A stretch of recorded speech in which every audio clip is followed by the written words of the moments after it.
Hello, you little potatoes. It's time to achieve deep sleep fast with a little history, so let's snuggle up. Because tonight, we're travelling back to a time when autumn meant something different than pumpkin spice lattes and Black Friday ads.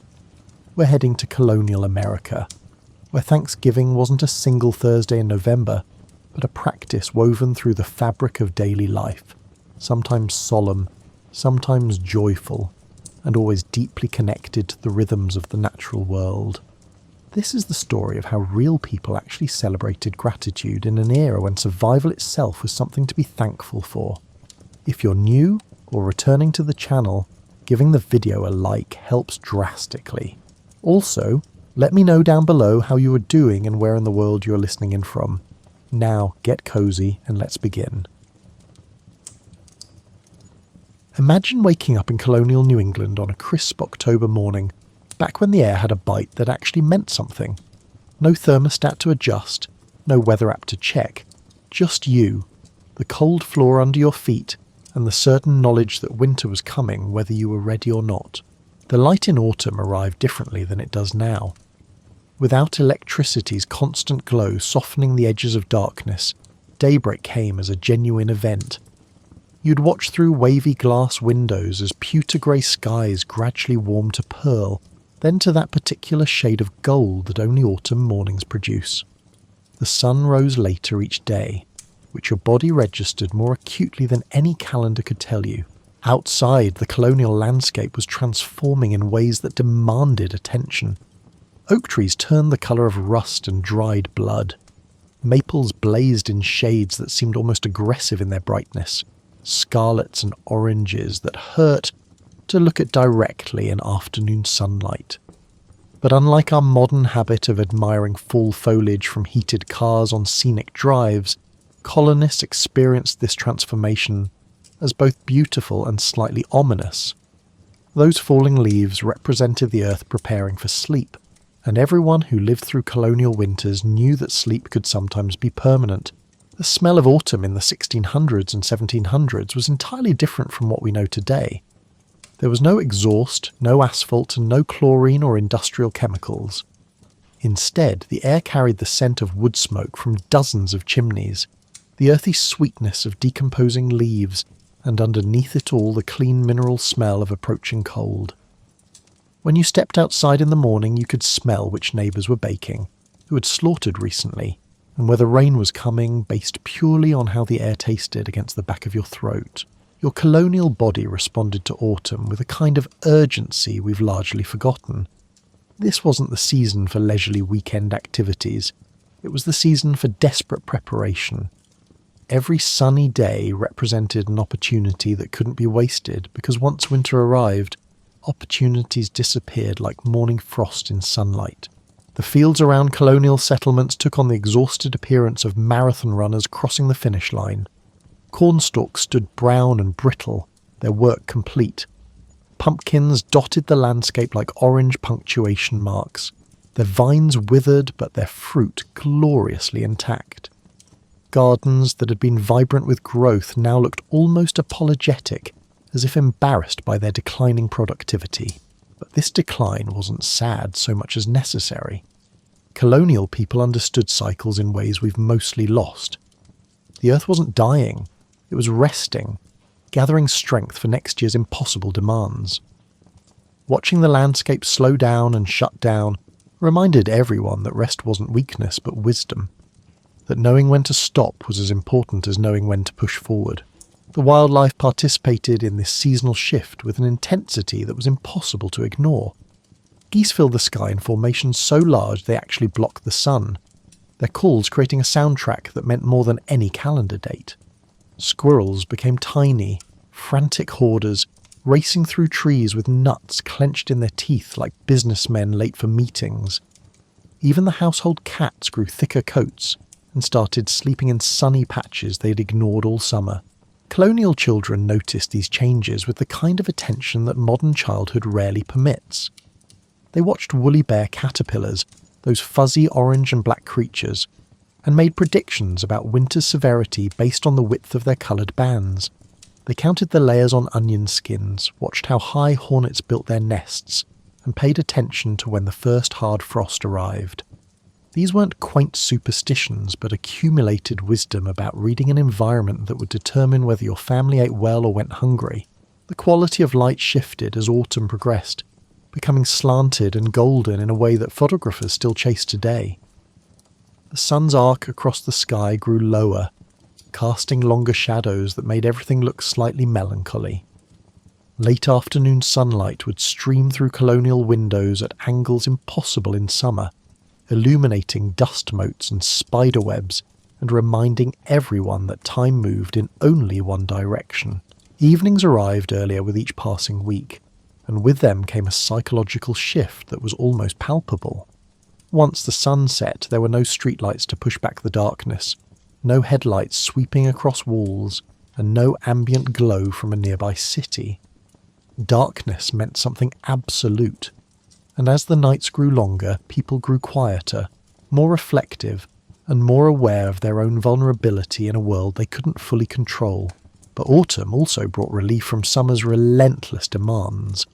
The gardens that had required constant attention could finally be put to bed.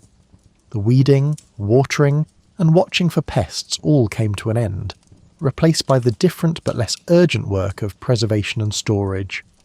There was still plenty to do, but the frantic pace of the growing season gave way to something more methodical, more contemplative.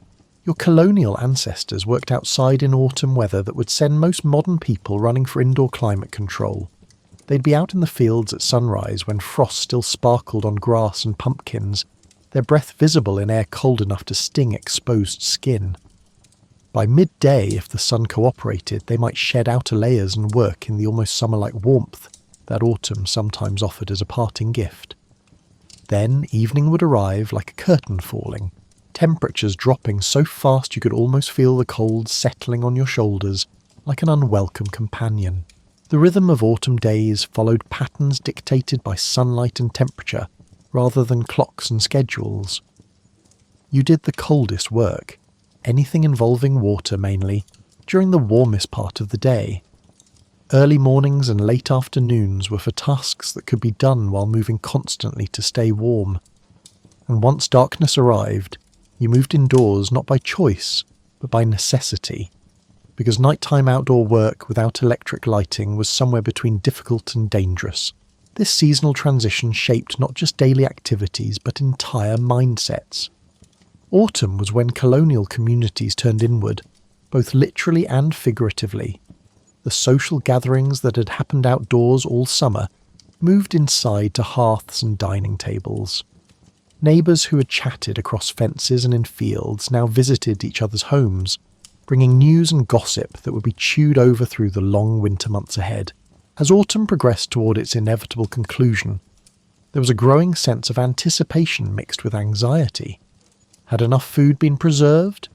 Were the repairs to the house adequate? Would the firewood last?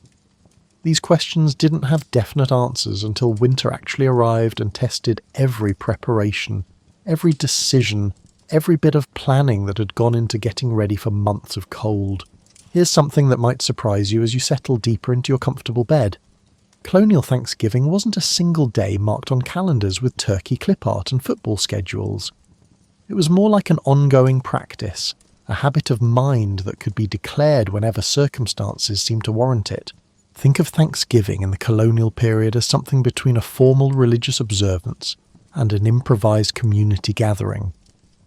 When something genuinely wonderful happened, a good harvest, the end of a drought, victory in a conflict, or even just collective survival of a particularly harsh winter, communities would declare a day of Thanksgiving.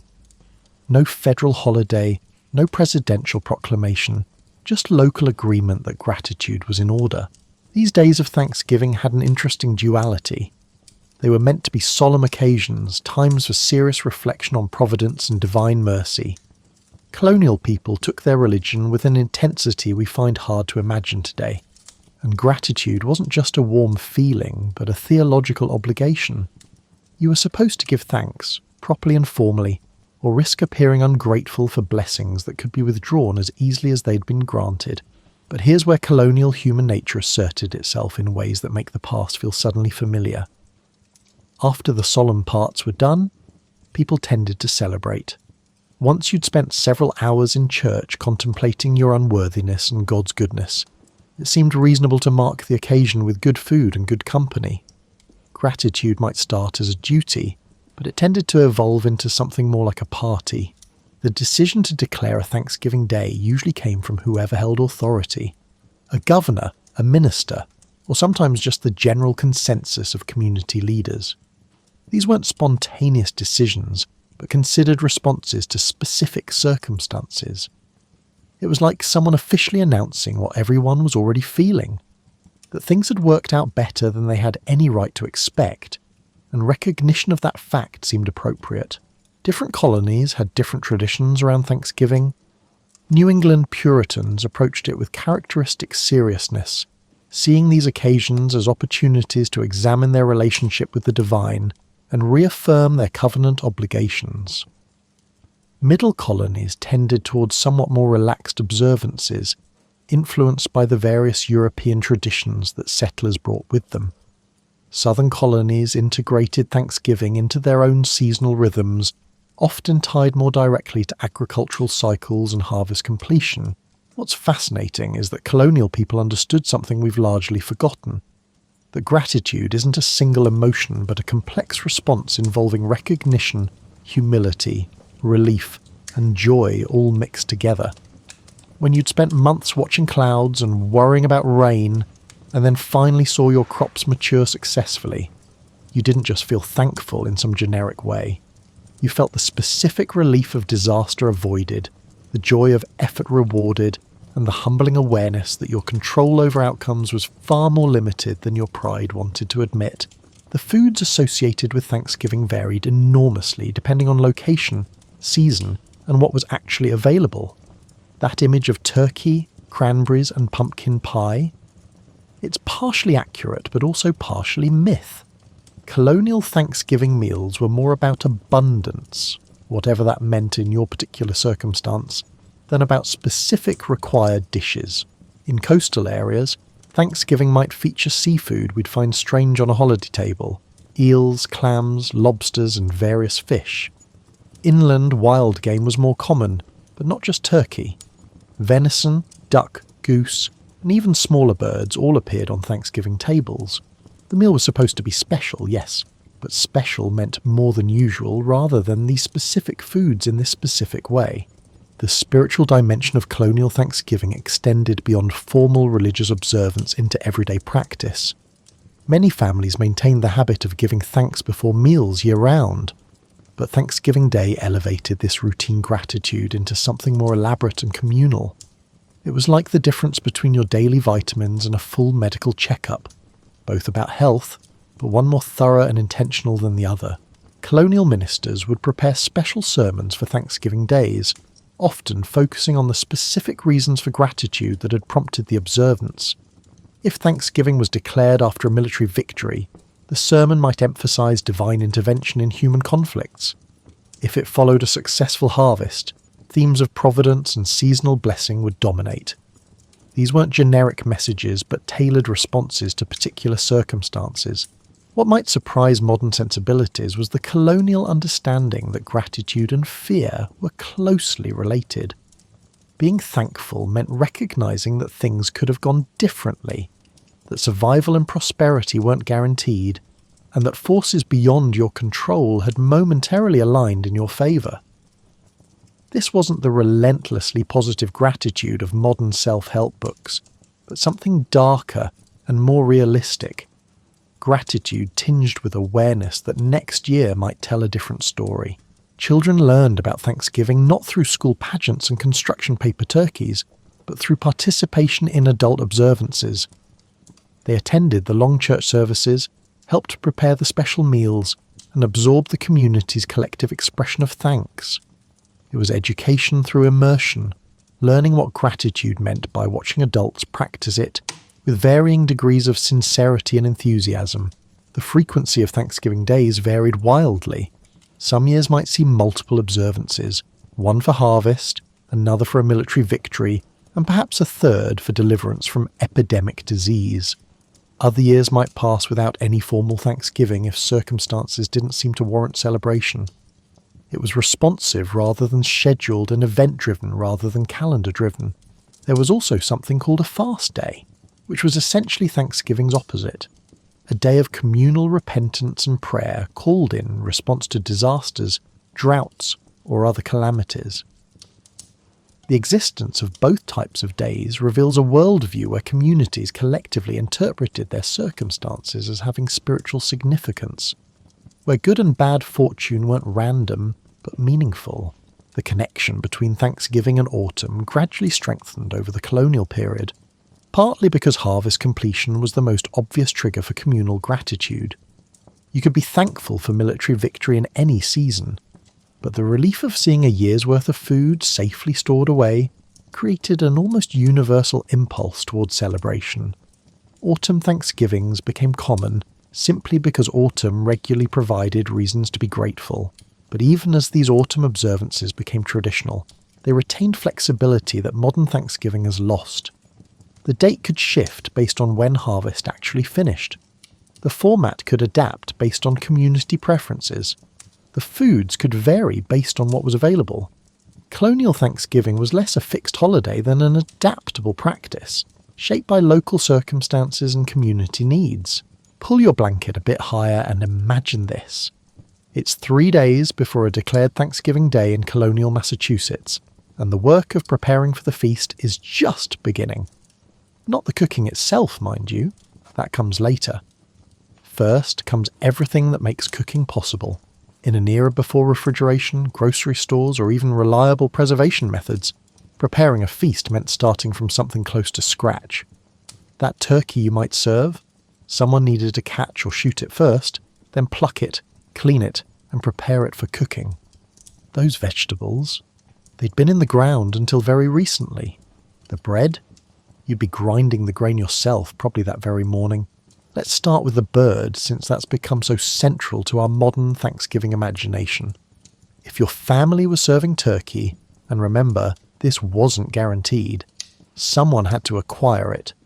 Wild turkeys in colonial America were both more common and more challenging than their modern farm-raised descendants. They could fly, they were wary, and they didn't conveniently present themselves for capture. Hunting wild turkey required patience and skill. You'd need to know where they roosted, when they fed, and how to approach without alerting birds whose survival depended on their wariness. The hunter in your family might spend an entire morning moving through autumn woods, stepping carefully over frost-brittle leaves that crackled like alarm bells, trying to get close enough for a clean shot with a musket that was accurate to maybe 50 yards on a good day. Once killed, the turkey needed to be carried home, and wild turkeys were heavy, sometimes weighing 20 pounds or more. Then came the plucking, a tedious job often assigned to whoever was available, and patient enough to pull out hundreds of feathers one by one. Colonists who did this regularly developed techniques, briefly scalding the bird to loosen feathers, working in systematic patterns from tail to breast. But it was still hours of work that left you covered in down and smelling distinctly of wet bird. The cleaning process involved removing entrails, a task that required enough knowledge of anatomy to do it properly without contaminating the meat. Colonial cooks saved the organ meats, heart, liver and gizzard, because wasting food was somewhere between foolish and sinful. These would be cooked separately or incorporated into stuffing, adding flavours and nutrients that modern palates often find challenging. But maybe your family wasn't serving turkey. Perhaps it would be goose, which had its own preparation requirements. Geese had even more feathers than turkeys, and their down was valuable enough to save for pillows and bedding. Or maybe venison, which meant not just hunting but also butchering a deer, dividing it into cuts that would serve different purposes, and working quickly enough that none of the meat spoiled. The vegetables for a Thanksgiving meal told their own story of seasonal timing. By late autumn, the garden vegetables that had dominated summer eating were mostly gone, replaced by hardier varieties that could withstand cold. You'd be serving what had survived: carrots pulled from earth that was starting to freeze, onions from the storage cellar, and squash that had been harvested weeks earlier and stored in cool, dry spaces. Preparing these vegetables meant more than just washing and cutting. Carrots needed to be scrubbed free of dirt that clung like it had been glued on. Onions required peeling multiple layers, a job that left your eyes streaming and your hands smelling for days. Winter squash needed to be split open with an axe or cleaver. Their shells were tough enough to resist normal knives, then scraped free of seeds and stringy pulp. Corn in colonial Thanksgiving meals appeared in forms we'd barely recognise. This wasn't the sweet corn we enjoy today, but field corn, harder and starchier, suitable for grinding into cornmeal or hominy. Preparing corn for a feast might mean grinding dried kernels in a hand mill, a rhythmic, exhausting task that produced flour for cornbread or johnny cakes. Your arms would ache, and your back would complain, but the alternative was no bread, so you kept grinding. The bread itself required planning and precision. You couldn't just mix ingredients and pop them in an oven set to 350 degrees. Colonial baking meant managing wood-fired ovens whose temperatures you controlled by judgment and experience rather than thermometers. Too hot and you'd char the outside while leaving the inside raw. Too cool and you'd get dense, half-baked disappointments. Baking required building the fire inside the oven hours before you wanted to bake, letting it heat the bricks thoroughly, then raking out the coals and quickly inserting your bread, pies or whatever else you were preparing. The residual heat would do the cooking, but only if you judged the temperature correctly. It was baking as performance art, requiring skills developed through years of practice and inevitable failures. Pies, if you were making them, presented their own challenges. Pastry required cold hands and quick work, which was easier in autumn than summer but still demanded skill. Too much handling and your crust would be tough. Too little and it wouldn't hold together. The fat needed to be cut in just right, the water added just so, and the whole thing rolled out to proper thickness without tearing. Fillings varied based on what was available and what traditions your family maintained.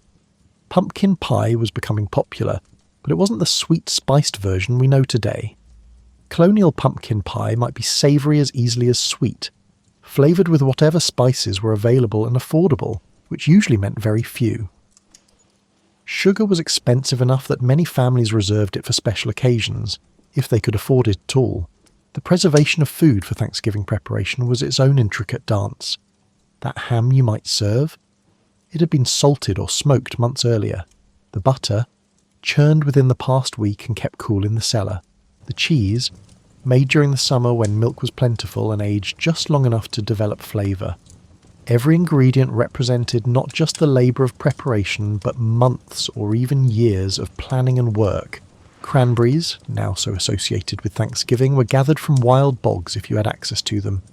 This meant wading into cold, wet areas in late autumn, sometimes breaking thin ice to reach the bright red berries.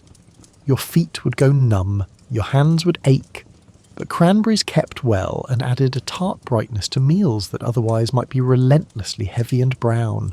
The coordination required to prepare a Thanksgiving feast was almost military in its precision.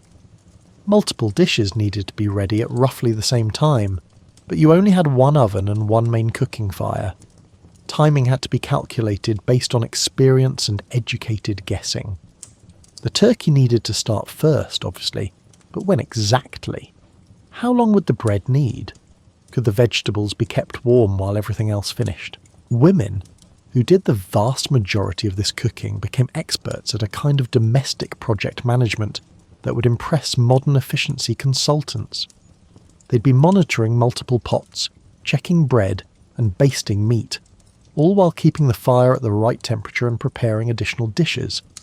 It was cooking as a juggling act, where dropping one ball meant disappointing everyone who'd gathered to celebrate. The smells that filled colonial houses during Thanksgiving preparation were almost overwhelming in their intensity. No exhaust fans pulled away smoke and steam. No sealed ovens contained aromas. Everything was cooked openly, filling rooms with layered scents. Roasting meat, baking bread, wood smoke, herbs and vegetables. Walking into a house where Thanksgiving preparation was underway was like walking into a cloud of smell so thick you could almost taste it. These preparations were communal not by choice but by necessity. One person couldn't do all this work alone, so families and sometimes neighbours would help each other. Older children might be assigned to keep the fire fed with wood. Younger ones might be given tasks like churning butter or shelling nuts, jobs that kept them occupied and marginally useful without risking serious injury. The exhaustion that came from preparing a Thanksgiving feast was physical, mental, and temporal. By the time the actual meal was ready, the primary cooks had often been working for days with inadequate sleep, constant stress, and relentless physical demands. That we remember these meals as occasions of plenty and celebration is testament to human resilience and our ability to make meaning from exhausting labour. Now imagine the moment just before the feast begins. The cooking is done, the house smells like the inside of heaven's pantry, and it's time to set the table for the meal that will justify days of preparation. But colonial table setting looks nothing like the Martha Stewart spreads we might picture. First, understand that many colonial families didn't own what we'd recognise as a formal dining table. Instead, they used boards set on trestles, temporary tables that could be assembled and disassembled as needed. This wasn't poverty but practicality. Homes were small, multi-purpose spaces where furniture that could be stored or repurposed was simply sensible. That board you'd set for dinner would be taken down afterward, freeing floor space for other uses. The table surface itself might be bare wood, scrubbed clean but unvarnished and unadorned. Tablecloths existed but were luxury items, often reserved for the wealthiest families or the most special occasions. For many colonial Thanksgivings, you'd be setting food directly on wood that bore the scars and stains of hundreds of previous meals, darker where gravy had soaked in, lighter where scrubbing had been most vigorous. Plates presented an interesting challenge because many families didn't own individual plates in the modern sense. Instead, they used trenchers, flat pieces of wood or sometimes stale bread, that served as edible or reusable plates. Wealthier families might own pewter plates, which were treasured possessions passed down through generations. Ceramic plates were becoming more common by the 18th century, but they were still valuable enough that breaking one was cause for genuine distress. The arrangement of seating reflected colonial social hierarchies with an explicitness we'd find uncomfortable today. The head of the household sat at the head of the table, naturally. But from there, placement was determined by age, gender, and social status in ways that everyone understood intuitively. Adults sat before children, men before women, and older before younger. If guests were present, they'd be integrated into this hierarchy based on their relationship to the family and their social standing. Children often didn't sit at the main table at all, especially in larger families. They might eat at a separate smaller table, or standing, or even in another room if space was limited. This wasn't cruelty but practicality combined with social convention. Children were expected to eat quickly and quietly, not to participate in adult conversation or claim space that could be used by those whose presence at the table was considered more important. Chairs themselves were often scarce. Many families owned only a few chairs, with the rest of the seating provided by benches or stools. The head of household might have the only actual chair, possibly the only chair with arms and a back. Everyone else made do with less comfortable options, and no one thought this particularly unusual or unfair. Comfort was not yet considered a right, but a privilege reserved for those whose status warranted it. The serving dishes told stories about family wealth and priorities. A family prosperous enough to own ceramic or pewter serving dishes would display them prominently, but many meals were served directly from the cooking vessels, wooden bowls, iron pots, or ceramic crocks that had held food during preparation. There was no need for decorative servingware if functional cooking vessels would do the job. Silverware was simpler and scarcer than you might imagine. Many colonial families owned spoons, but not forks. Forks were still relatively new to ordinary dining and were often viewed with suspicion. Why did you need a tiny pitchfork to eat with when your knife and fingers worked perfectly well? Knives were personal tools that you brought to the table yourself, often the same knife you used for daily tasks. The idea of matched silverware sets arranged precisely on either side of the plate was centuries away from colonial reality. Table decorations, in the modern sense of centerpieces and coordinated aesthetics, barely existed. If anything adorned the table beyond food and dishes, It might be practical items that happen to look nice, a bowl of apples perhaps, or autumn leaves that had been brought in for some other purpose. The food itself was meant to be the decoration, and given how much work went into preparing it, that seemed entirely reasonable. The lighting for a Thanksgiving meal varied by time of day and family resources. If the meal happened in the afternoon, as many did, natural light from windows would illuminate the table.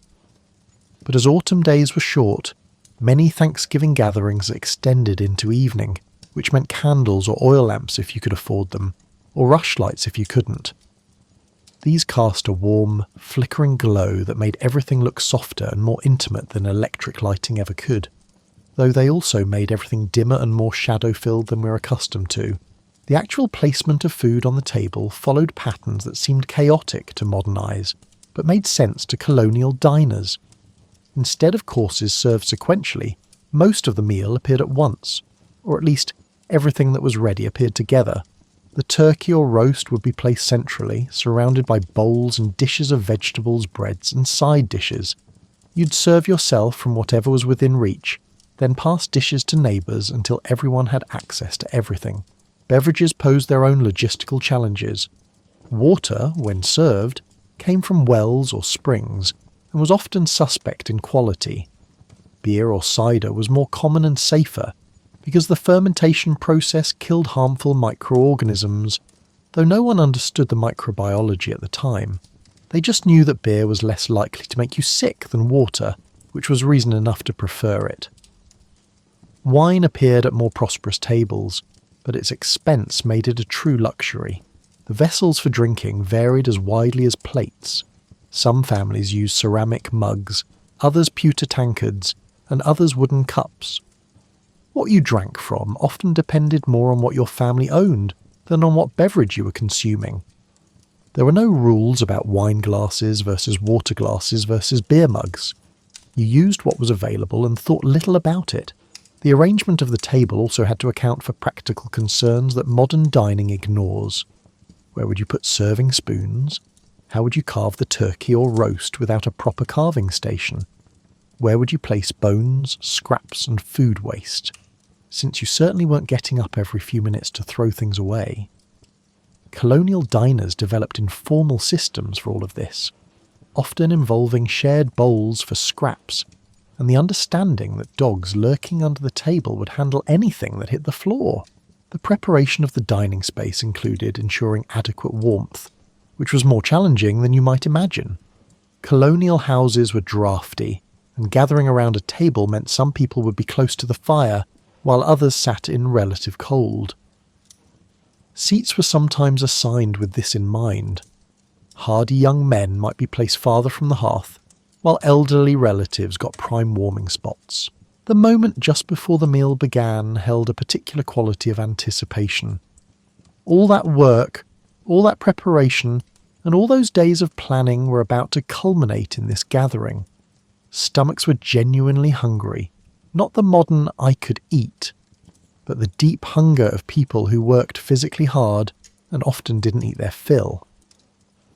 The food on that table represented not just sustenance, but achievement, community, and the particular kind of abundance that comes from successfully meeting survival challenges. As people settled into their places, there would be a moment of collective recognition. We made this happen. We hunted or raised the food, we prepared it, we set this table, and now we get to enjoy the fruits of all that labour. That recognition was itself a form of thanksgiving, separate from any formal blessings or prayers, a bodily understanding of effort and reward that our modern lives rarely require us to feel. The food is on the table. Everyone is seated according to their proper place, and now comes the moment that actually defines colonial Thanksgiving, the expression of communal gratitude. But before we explore how that worked, let's understand what community meant in the colonial period, because it's quite different from our modern understanding. Your colonial community wasn't just people who happened to live near you. It was an intricate web of obligation, support, and mutual dependence that determined whether you survived or perished. Neighbours helped raise your barn because they knew they'd need help raising theirs. Families shared labour during harvest because no single household could manage alone. When someone fell ill or died, the community absorbed their responsibilities, because failing to do so might mean children starving or crops rotting in fields. This interdependence meant that Thanksgiving gatherings were never just your immediate family sitting down to eat. Extended family was expected if they lived close enough to attend. Neighbours might be included, especially those who had helped during the year or who had no family of their own nearby. Sometimes the entire community gathered for a shared meal, creating feasts that were less intimate dinners and more like small festivals. The beginning of the Thanksgiving meal usually involved a blessing or prayer, led by the patriarch of the family or, in larger community gatherings, by the local minister. But these weren't the brief, formulaic blessings we might rush through before eating. Colonial Thanksgiving prayers could be substantial affairs, running to several minutes of detailed enumeration of blessings, acknowledgement of unworthiness, and request for continued providence. Children fidgeted. Stomachs growled. The food sat steaming on the table, its smells promising all manner of deliciousness, while everyone was required to sit motionless and attentive during prayers that seemed designed to test patience as much as to express gratitude. This was character building colonial style, learning to delay gratification, to observe proper forms and to put spiritual obligations before physical desires. Once the formal blessing concluded, the actual eating could begin, and here's where colonial social dynamics become visible, in ways that might make modern egalitarians uncomfortable. The head of household served himself first, then his wife, then any male guests, then female guests, then children in order of age. This wasn't casual tradition, but enforced hierarchy, a visual demonstration of social order that everyone at the table understood and, mostly, accepted as natural. The eating itself was less refined than modern table manners might suggest. Napkins were rare, so you wiped hands and mouth on whatever was available, your clothes sometimes or shared towels. Food was eaten with fingers as often as with utensils because that's what fingers were for. Bones were gnawed and picked clean because wasting meat was foolish. The sounds of enthusiastic eating, smacking, slurping, the crack of bones being worked for their marrow, filled the room without embarrassment. Conversation during the meal varied depending on the formality of the occasion and the personality of whoever headed the household. Some families maintained relative quiet during eating, considering mealtime an activity deserving full attention. Others encouraged talk, sharing news and stories while passing dishes and refilling mugs. There was no single correct approach, just family traditions that varied as widely as families themselves. The topics of Thanksgiving conversation often turned to the past year's challenges and successes. Families would recall difficult moments, late frosts that threatened crops, illnesses that had been survived, and conflicts that had been resolved.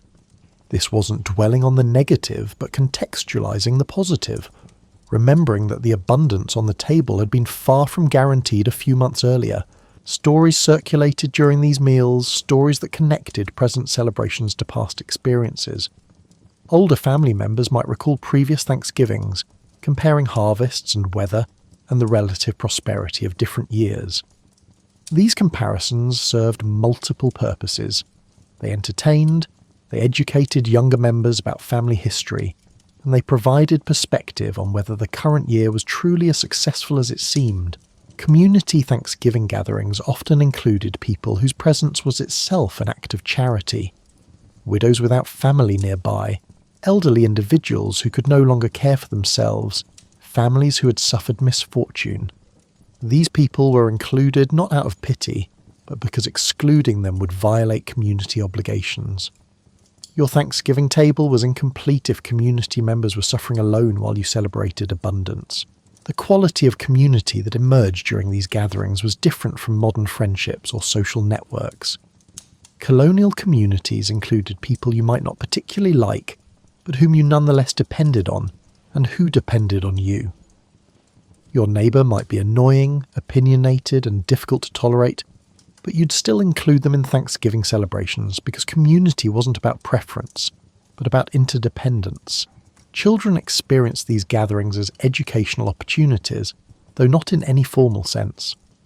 They learned by observation how adults interacted, how conflicts were navigated, and how gratitude was expressed. They saw how their father treated guests, how their mother managed the serving of food, and how elderly relatives were spoken to with respect even when they became difficult or forgetful.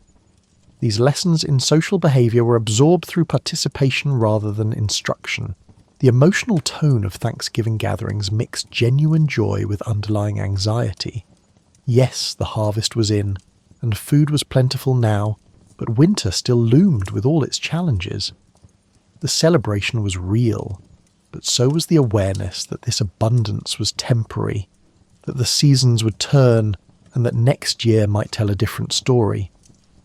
This mixture of gratitude and apprehension gave colonial Thanksgiving a complexity that our modern version often lacks. Music sometimes accompanied Thanksgiving gatherings, though nothing like the background playlist we take for granted. Someone might play a fiddle if one were available. Hymns might be sung, their familiar melodies creating a sense of shared tradition. These musical interludes weren't performed for an audience but participated in by everyone, creating sounds that were more enthusiastic than technically proficient, but that served their purpose of communal expression. The serving and eating of Thanksgiving meals lasted hours, not because there were multiple courses, but because eating itself was a leisurely affair when you had the luxury to make it so. Dishes would be emptied, refilled, and emptied again. Conversations would wind from topic to topic. Children would finish eating and be excused to play. Adults would settle into that contented post-feast state where everything seems slightly better than it did an hour earlier. Throughout the meal, expressions of gratitude emerged naturally rather than formally. Someone might comment on how well the turkey turned out, and the compliment would be received with acknowledgement of good fortune rather than personal pride. Someone else might note how much better this harvest was than last year's, and the table would murmur agreement, aware of how easily things could have gone differently. The leftovers from a Thanksgiving feast were precious commodities, carefully saved and planned for. Nothing was wasted because waste was both impractical and morally suspect. Bones would be saved for soup. Uneaten bread would be dried for use in stuffing or pudding. Even vegetable scraps would be collected for animals or in truly frugal households for boiling into broth. The feast represented abundance, but abundance managed with an eye toward future scarcity.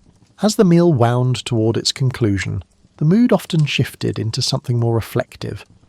With bellies full and immediate hunger satisfied, people had the luxury of thinking beyond survival needs to larger questions of meaning and connection.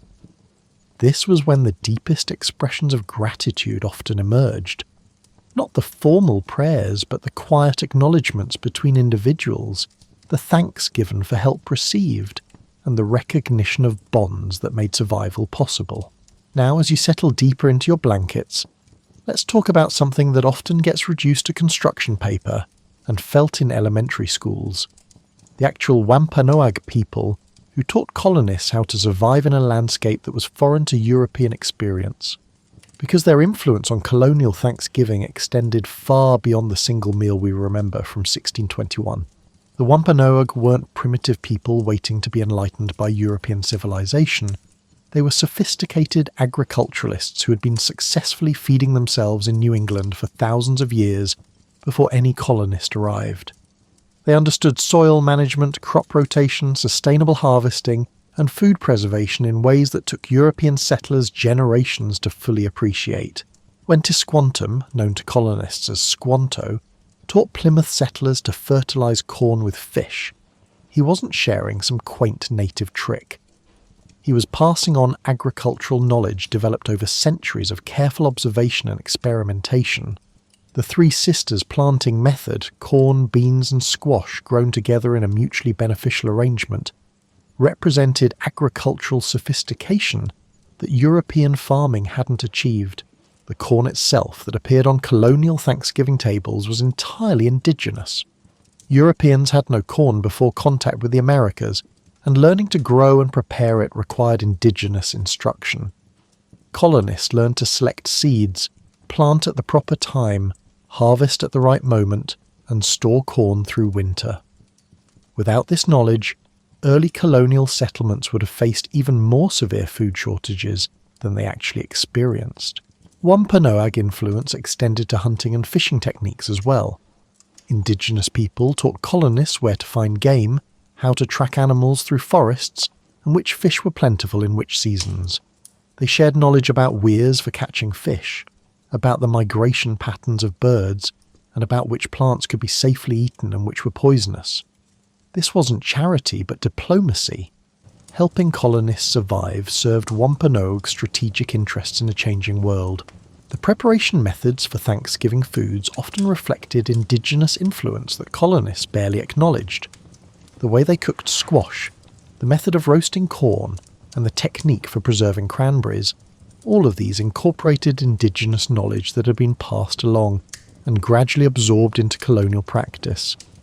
European foodways and indigenous foodways blended in ways that contemporary colonists rarely paused to examine. But let's be honest about the complexity here, because any discussion of colonial Thanksgiving must acknowledge the broader context of colonization, disease, and displacement. The Wampanoag people who attended that famous 1621 feast were themselves survivors of epidemics that had decimated their population. Diseases introduced by earlier European contact had killed perhaps 90% of indigenous New Englanders before the Pilgrims even arrived. When Massasoit, the Wampanoag sachem, established diplomatic relations with Plymouth Colony, he was making strategic decisions in a drastically altered world. His people were vulnerable, their numbers reduced, their regional power diminished. Alliance with colonists offered potential advantages in conflicts with neighbouring tribes and protection against further population losses. The famous Thanksgiving feast was less a celebration of friendship than a diplomatic occasion, a ceremony marking an alliance between two peoples who needed each other for different reasons. The Wampanoag experience of that first Thanksgiving was certainly different from the colonists' experience. For colonists, it was a harvest celebration in the new land, a marker of survival and divine blessing. For the Wampanoag, it was another diplomatic gathering, similar to ceremonies they'd conducted for generations, adapted to include these strange new neighbours with their different customs and incomprehensible beliefs. As colonial settlements expanded through the 17th century, the relationship between indigenous peoples and colonists deteriorated steadily. The mutually beneficial coexistence of early Plymouth gave way to conflict over land, resources and sovereignty. By the time of King Philip's War in 1675, named after Metacomet Massasoit's son, the fragile peace had shattered completely, replaced by violence that devastated both indigenous communities and colonial settlements. This historical trajectory complicates any romantic notion of Thanksgiving as a celebration of harmonious indigenous colonial relations. The food knowledge, agricultural techniques and survival skills that indigenous peoples shared became tools colonists used to establish dominance in a landscape that their teachers had managed sustainably for millennia. Yet the indigenous influence on colonial Thanksgiving feasts remained, even as colonists forgot or ignored its source. The corn on the table was indigenous. The preparation methods for many dishes incorporated indigenous knowledge. The very fact that colonists had survived to celebrate Thanksgiving owed much to indigenous teaching and tolerance. You can't tell the story of colonial Thanksgiving honestly without acknowledging that indigenous peoples made these celebrations possible, often at tremendous cost to themselves. The seasonal knowledge that informed Thanksgiving timing also reflected indigenous understanding. Knowing when to harvest, when to prepare for winter, and which signs in nature indicated changing seasons.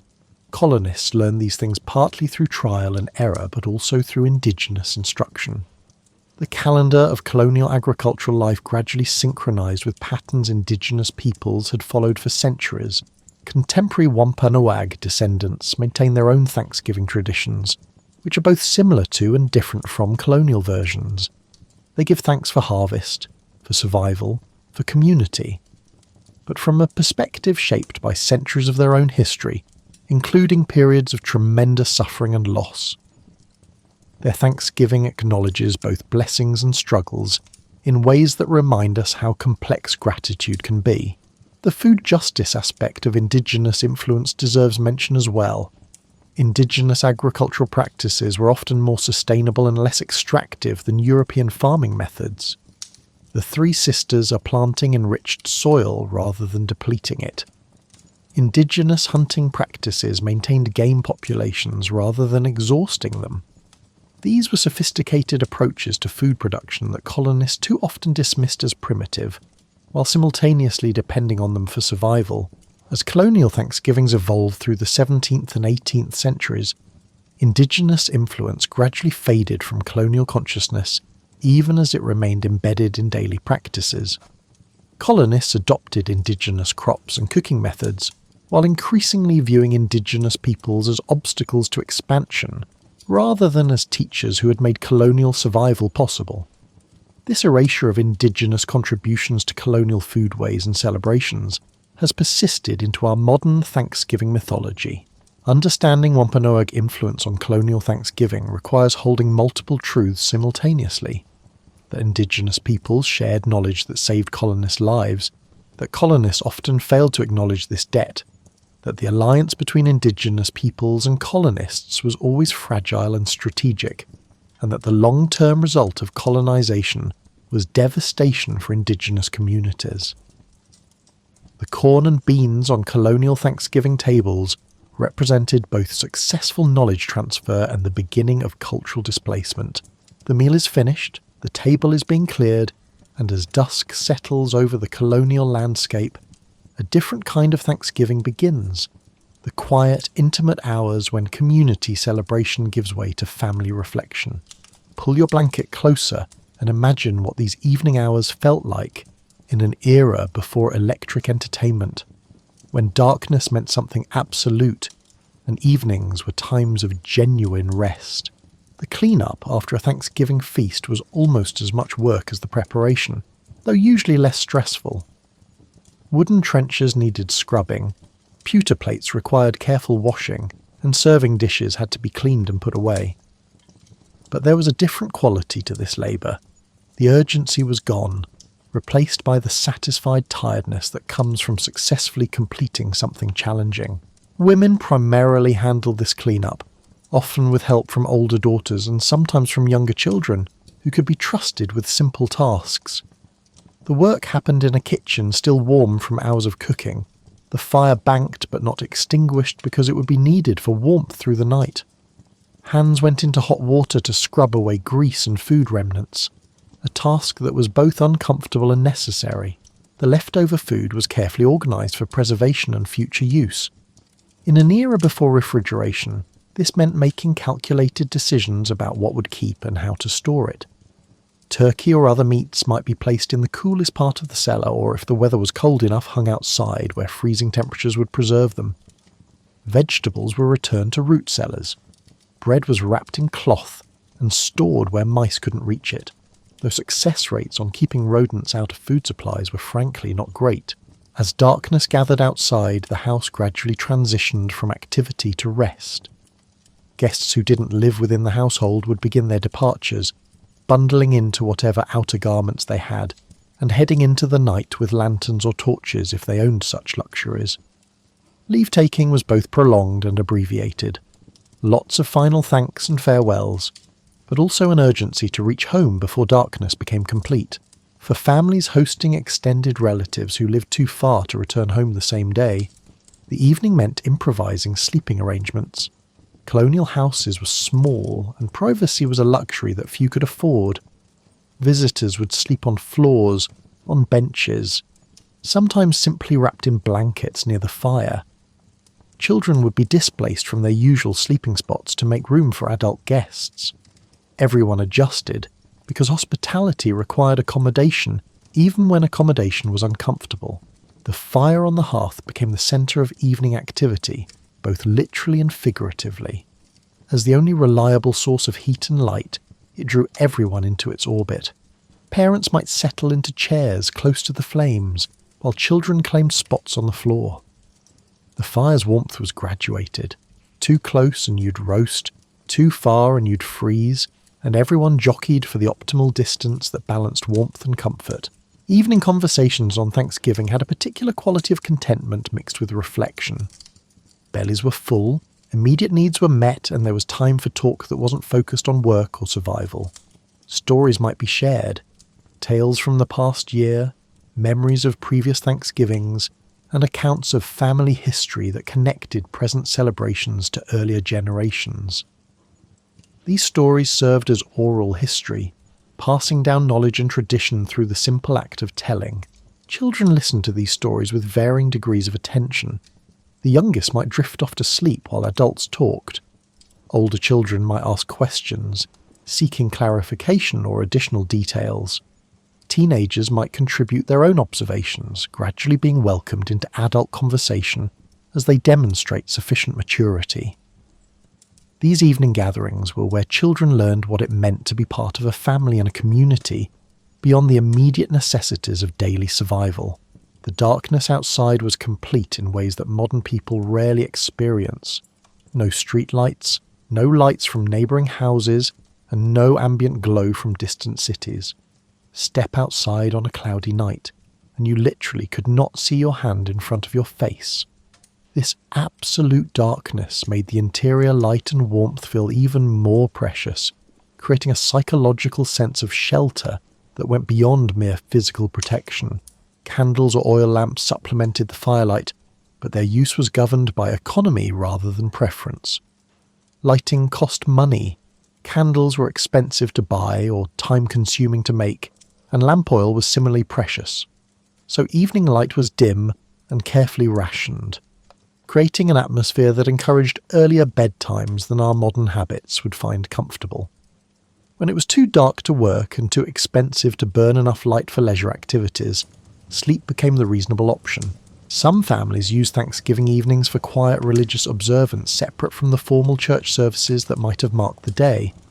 A father might read from the Bible if the family owned one, and if he was literate. Neither condition was guaranteed. Prayers might be offered, individual and personal rather than the communal prayers of earlier. These private devotions reflected the understanding that gratitude was both public and private, communal and individual. Handwork continued even during these leisure hours, because colonial life required constant productivity. Women might knit or mend by firelight, their hands knowing the work well enough that dim lighting didn't prevent progress.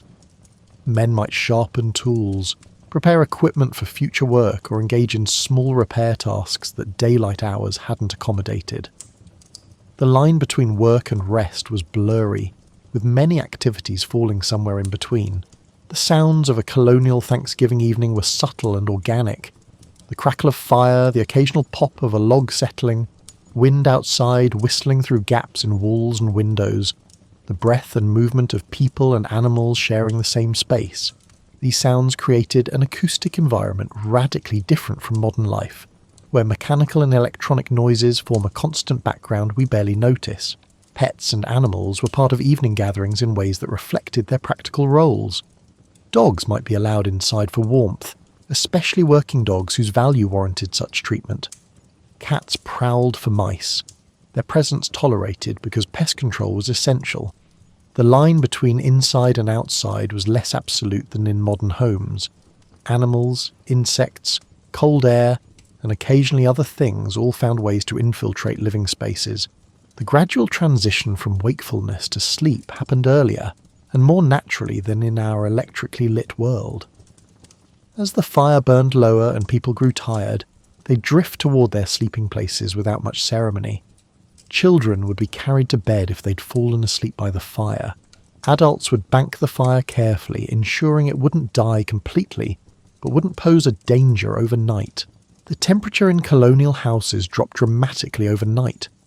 That cosy warmth from evening fires couldn't be maintained through the night. Fires were dangerous if left burning unattended, and fuel was too precious to waste. So everyone slept under whatever blankets and coverings they owned, often wearing clothes to bed for additional warmth, accepting cold as an inevitable part of winter sleeping. The final sounds of Thanksgiving Day would be quiet murmurs of good night, the settling of bodies into sleeping positions, and the last few pops from the dying fire. Then silence would descend, broken only by snoring, the occasional cough, and the nighttime sounds of a house settling into rest. Outside, the November night would be cold, clear, and absolutely dark. A darkness so complete it felt like a physical presence. As we near the end of our journey into colonial Thanksgiving, let's settle into one final topic: how these early celebrations shaped the holiday we know today and what was lost or transformed in that evolution. Because the gap between colonial Thanksgiving and modern Thanksgiving reveals something important about how traditions change, what survives, and what gets left behind. The sporadic, declared when needed nature of colonial Thanksgiving gradually gave way to annual celebrations as communities established patterns and rhythms. Even before Thanksgiving became a federal holiday, many families celebrated Harvest Thanksgiving on a regular basis, usually in late autumn when the agricultural year had definitively concluded. This transition from responsive declaration to scheduled observance reflected broader changes in how Americans thought about time and tradition. The food at Thanksgiving gradually became standardized in ways that colonial celebrations never were. Turkey, which was one option among many in colonial times, became the centerpiece through a combination of practical considerations and cultural mythology. Turkeys were large enough to feed big families and American enough to feel patriotic, and they starred in the most famous Thanksgiving story, giving them symbolic weight that other proteins couldn't match. The vegetables and sides that we consider traditional Thanksgiving foods mostly derive from colonial practices, though they're modified heavily by later additions. Mashed potatoes, for instance, didn't appear on colonial tables because potatoes were still viewed with suspicion in early America. Green bean casserole is a 1950s invention. Sweet potato casserole with marshmallows would have baffled colonial cooks, who couldn't have imagined marshmallows as a food ingredient.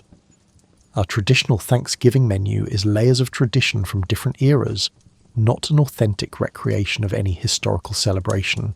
The cranberry sauce that appears on modern Thanksgiving tables descends from colonial practices, but has been transformed by sugar and standardization. Colonial cranberry preparations were far less sweet, sugar was expensive, and more varied in method. Jellied cranberry sauce from a can would have struck colonial cooks as simultaneously miraculous and slightly disturbing. This perfect cylinder of uniform sweetness, bearing little resemblance to the tart, chunky preparations they knew. Pumpkin pie did appear on some colonial tables, but its evolution into the smooth, spiced, sweetened version we know today required centuries of refinement and the eventual availability of affordable sugar and spices. Colonial pumpkin pie might be savoury, might include different spices, and might have a completely different texture. The standardization of the recipe, this is what pumpkin pie should taste like, came much later, as cookbook publication and commercial food production created national standards for regional variations. The timing of Thanksgiving was formalized through a combination of presidential proclamations and eventual congressional action. Abraham Lincoln declared Thanksgiving a national holiday during the Civil War, partly to create a unifying tradition for a divided nation.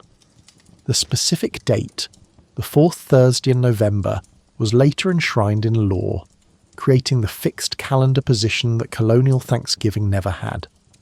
This shift from responsive to scheduled observance changed the holiday's meaning in subtle but significant ways. The connection between Thanksgiving and football emerged in the late 19th and early 20th centuries, creating an association that would have baffled colonists.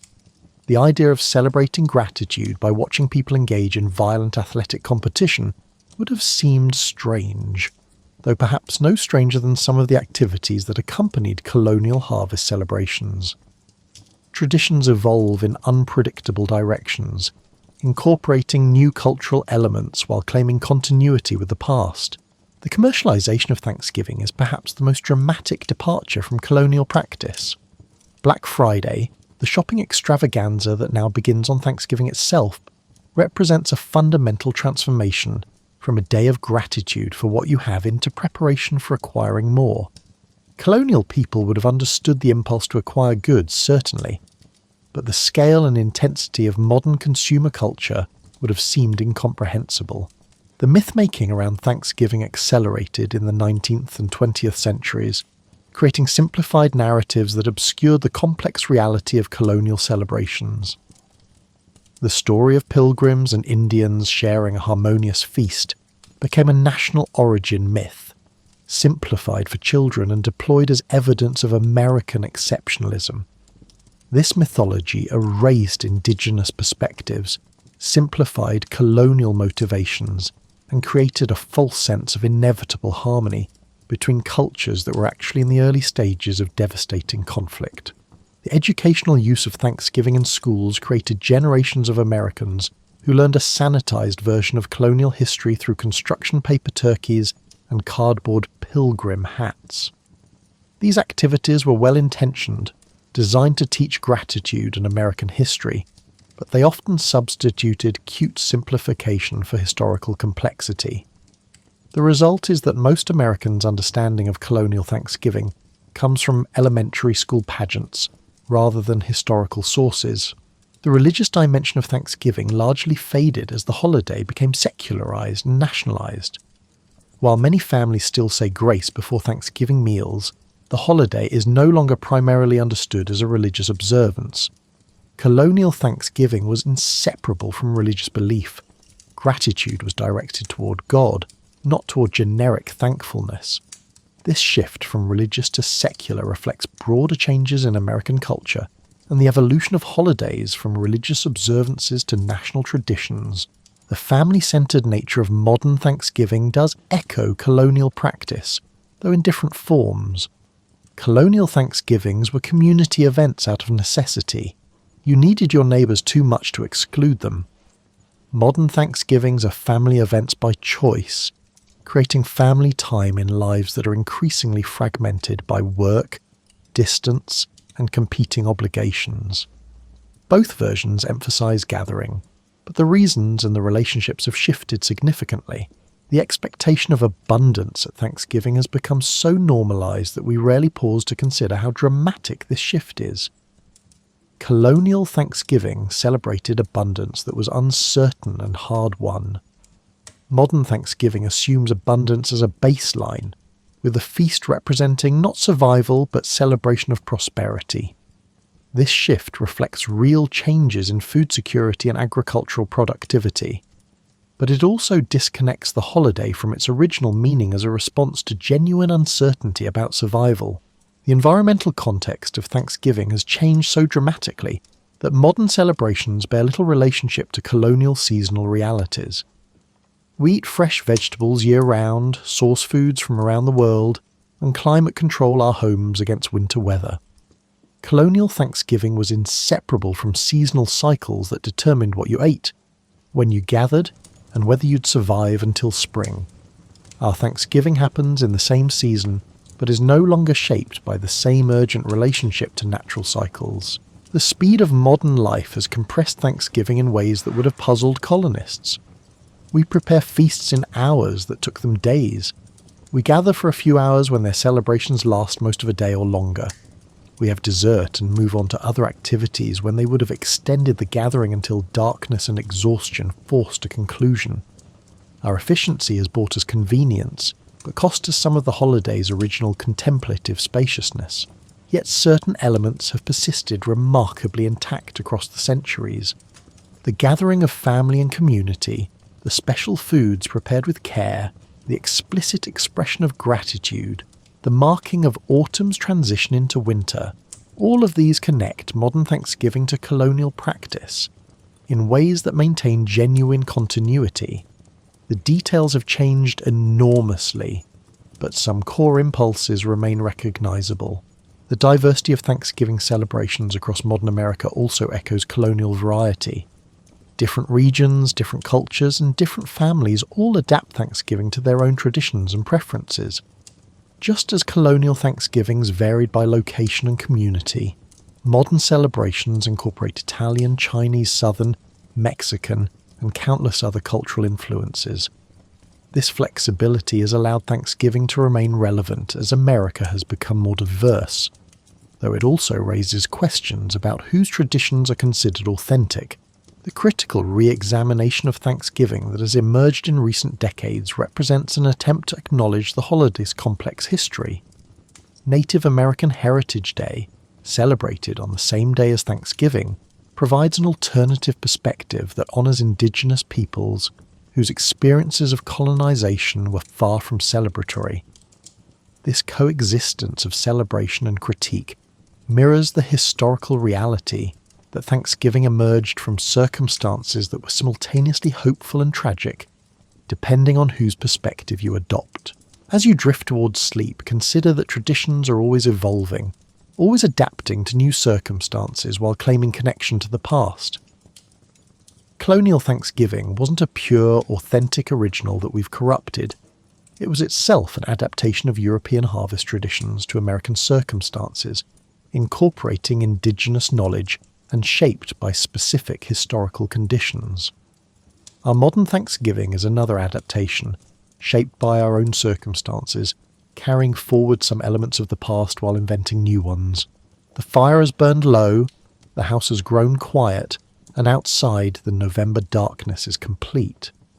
As you prepare for sleep, let's take one last look at what colonial Thanksgiving can teach us about gratitude, community, and the human need to mark the seasons of our lives. Colonial people understood something we've largely forgotten, that gratitude is most meaningful when it's specific and hard-won. They didn't give thanks for prosperity in general, but for this harvest, this survival, this particular escape from disaster. Their gratitude was rooted in awareness of how easily things could have gone differently, how fragile their prosperity was, and how dependent they were on forces beyond their control. This isn't to romanticize colonial life. It was hard, often brutal, and filled with suffering we can barely imagine. But their Thanksgiving practices emerged from genuine uncertainty about survival in ways that made celebration more poignant and gratitude more grounded. They weren't performing gratitude, they were living it as a response to relief. The communal nature of colonial Thanksgiving also offers lessons for our more individualistic age. They understood that survival was collective, that your prosperity depended on your neighbour's success, and that gratitude needed to be expressed in relationships and shared labour as much as in words. Their Thanksgiving celebrations were less about individual families and more about communities recognising their interdependence. The seasonal awareness that informed colonial Thanksgiving has mostly disappeared from modern life. We can eat strawberries in January and pumpkin in July, shop at midnight and work at dawn, heating and cooling our spaces to eliminate seasonal discomfort. This control over our environment is progress, undeniably, but it has also disconnected us from the natural rhythms that gave Thanksgiving much of its meaning. Colonial Thanksgiving emerged from a worldview where human plans were always provisional, always subject to forces beyond control, weather, disease, conflict, and the inscrutable will of providence. Modern life encourages us to believe we can control outcomes through proper planning and effort. There's truth in that belief, but colonial Thanksgiving reminds us that some things remain beyond our control, and that recognising our limits is itself a form of wisdom. The food at colonial Thanksgiving represented not just sustenance but achievement. The successful completion of a year's agricultural labour, the transformation of raw materials into prepared meals through skill and effort, and the ability to gather and share abundance with community members. Our modern abundance has made food less precious, which is progress, but it has also made Thanksgiving meals less connected to the labour and uncertainty that originally gave them meaning.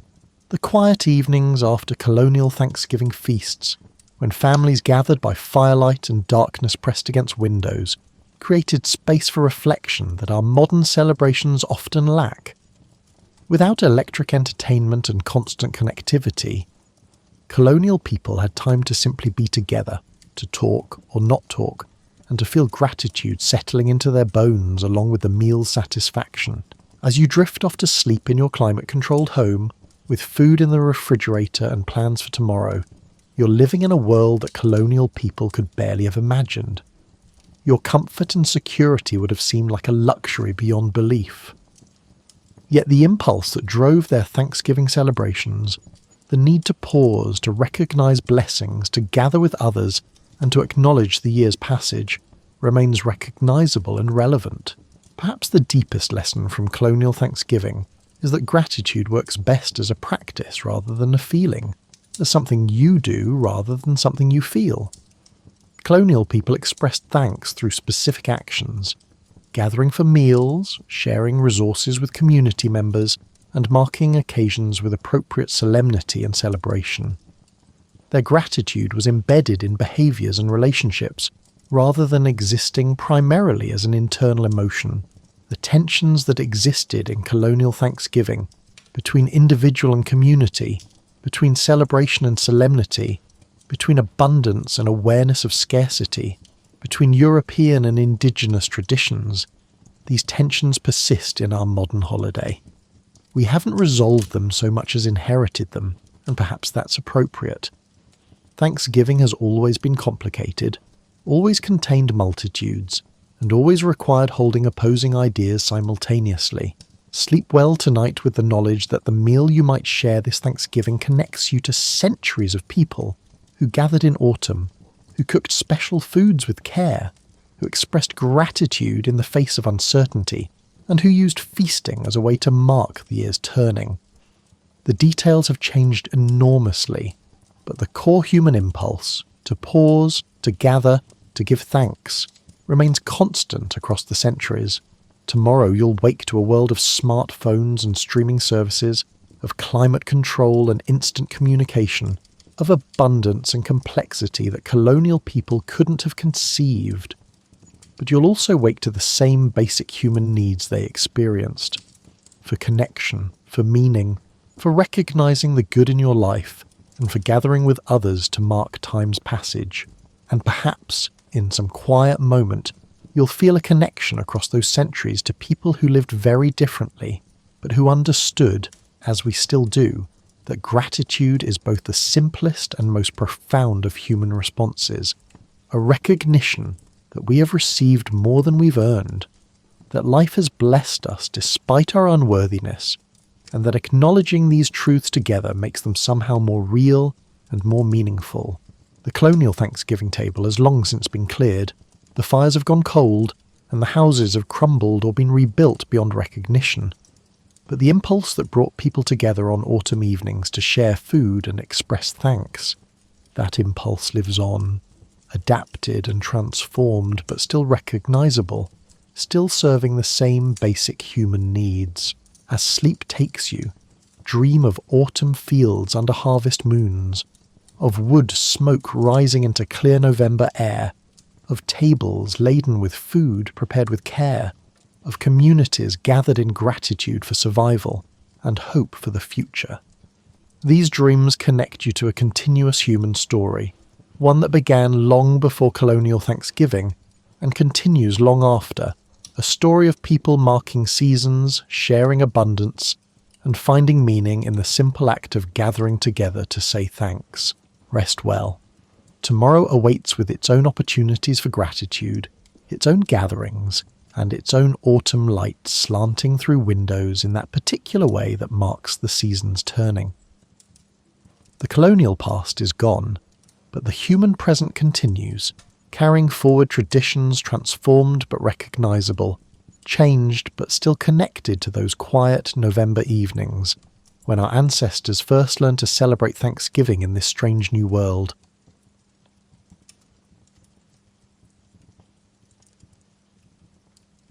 Picture this. You're standing on a wooden dock somewhere along the Norwegian coast around 950 AD, watching 30-odd bearded men load supplies onto what looks like an oversized canoe with delusions of grandeur. This ship is your ride for the next several months, a Viking Longship that's about as comfortable as sleeping on a park bench during a thunderstorm. You'd probably expect something impressive, right?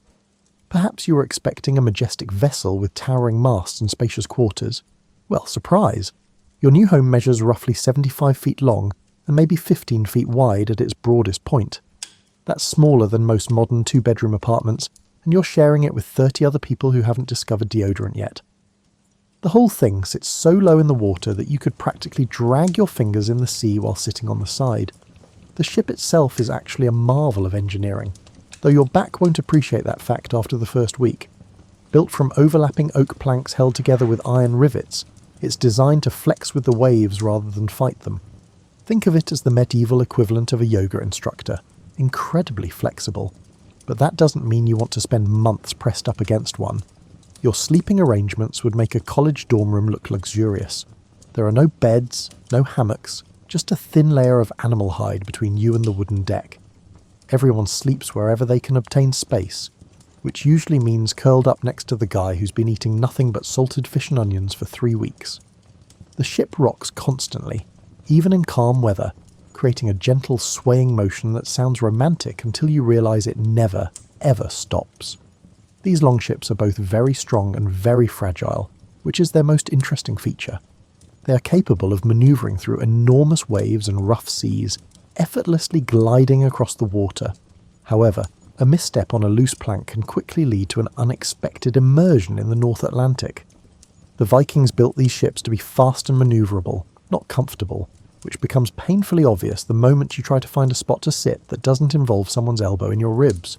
Storage space is at such a premium that every inch matters. Your personal belongings, assuming you have any beyond the clothes on your back, get stuffed into whatever tiny gap you can discover. Most of your fellow passengers have brought along weapons, tools and trading goods, all of which take precedence over luxury items like extra clothing, or anything resembling comfort. The ship's sides are lined with shields when you're not rowing, which serves the dual purpose of protection and decoration. It looks impressive from a distance, like a floating rainbow of war gear. Up close, however, you realise these shields also double as dinner tables, cutting boards, and makeshift pillows. Medieval multitasking at its finest. What strikes you most about life aboard is how exposed everything feels. There's no privacy, no escape from the elements, and absolutely nowhere to hide when that person who brought the fermented shark starts opening his lunch. The ocean stretches endlessly in every direction, and your tiny wooden world feels both insignificant and miraculous, floating on all that vastness. The crew moves around the ship with practiced ease, stepping over sleeping bodies and ducking under ropes with the grace of dancers who've perfected their routine through sheer necessity.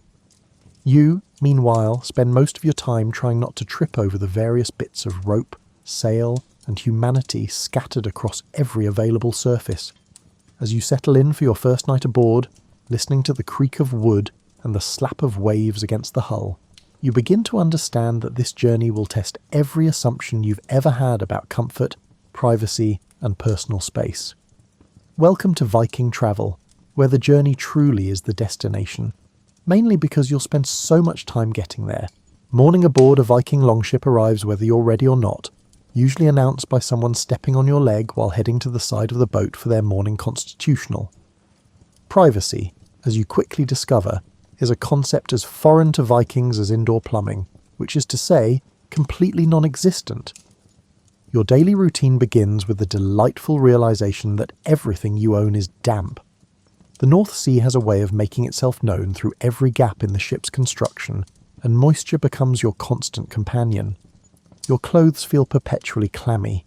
Your bedding squelches when you move, and even your thoughts seem to develop a thin layer of condensation.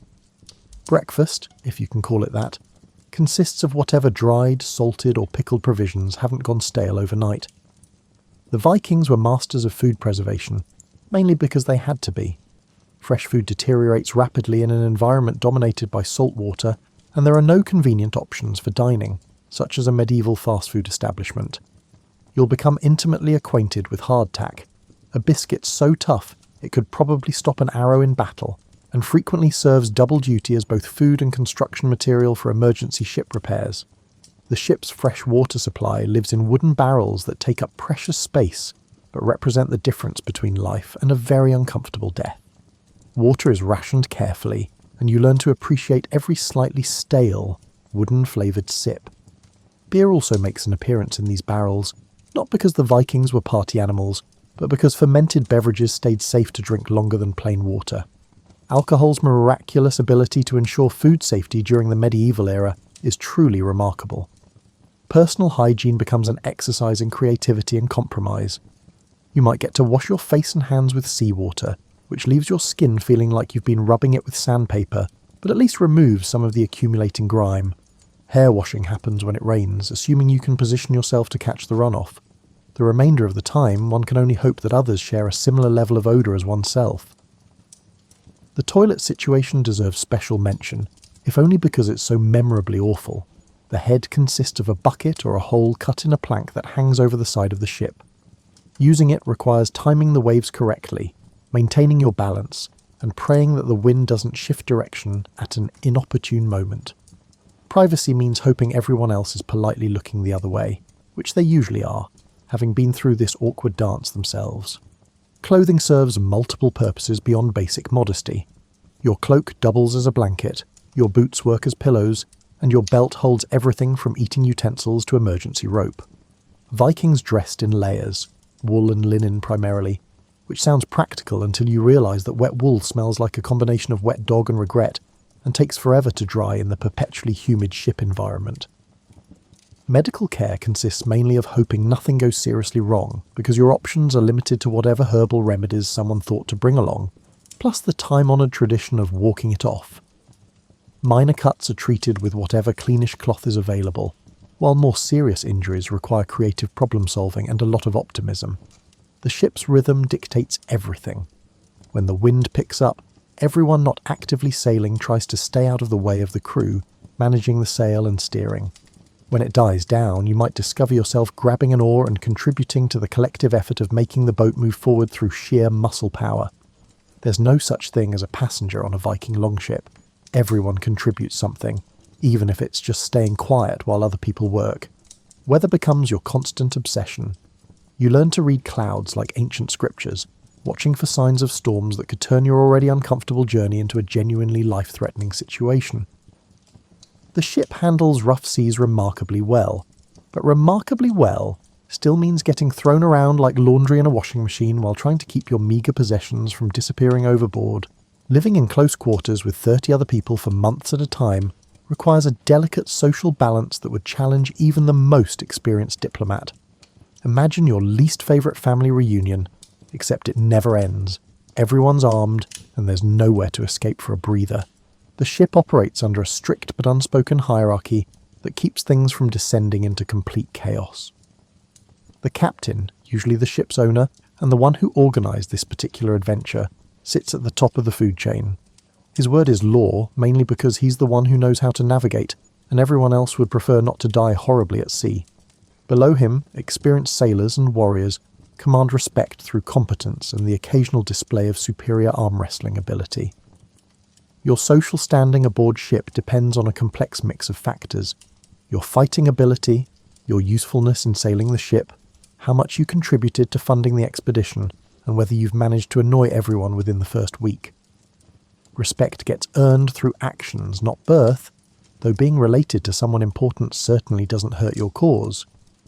Conflict resolution happens through a combination of peer pressure, practical necessity, and the ever-present threat of being thrown overboard. Minor disputes get settled through negotiation, major ones through combat, and really serious problems through the captain's absolute authority. Democracy has its place, but not when you're trying to outrun a storm or navigate through unfamiliar waters. The ship develops its own culture within days of departure.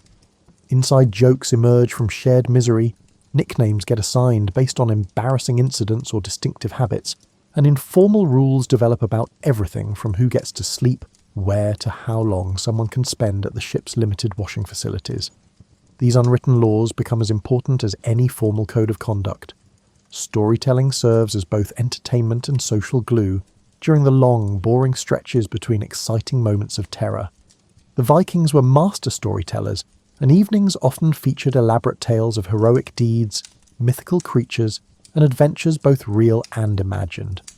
These stories serve multiple purposes. They pass time, preserve cultural knowledge, and provide a socially acceptable way for people to brag about their accomplishments without seeming too obnoxious about it.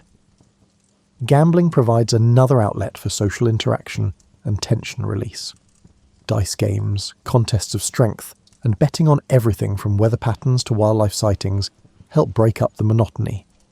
Vikings would bet on practically anything, partly for entertainment, and partly because small-stakes competition helps establish social dynamics without resorting to actual violence. Personal space becomes a negotiated commodity. Your designated sleeping spot is sacred territory, but everything else is open for communal use. Learning to respect others' few possessions while protecting your own requires diplomatic skills that would impress modern, United Nations peacekeepers. The golden rule aboard ship is simple. Don't mess with other people's stuff, and they probably won't mess with yours. Food sharing follows strict protocols based on contribution, status, and practical necessity. Everyone eats from common stores, but portion sizes and food quality reflect your position in the ship's hierarchy. The captain eats better than the newest crew member, but everyone gets fed because a hungry crew member is a dangerous crew member. Despite the cramped conditions, romance occasionally blossoms, albeit with considerable creativity and absolute discretion. Most ships are all male affairs, but mixed expeditions do happen, especially for trading voyages or family migrations. Any romantic entanglements need to stay extremely low-key to avoid disrupting ship dynamics, because jealousy in close quarters can turn deadly fast. The constant proximity means that everyone learns everyone else's habits, both good and deeply annoying. You discover who snores, who talks in their sleep, who has digestive issues, and who insists on sharpening their weapons at dawn every single day. Tolerance becomes a crucial survival skill, just as important as mastering knot tying or reading the wind. Arguments, when they happen, tend to escalate quickly in the confined space, but they also resolve faster because there's literally nowhere to go to nurse grudges. You learn to apologise quickly, forgive readily, and pick your battles cautiously, because the person you're fighting with today might be the one hauling you back aboard tomorrow when you fall overboard.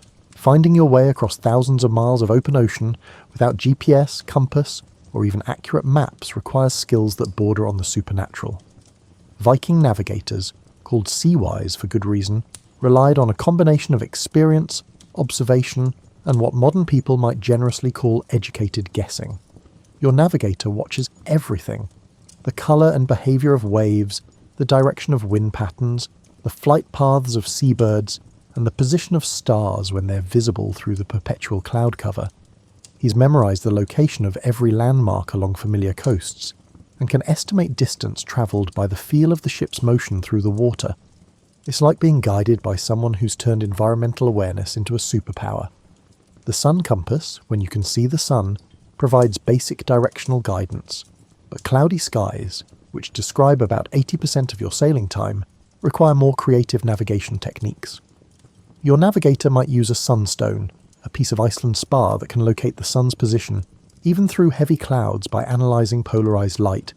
It sounds like magic, and honestly it is. Predicting the weather becomes crucial, not just for comfort. Storm clouds building on the horizon might give you a few hours warning to find shelter or prepare for rough seas.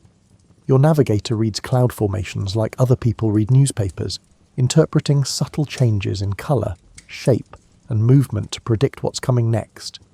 He's right more often than modern meteorologists, mainly because his life depends on accuracy.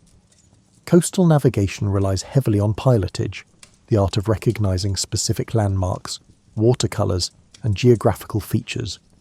Your navigator has spent years memorising the appearance of coastlines from specific distances and angles. That distinctive headland, the particular shade of green water near a river mouth, or the way mountains line up in the distance all serve as navigational signposts on the medieval maritime highway. Open ocean navigation challenges these skills to the utmost extent.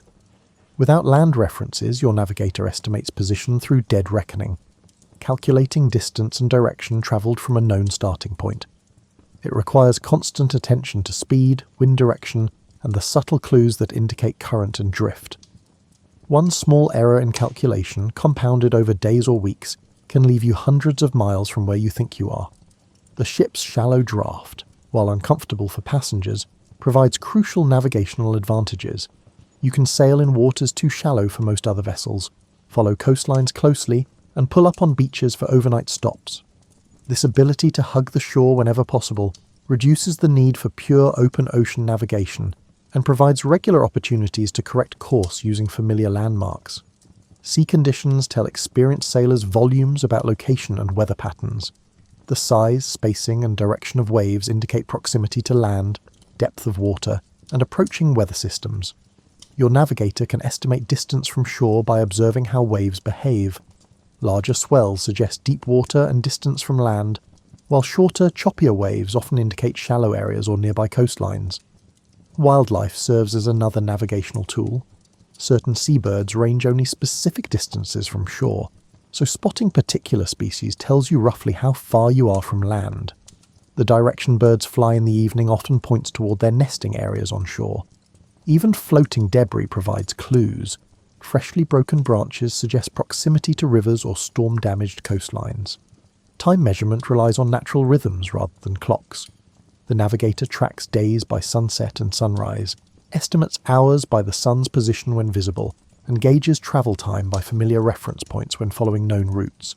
It's imprecise by modern standards, but adequate for navigation, that focuses more on reaching general areas than specific coordinates. When everything goes wrong, storms blow you off course, clouds obscure celestial navigation aids, and you lose track of your position, survival depends on the navigator's ability to make educated guesses and gradually work back toward known waters. Your task might involve following bird flight patterns toward land, watching for changes in watercolour that indicate shallow areas, or simply maintaining a consistent direction until you encounter recognisable coastline. The psychological pressure on navigators is enormous. Everyone's life depends on their expertise, and there's no backup system if they make serious errors. Most navigators train for decades before attempting major voyages, learning their craft through apprenticeship with experienced sea-wise captains who pass down knowledge accumulated over generations of maritime exploration. The common perception of Vikings as mindless barbarians ravaging Europe overlooks the fact that they were among the most sophisticated traders and entrepreneurs of their era. Your longship serves as both transportation and a mobile warehouse, carrying goods that will be traded, sold, or occasionally acquired through less diplomatic means across a commercial network spanning from Greenland to Constantinople. Trade goods packed into every available inch of ship space represent months of planning and investment. Amber from the Baltic coast, walrus ivory from the Arctic, silver from Arabic coins, iron weapons and tools, fur from northern animals, and slaves captured in raids all jostle for storage space with your personal belongings. The ship resembles a floating department store specialising in luxury goods and human misery. Your trading expeditions follow established routes connecting Scandinavia with the rest of the medieval world. The eastern route takes you down Russian rivers to Constantinople and the Byzantine Empire, where Nordic amber and furs are exchanged for silk, spices, and Byzantine gold. The western route leads to Britain, Ireland, and France, where Viking goods meet Roman-influenced markets hungry for northern specialties. Each route requires different navigation skills, trade languages, and diplomatic approaches. Raiding, despite its dramatic reputation, often serves as just another form of aggressive business negotiation. Many raids actually begin as trading expeditions that turn violent when negotiations break down, or when the Vikings realise they can take what they want more easily than they can buy it. The line between trader and raider shifts depending on circumstances, opportunity, and the relative strength of potential trading partners. The economics of Viking expeditions require careful calculation of risks and rewards. Ships, crew, provisions, and trade goods represent significant upfront investment, often requiring multiple investors pooling resources for major expeditions. Profits get divided according to complex formulas based on investment, participation, and predetermined agreements that would impress modern venture capitalists. Your crew includes specialists in various forms of commerce beyond simple muscle-powered intimidation. Some members speak multiple languages and understand foreign customs. Others have expertise in evaluating precious metals and trade goods, and a few possess the diplomatic skills necessary for negotiating with foreign merchants and local rulers. Successful Viking expeditions require as much business acumen as martial prowess. Markets in foreign ports operate according to local customs that your crew has learned through experience and cultural exchange. Understanding religious taboos, social hierarchies, and seasonal trading patterns makes the difference between profitable commerce and diplomatic disasters. Vikings develop remarkable cultural adaptability, adjusting their approach based on whether they're dealing with Christian monasteries, Islamic merchants, or pagan tribal leaders. Currency varies dramatically across your trading network. Arabic silver coins circulate widely and provide a relatively stable medium of exchange, but many transactions rely on barter systems, where goods are exchanged directly for other goods. Your navigator might trade amber for silk in Constantinople, then exchange that silk for silver in Kiev, then convert silver into iron tools in Norway. It's medieval international finance at its most complex. Slave trading, unfortunately, represents a major component of Viking commerce. Captives taken in raids become valuable trade goods, especially in markets where labour shortages create demand for workers. The Vikings' geographic position between slave-producing regions and labour-hungry markets makes them natural middlemen in this horrific but economically important trade. Quality control becomes crucial when your reputation affects future trading opportunities. Diluted silver, inferior weapons, or slaves who die in transport damage relationships with trading partners and reduce profitability of future expeditions. Successful Viking merchants maintain quality standards not because of altruism, but because repeat business requires satisfied customers. Competition comes from other Viking crews, local merchants, and established trading networks that predate Viking involvement. Success requires finding market niches, developing reliable supply chains, and building relationships with key trading partners. Some Vikings specialize in particular routes or goods, becoming known for specific expertise that commands premium prices. Weather and navigation delays can destroy profit margins by missing seasonal markets or arriving after competitors have saturated demand. Your trading expedition operates on tight schedules dictated by sailing seasons, market cycles, and religious festivals that affect local commerce. Timing becomes as important as the quality of goods being traded. Investment diversification spreads risk across multiple expeditions and trade goods. Wealthy Vikings rarely put all their resources into single ventures, instead participating in multiple expeditions with different destinations and objectives. It's medieval portfolio management designed to maximize returns while minimizing the chance of total financial ruin. Life aboard a Viking longship reduces existence to its most basic elements: staying warm, staying fed, staying dry, and staying alive. The small victories that punctuate your journey, a successful fishing expedition, a day of favourable wind, or simply waking up without someone's foot in your face, become monumental celebrations in the context of your floating hardship.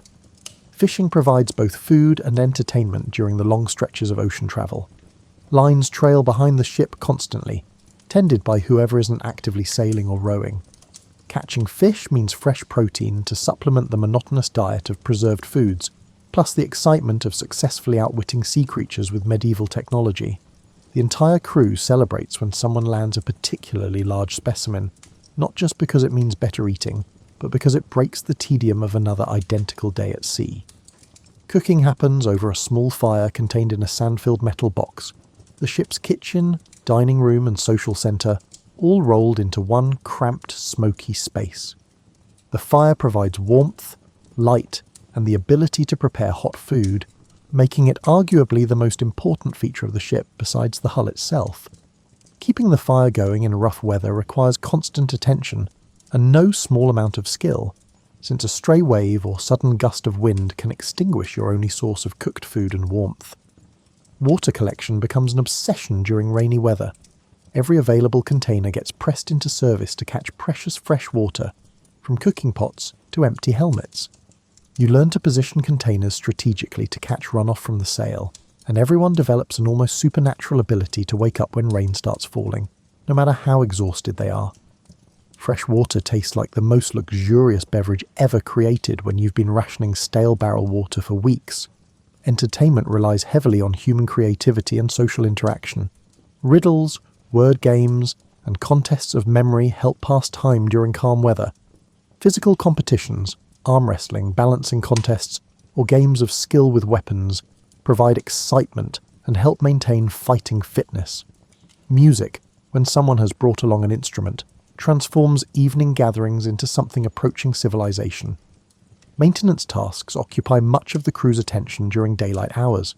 The ship requires constant care, bailing water that seeps through the hull, adjusting rigging, and repairing equipment damaged by salt spray and constant use. These tasks provide structure to otherwise formless days and give everyone something productive to do. The ship becomes like a needy pet that requires constant attention to keep it healthy and functional.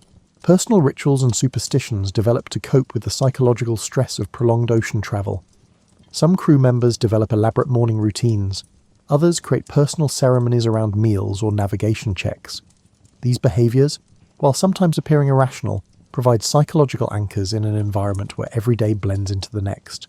Sleep becomes both escape and challenge. Despite cramped conditions and constant motion, exhaustion enables sleep, but regular interruptions from weather changes, navigation emergencies, or natural calls interrupt rest.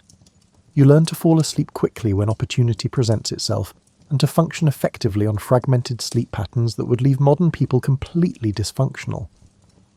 Weather protection requires constant adaptation and creativity. Your clothing layers are adjusted throughout the day as conditions change, adding garments when wind picks up, removing them when physical work generates heat, and rearranging everything when rain starts falling.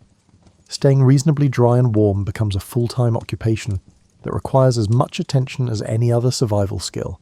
Small luxuries take on enormous psychological importance.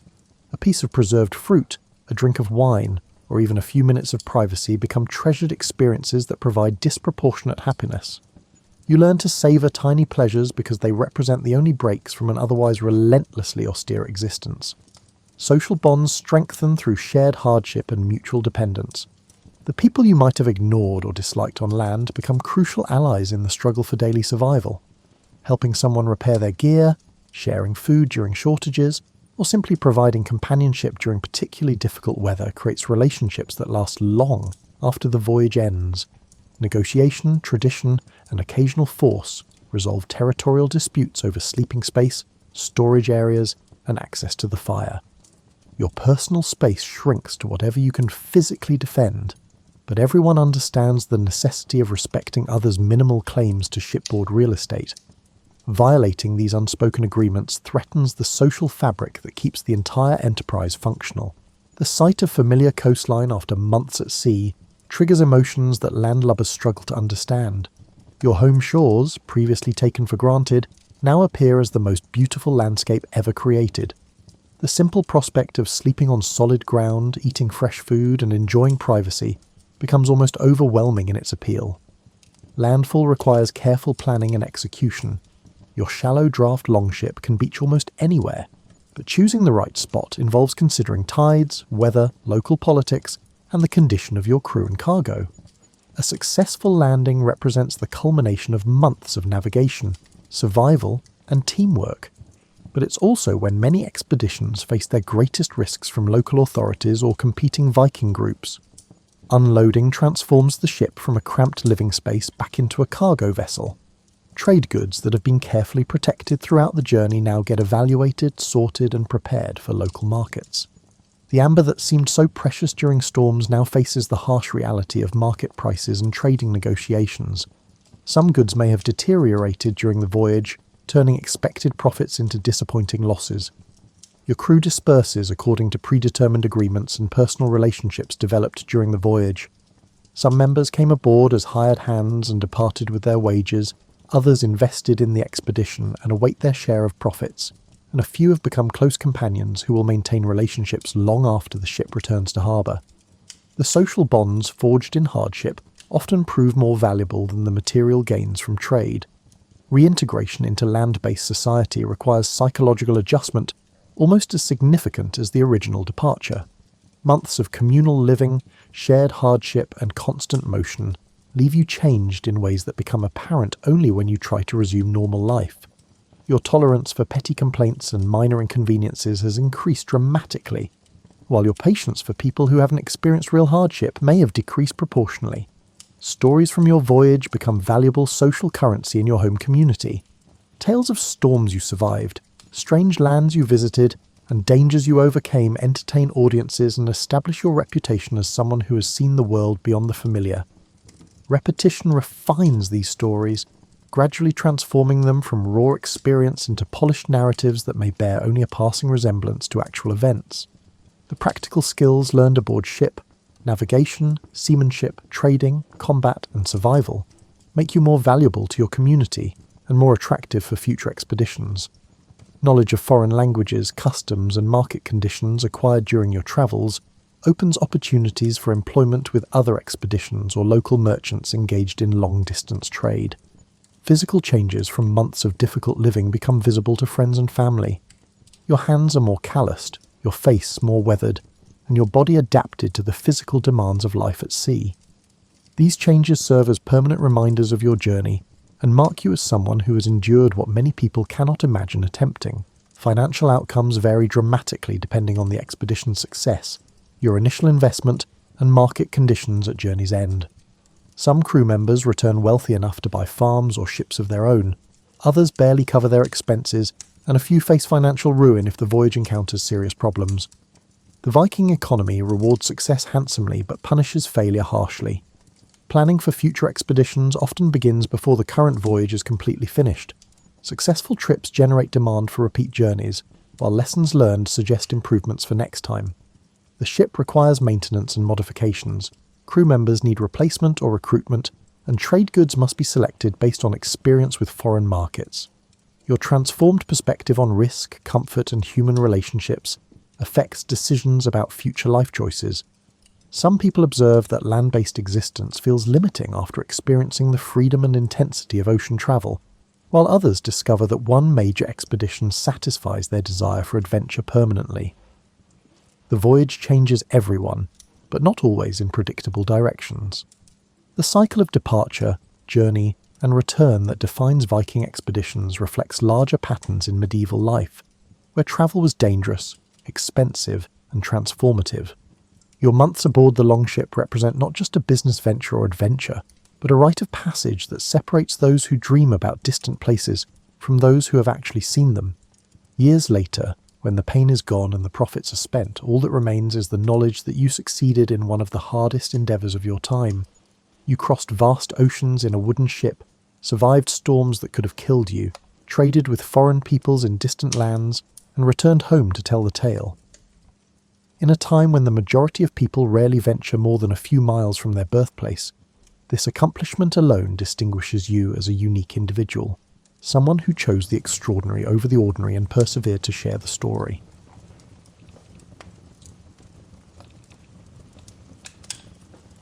Alrighty, let's drift back to 1720, my favourite time period, somewhere in the hills of Massachusetts.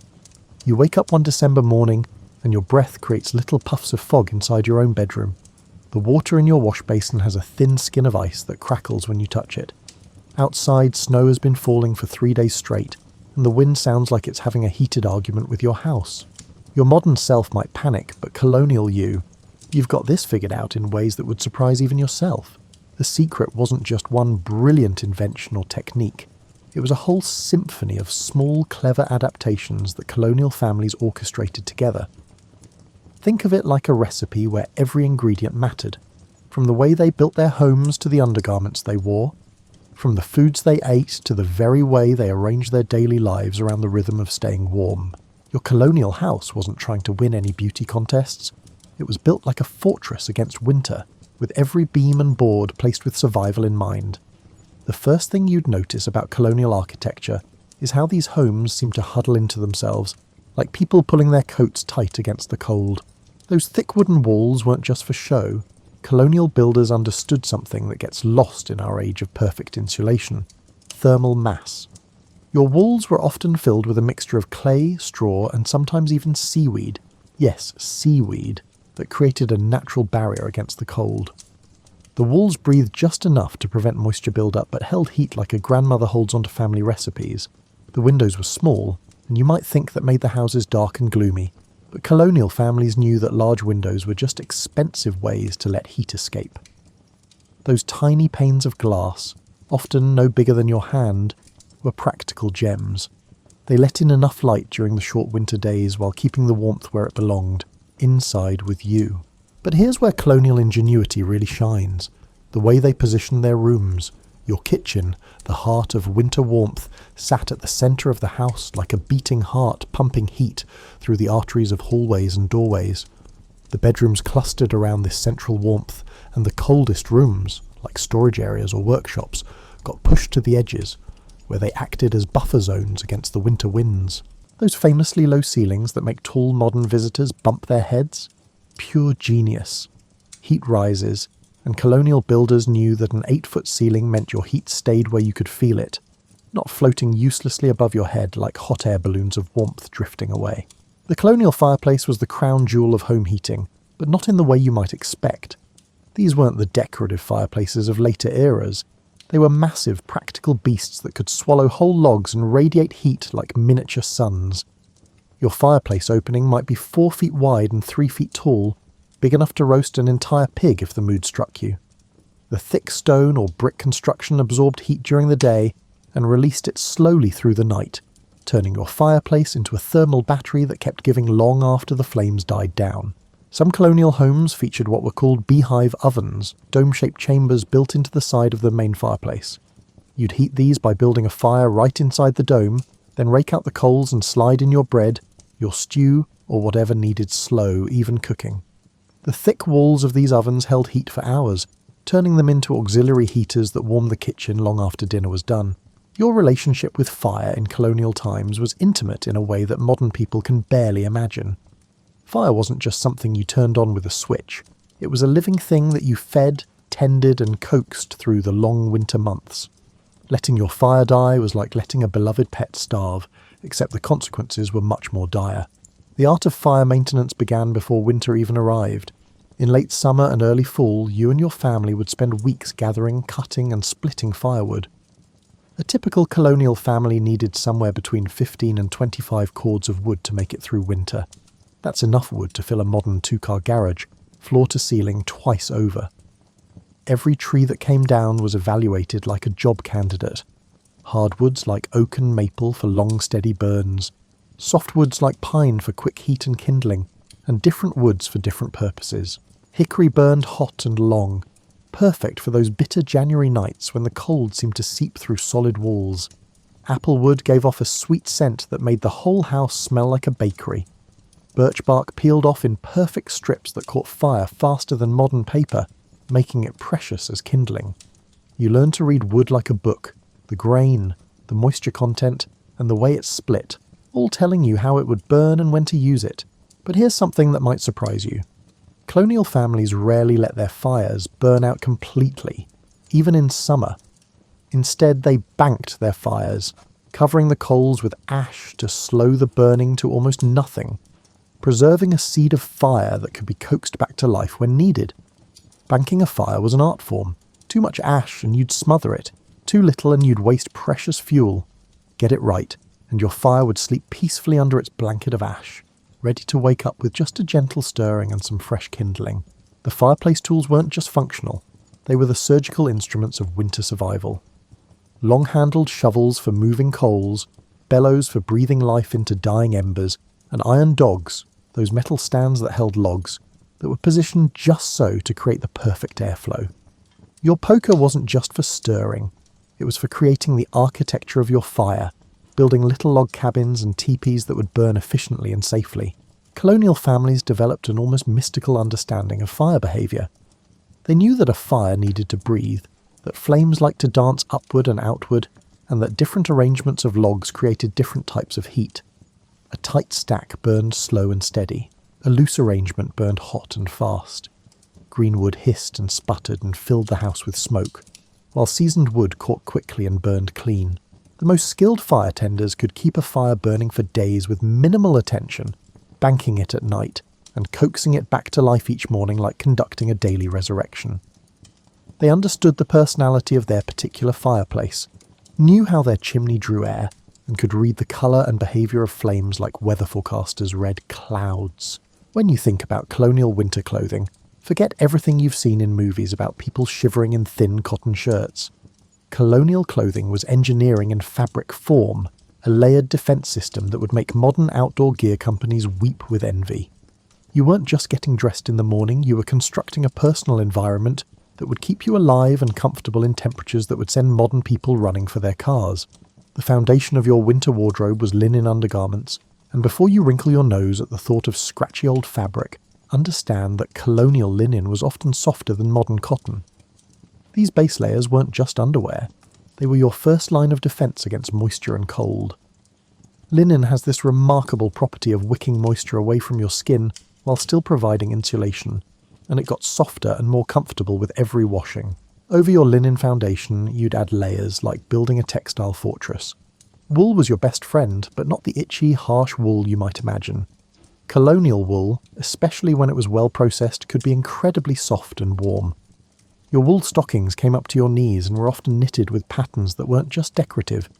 Different stitch patterns created different levels of thickness and insulation where you needed them most. Women wore multiple petticoats, sometimes 3 or 4 layers deep, creating a sort of textile balloon that trapped warm air around their legs. These weren't the dainty petticoats of later eras. They were serious winter gear, often made from wool or heavy linen, designed to create insulating air pockets while still allowing for movement. The outermost petticoat might be made from a tightly woven wool that shed water and blocked wind. Your stays, what we might call a corset, weren't just about fashion. They provided crucial support for your back during heavy work and created another layer of insulation around your torso.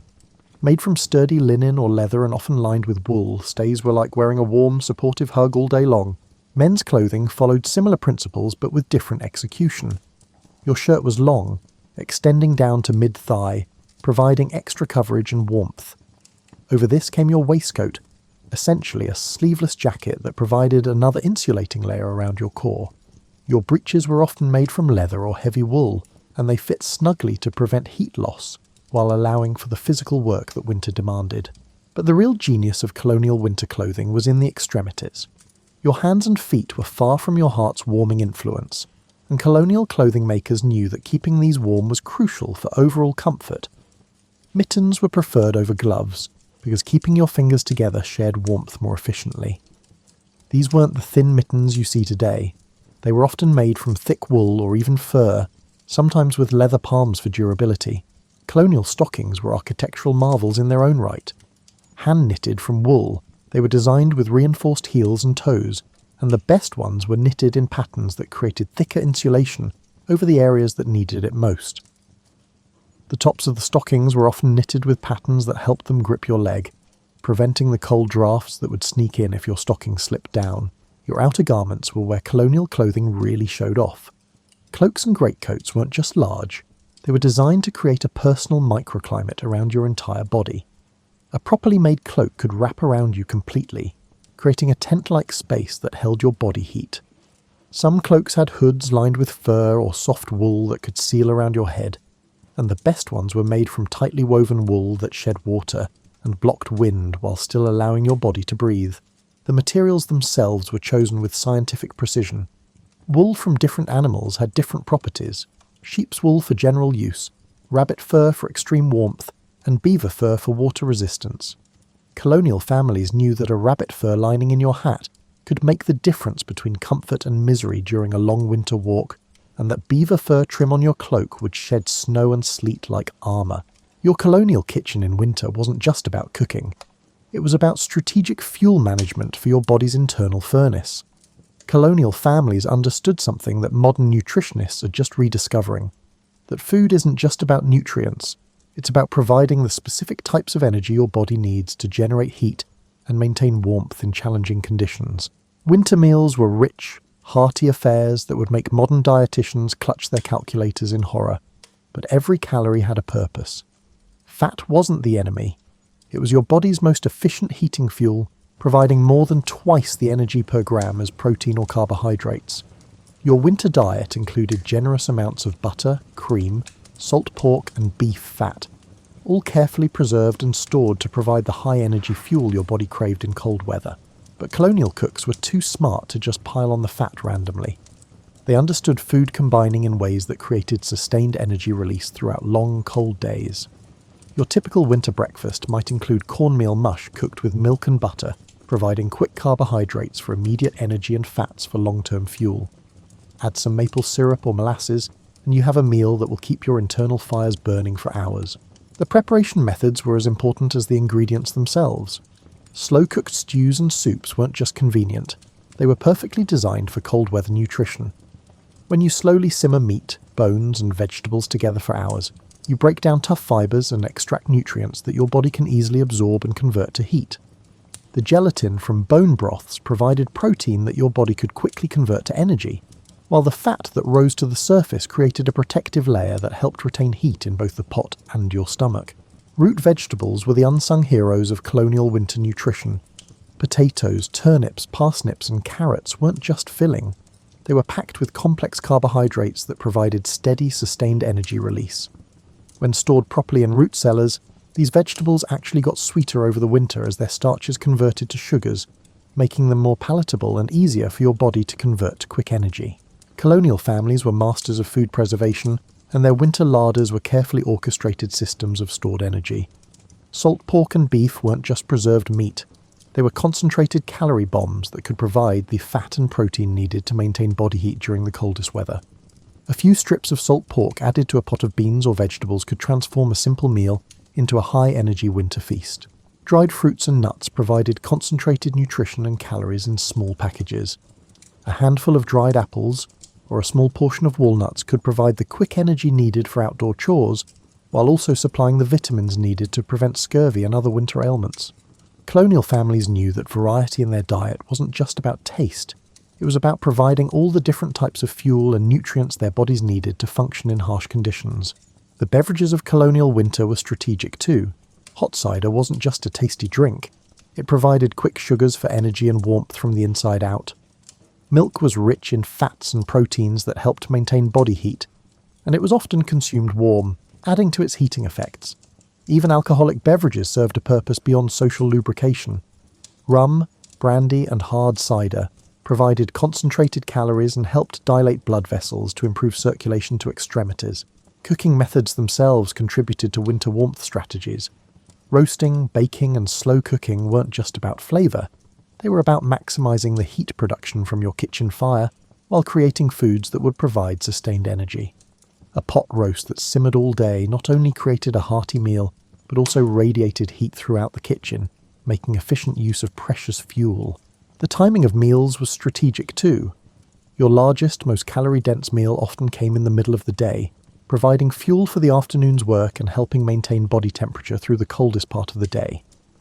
Evening meals might be lighter, but still warm and nourishing, designed to provide the steady energy needed to maintain body heat through the long winter night. Your colonial bedroom in winter was a battlefield where comfort met survival, and losing this battle meant shivering through long, miserable nights that left you exhausted and vulnerable to illness. But colonial families had developed an arsenal of strategies that turned even unheated bedrooms into surprisingly comfortable sleeping spaces. The bed itself was the command centre of your nighttime warmth strategy. Colonial beds weren't just furniture, they were elaborate heating systems disguised as sleeping platforms.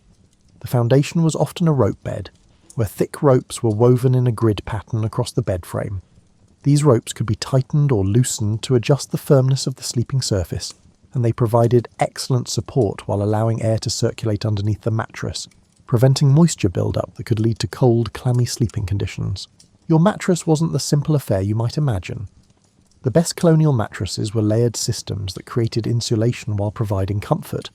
The bottom layer might be straw or corn husks for basic support and insulation from the cold ropes below. Above this came a layer of wool batting or down feathers for warmth and cushioning. The top layer was often fine linen or cotton ticking filled with the softest down or wool, creating a sleeping surface that was both comfortable and warm. But the real genius of colonial bed warmth was in the warming systems. Bed warmers weren't luxuries, they were essential tools for survival.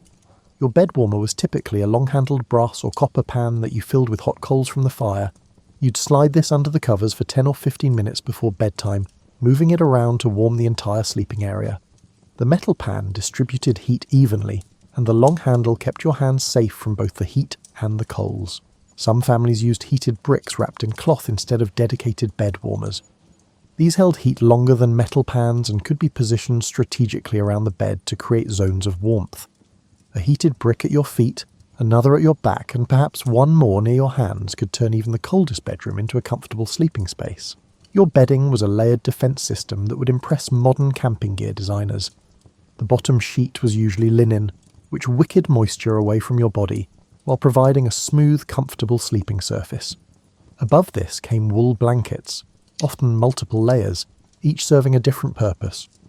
A lighter wool blanket next to your body provided warmth without weight, while heavier blankets on top trapped heat and blocked cold drafts. The top layer of your bedding was often a thick comforter or coverlet filled with down or wool. These weren't just warm, they were designed to create a microclimate around your body that held heat while allowing enough air circulation to prevent stuffiness. The best comforters had removable covers that could be washed regularly, keeping your bedding fresh and hygienic even during the months when bathing was infrequent. Bed curtains weren't just for privacy. They were essential heating equipment. Heavy curtains drawn around your bed created a smaller space that was easier to warm and harder for cold air to penetrate.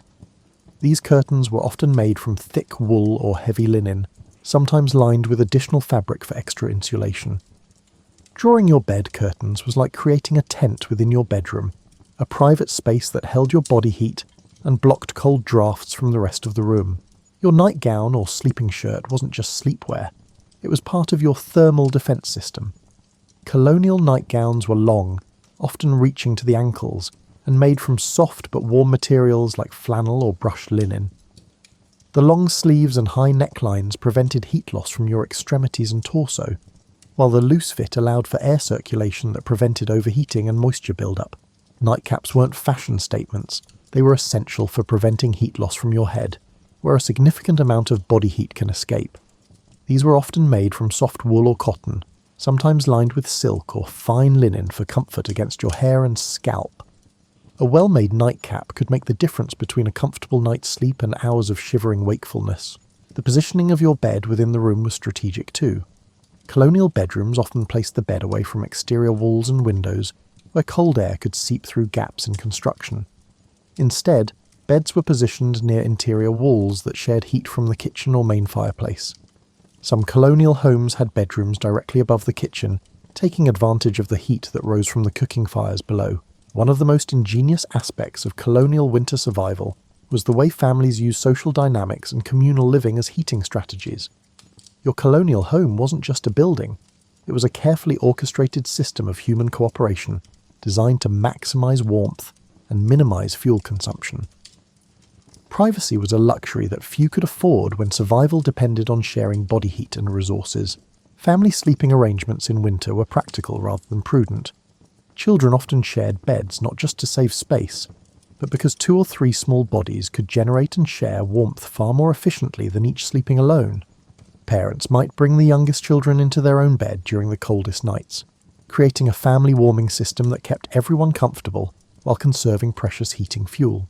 The concept of bundling, where courting couples would share a bed while fully clothed and sometimes with a board between them, wasn't just about supervised romance.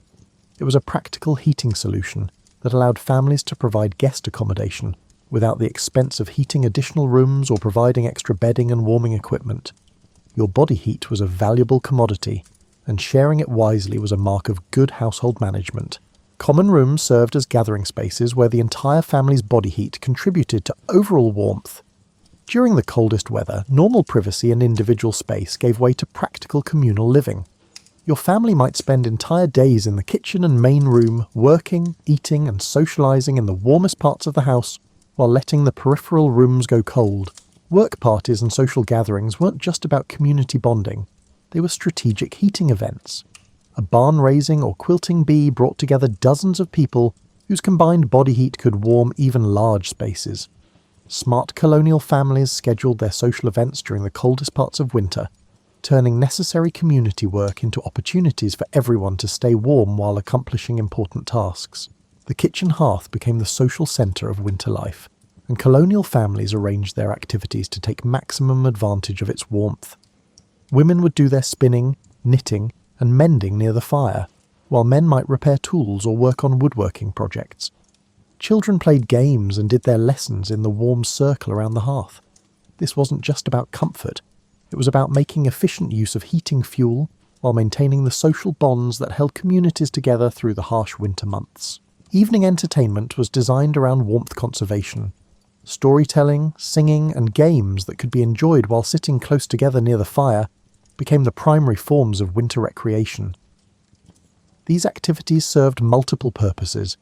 They provided mental stimulation during the long, dark evenings, they kept people sedentary and close to heat sources, and they reinforced the social connections that were essential for community survival. Even religious practices adapted to winter heating realities. Church services in winter were often shorter than summer services, and churches developed strategies like foot warmers, small, portable braziers that could be filled with coals from home and carried to church to provide personal heating during long services. Some congregations would pack into smaller spaces during winter, using their combined body heat to make worship more comfortable. Community resource sharing was another form of social heating. Families would coordinate their heating and cooking schedules to maximise efficiency, perhaps taking turns hosting large meals that could feed multiple families while requiring only one fire, or sharing the use of large ovens for baking bread or roasting meat. These arrangements saved fuel while strengthening community bonds. The concept of neighbouring, helping nearby families with tasks that were easier done in groups, became especially important during winter. Butchering, woodcutting, and food preservation were often community activities that brought people together for warmth, efficiency, and safety. These work parties provided opportunities for social interaction during isolated winter months, while accomplishing necessary tasks more efficiently than individual families could manage alone. Colonial families were master practitioners of microclimate management, understanding how to create warm zones within larger cold spaces, and how to use the physics of heat, air circulation, and thermal mass to their advantage. Your colonial home wasn't uniformly heated. Instead, it was a collection of carefully managed thermal zones that prioritised warmth where it was needed most, while allowing less critical areas to remain cold. The concept of heat layering in colonial homes was sophisticated in ways that modern heating systems sometimes miss. Heat from your central fireplace didn't just radiate outward randomly. It was channeled and directed through strategic architectural choices. Interior doors were positioned to allow warm air to flow from heated rooms to adjacent spaces, while exterior doors were often double-layered with small vestibules that prevented cold air from rushing directly into warm spaces. Thermal mass was used strategically throughout colonial homes. Large stone or brick fireplaces absorbed heat during active burning and released it slowly over hours, acting like massive batteries that stored and distributed warmth long after the fire died down. Some colonial homes featured stone floors near the hearth that absorbed heat during the day and radiated it back during the night, creating comfort zones that remained warm even when the fire was banked. Window management was a precise science in colonial homes. During sunny winter days, even small windows could contribute significant heat gain when positioned correctly. Colonial families understood which windows would catch morning sun, afternoon sun, or were positioned to avoid cold northern exposures. They would open these windows during warm daylight hours to capture solar heat, then cover them with thick curtains or shutters as soon as the sun moved on or set, trapping the captured warmth inside. Air circulation management prevented the stuffiness that could make heated spaces uncomfortable, while avoiding the drafts that could steal precious warmth. Colonial builders understood that still air was insulating air, and they designed their homes to minimize unwanted air movement, while allowing for the gentle circulation needed to distribute heat from fires and prevent moisture buildup that could lead to cold, clammy conditions. The strategic use of textiles turned colonial homes into adjustable thermal environments. Heavy curtains, tapestries, and wall hangings weren't just decorative. They were movable insulation that could be deployed where needed most. During the coldest weather, families would hang extra blankets or quilts to subdivide large rooms into smaller, more easily heated spaces, or to block off unused areas that would otherwise steal heat from living spaces. Furniture placement was another tool in the colonial thermal management toolkit. Chairs, benches, and tables were positioned to create windbreaks around seating areas near fires, while also serving as platforms for warming stones, bricks, or other thermal mass objects that could store and distribute heat. High-backed chairs and settles weren't just about comfort. They created personal heat-reflecting zones that concentrated warmth around individual family members. The timing of daily activities was coordinated with thermal management strategies. Cooking, baking, and other heat-generating activities were scheduled to provide maximum warming benefit during the coldest parts of the day. Laundry might be done during the warmest part of winter days, taking advantage of both solar heat gain and the warmth generated by hot water and steam, while also providing humidity that made cold air feel more comfortable. Even personal thermal management was sophisticated. Colonial families understood that keeping your core body temperature warm was more efficient than trying to heat extremities directly. They wore layers that trapped warm air close to their torsos and major blood vessels, allowing their circulatory systems to carry this warmth to hands and feet more efficiently than trying to heat these extremities externally. The management of humidity levels was crucial for winter comfort. Too little humidity made cold air feel even colder and could lead to respiratory problems and dry, cracked skin. Too much humidity made spaces feel clammy and cold, while promoting the growth of mould and mildew that could cause illness. Colonial families used cooking, breathing, and strategic ventilation to maintain humidity levels that made their heated spaces feel comfortable and healthy. When winter weather turned truly dangerous, colonial families had emergency protocols that could mean the difference between survival and disaster.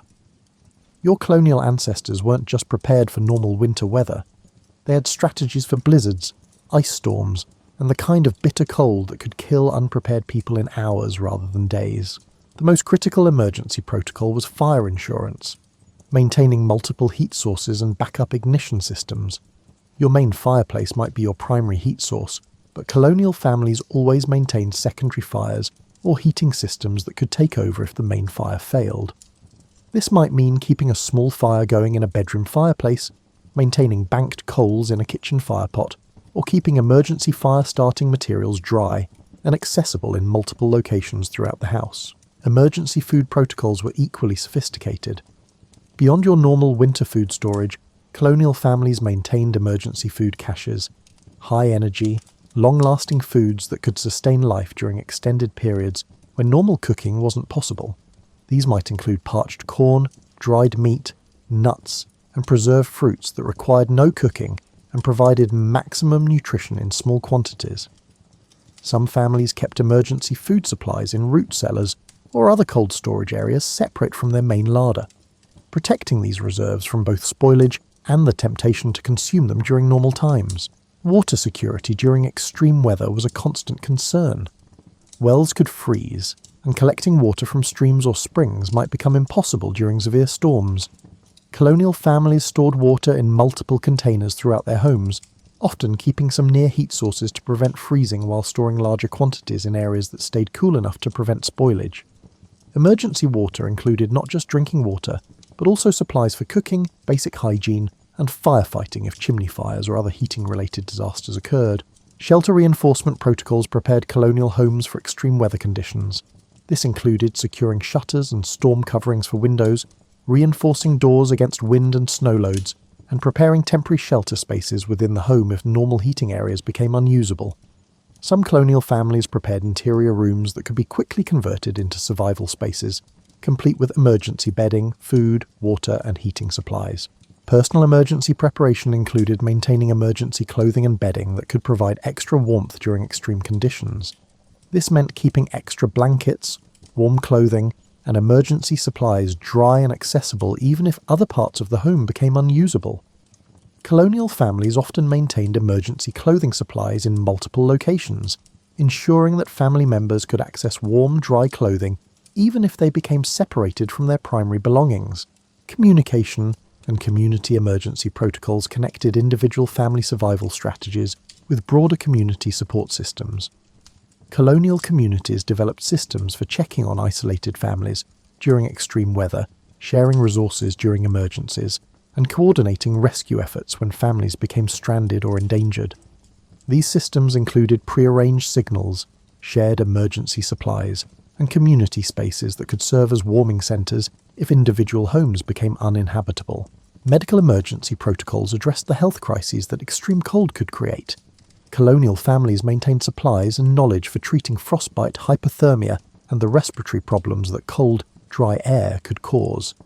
They understood that maintaining body temperature was crucial for fighting off illness, and they had strategies for caring for sick family members that prioritised warmth while providing necessary medical attention. Recovery protocols helped families restore normal operations after extreme weather events. This included procedures for safely assessing and repairing weather damage, restoring normal heating and cooking operations, and replenishing emergency supplies that had been consumed during the crisis. Colonial families understood that surviving one emergency was only valuable if you were prepared for the next one. Winter warmth in colonial times wasn't just about comfort and survival. It was about careful resource management and economic strategy. Every piece of firewood, every calorie of food, and every hour of labour spent on heating had to be balanced against other needs and the limited resources that had to last through the entire winter season. Fuel budgeting was as important as food budgeting for colonial families. Your wood supply wasn't just a pile of logs, it was a carefully calculated resource that had to be managed with the same precision as money in a bank account. Families tracked their wood consumption, adjusted their burning practices based on weather forecasts and remaining supplies, and made strategic decisions about when to burn premium hardwoods versus when to make do with less efficient fuel. The labour economics of staying warm were equally complex. Every hour spent cutting, splitting and stacking firewood was an hour that couldn't be spent on other necessary tasks. Colonial families had to balance the immediate need for heating fuel against the long-term need for food production, home maintenance and income-generating activities. This led to sophisticated time management strategies that maximised the efficiency of heating-related work. Resource sharing and bartering created community economies of warmth. Families might trade surplus firewood for food, exchange labour for heating supplies, or share specialised tools and equipment that made heating more efficient. A family with superior wood-cutting tools might provide firewood preparation services in exchange for other goods, while families with large ovens might do community baking in exchange for fuel to heat their ovens. The cost-benefit analysis of different heating strategies was constantly evolving throughout the winter season. Early in winter, when fuel supplies were abundant, families might heat more rooms and maintain higher temperatures. As supplies dwindled and the coldest weather approached, they would retreat to smaller, more efficiently heated spaces and lower their overall heating standards to stretch remaining fuel through the end of winter. Investment in heating efficiency paid long-term dividends for colonial families. Better-built fireplaces, improved chimney design, and high-quality heating tools might require significant upfront investment, but they could reduce fuel consumption and labour requirements over multiple winter seasons. Families that could afford these improvements often found that they could maintain comfort with less fuel while having surplus resources to trade or to provide security against particularly harsh winters. The economics of clothing and textiles for winter warmth involved similar calculations. High-quality wool clothing and bedding required significant investment in materials and labour, but provided superior warmth and durability compared to cheaper alternatives. Colonial families had to decide whether to invest time and money in premium winter clothing that would last for many seasons, or to make do with less expensive options that might need frequent replacement. Food economics is intertwined with heating economics in complex ways. High-calorie winter foods provided the energy needed to maintain body heat, but they were often expensive or required significant resources to produce and preserve. Families had to balance the cost of heating their homes against the cost of eating foods that would help their bodies generate internal heat, often finding that strategic combinations of both approaches provided the most economical winter survival strategy. Colonial families weren't just following ancient traditions, they were constantly innovating, adapting, and improving their winter survival strategies. Your colonial ancestors were inventors and experimenters who faced the daily challenge of staying warm with limited resources and technology, leading to remarkable innovations that often surpassed modern solutions in efficiency and sustainability. Fireplace design evolved continuously throughout the colonial period as families experimented with ways to extract more heat from their precious fuel. Some colonials developed fireplace inserts and heat exchangers that captured heat that would otherwise escape up the chimney. Others experimented with fireplace positioning, angling, and airflow patterns that maximised heat distribution throughout their homes. These innovations were often shared between families and communities, spreading effective improvements throughout entire regions. Insulation innovations used locally available materials in creative ways. Families experimented with different combinations of natural insulation materials, mixing straw with clay, layering different types of animal fur, or using collected bird down in ways that provided maximum insulation value. Some colonial families developed sophisticated understandings of how different insulation materials performed under various conditions, leading to custom insulation solutions for different parts of their homes. Clothing and textile innovations addressed specific heating challenges through creative design and material use. Colonial seamstresses developed techniques for creating garments that maximised warmth while allowing for the physical activity that winter survival demanded. This included innovations in layering systems, strategic reinforcement of high-wear areas, and the development of specialised garments for specific winter activities like ice fishing, wood cutting, or outdoor animal care. Food preservation and preparation innovations extended the effectiveness of winter nutrition strategies. Colonial cooks developed new techniques for preserving high-energy foods, creating concentrated nutrition sources, and preparing foods that provided maximum heating benefit. These innovations often involved creative combinations of traditional preservation techniques with new understanding of nutrition and energy requirements. Heating tool innovations improved the efficiency and safety of fire management. Colonial blacksmiths and metalworkers developed improved fireplace tools, more efficient bed warmers, and specialised implements that made fire management easier and more effective. Some families created their own heating innovations using available materials: copper warming pans that distributed heat more evenly, iron fire dogs that could be adjusted for different log sizes, and specialised coal containers that held heat longer while being safer to handle. Building technique innovations address specific thermal challenges that colonial families discovered through experience. Some families experimented with double wall construction that created insulating air spaces, while others developed innovative chimney designs that captured more heat before it escaped outdoors. These building innovations were often region-specific, adapting to local climate conditions, available materials, and specific heating challenges. Behavioural innovations were perhaps the most important category of colonial winter adaptations. Families continuously refined their daily routines, work schedules, and living patterns to maximise warmth while minimising fuel consumption. This might include innovations in family coordination that ensured fires were tended efficiently, new approaches to task scheduling that took advantage of natural heat sources, or creative solutions for maintaining social connections during isolated winter months. Community innovations in heating strategies often provided solutions that individual families couldn't achieve alone. Some communities developed shared heating resources like communal ovens or warming houses that could serve multiple families efficiently. Others created community fuel sharing systems that helped ensure that no family ran out of heating fuel during extreme weather. These community innovations required cooperation and coordination, but they often provided heating solutions that were more efficient and reliable than individual family efforts. The most successful colonial innovations were those that addressed multiple challenges simultaneously.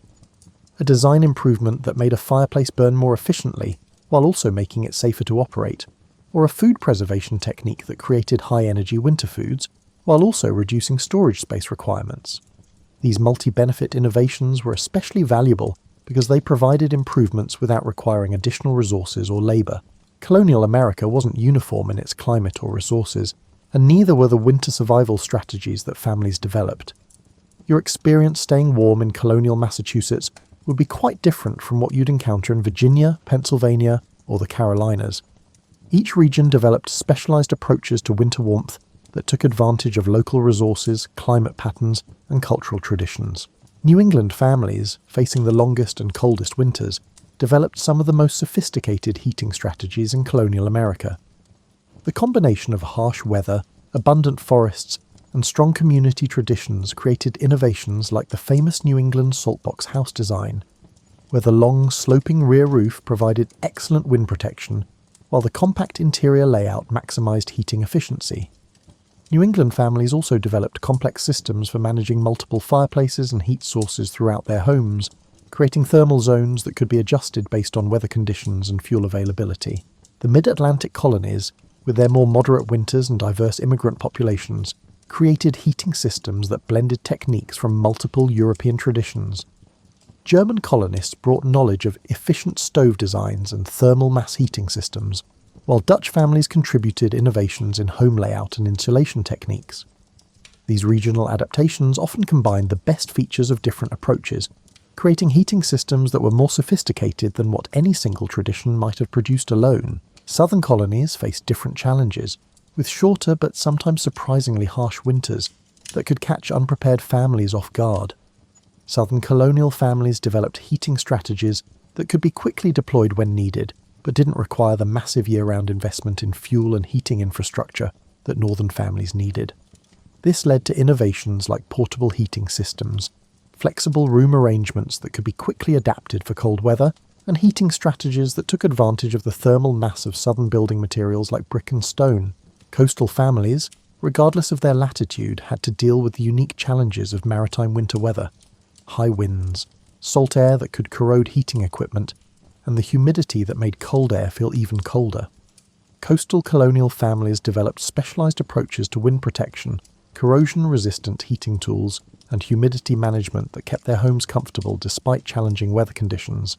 Mountain and frontier families faced the challenge of extreme weather, combined with limited access to specialised heating equipment and supplies. These families became masters of improvisation and local resource utilisation, developing heating systems that could be built and maintained using only materials available in their immediate environment. Frontier innovations often focused on durability and repairability, creating heating systems that could function reliably even when replacement parts and professional repair services were unavailable. Urban colonial families dealt with different constraints, including limited space for fuel storage, restrictions on certain types of heating due to fire regulations, and the need to coordinate heating systems with neighbours in close proximity. Urban innovations often focused on space efficiency and fuel economy, creating heating solutions that provided maximum warmth in minimal space while using expensive urban fuel supplies as efficiently as possible. Rural families had different advantages and challenges, with greater access to fuel and space, but also greater isolation during extreme weather. Rural heating innovations often focused on self-sufficiency and emergency preparedness, creating heating systems that could function independently for extended periods without outside support or supplies. The interaction between different regional approaches created continuous innovation and improvement in colonial heating strategies. Families moving between regions brought their heating knowledge with them, leading to cross-pollination of techniques and the development of hybrid approaches that combine the best features of different regional traditions. Your daily life in a colonial winter followed rhythms that were dictated as much by thermal management as by daylight or traditional schedules. The need to maintain warmth created a choreography of daily activities that was both practical and surprisingly elegant in its efficiency. Your winter day began before dawn, not because you were an early riser by choice, but because the fires banked overnight needed attention before they died completely.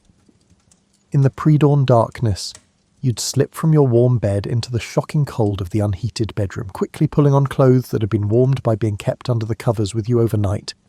Your first task was always fire management, stirring the banked coals in the kitchen fireplace, adding kindling and fresh wood, and coaxing the sleeping fire back to active life. The kitchen became your morning command centre, and breakfast wasn't just about nutrition, it was about warming yourself from the inside while the house fires began to take the edge off the indoor cold. Hot porridge, warm bread, and steaming cider or milk weren't luxuries. They were essential tools for raising your body temperature to the point where you could function effectively in cold conditions. Morning work was planned around the gradual warming of your living spaces. Tasks that could be done near the kitchen fire took priority: meal preparation, mending, and planning the day's activities. As other rooms slowly warmed up, or as outdoor temperatures rose with the winter sun, you could expand your activities to other parts of the house, or venture outdoors for essential chores. The midday period, when the winter sun provided whatever warmth was available from the outside, became the time for activities that required leaving the warm interior spaces. This was when you'd venture out to tend animals, collect firewood, check on stored supplies, or visit neighbours.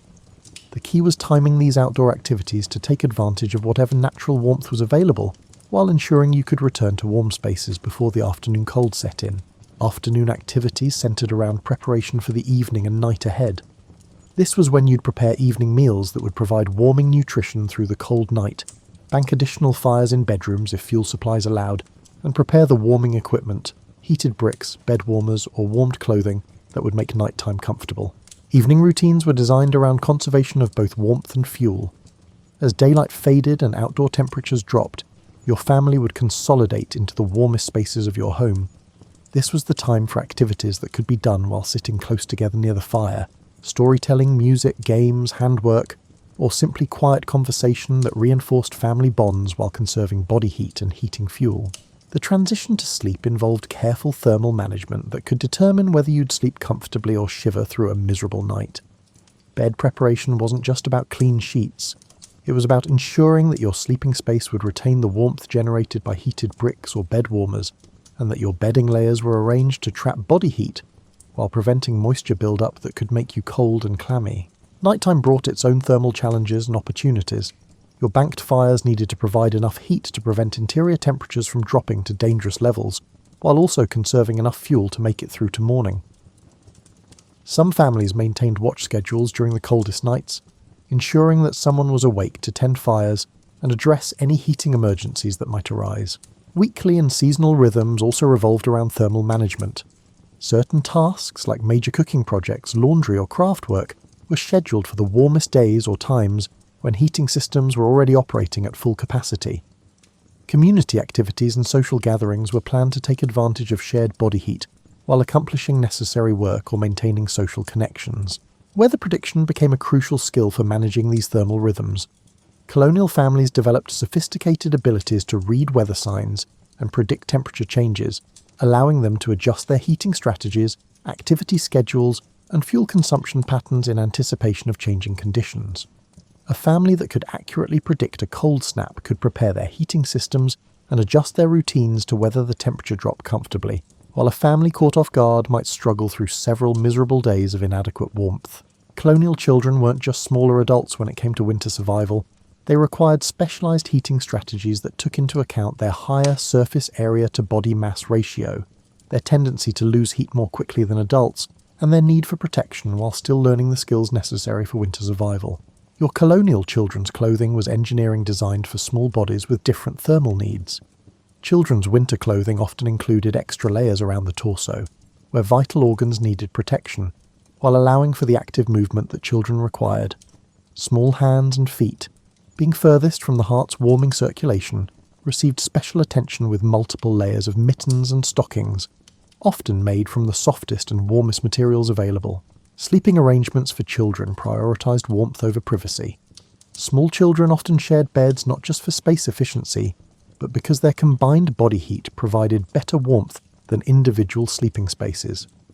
Parents would position children's beds near heat sources when possible, or bring small children into the master bed during the coldest nights, using parental body heat to ensure that developing bodies stayed warm enough to grow and thrive.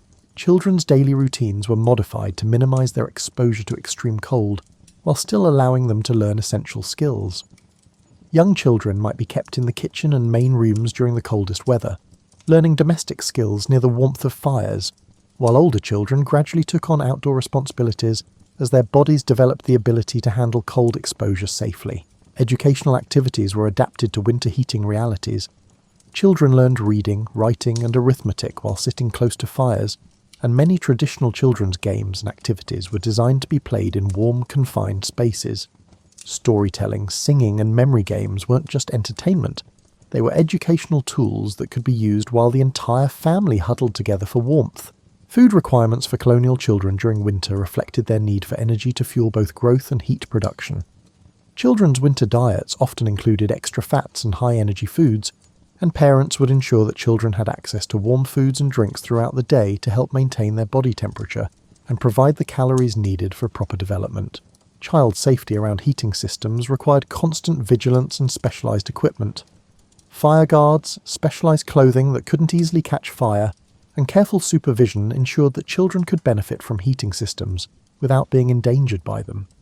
Children learned fire safety and heating system management as essential life skills, but always under close adult supervision.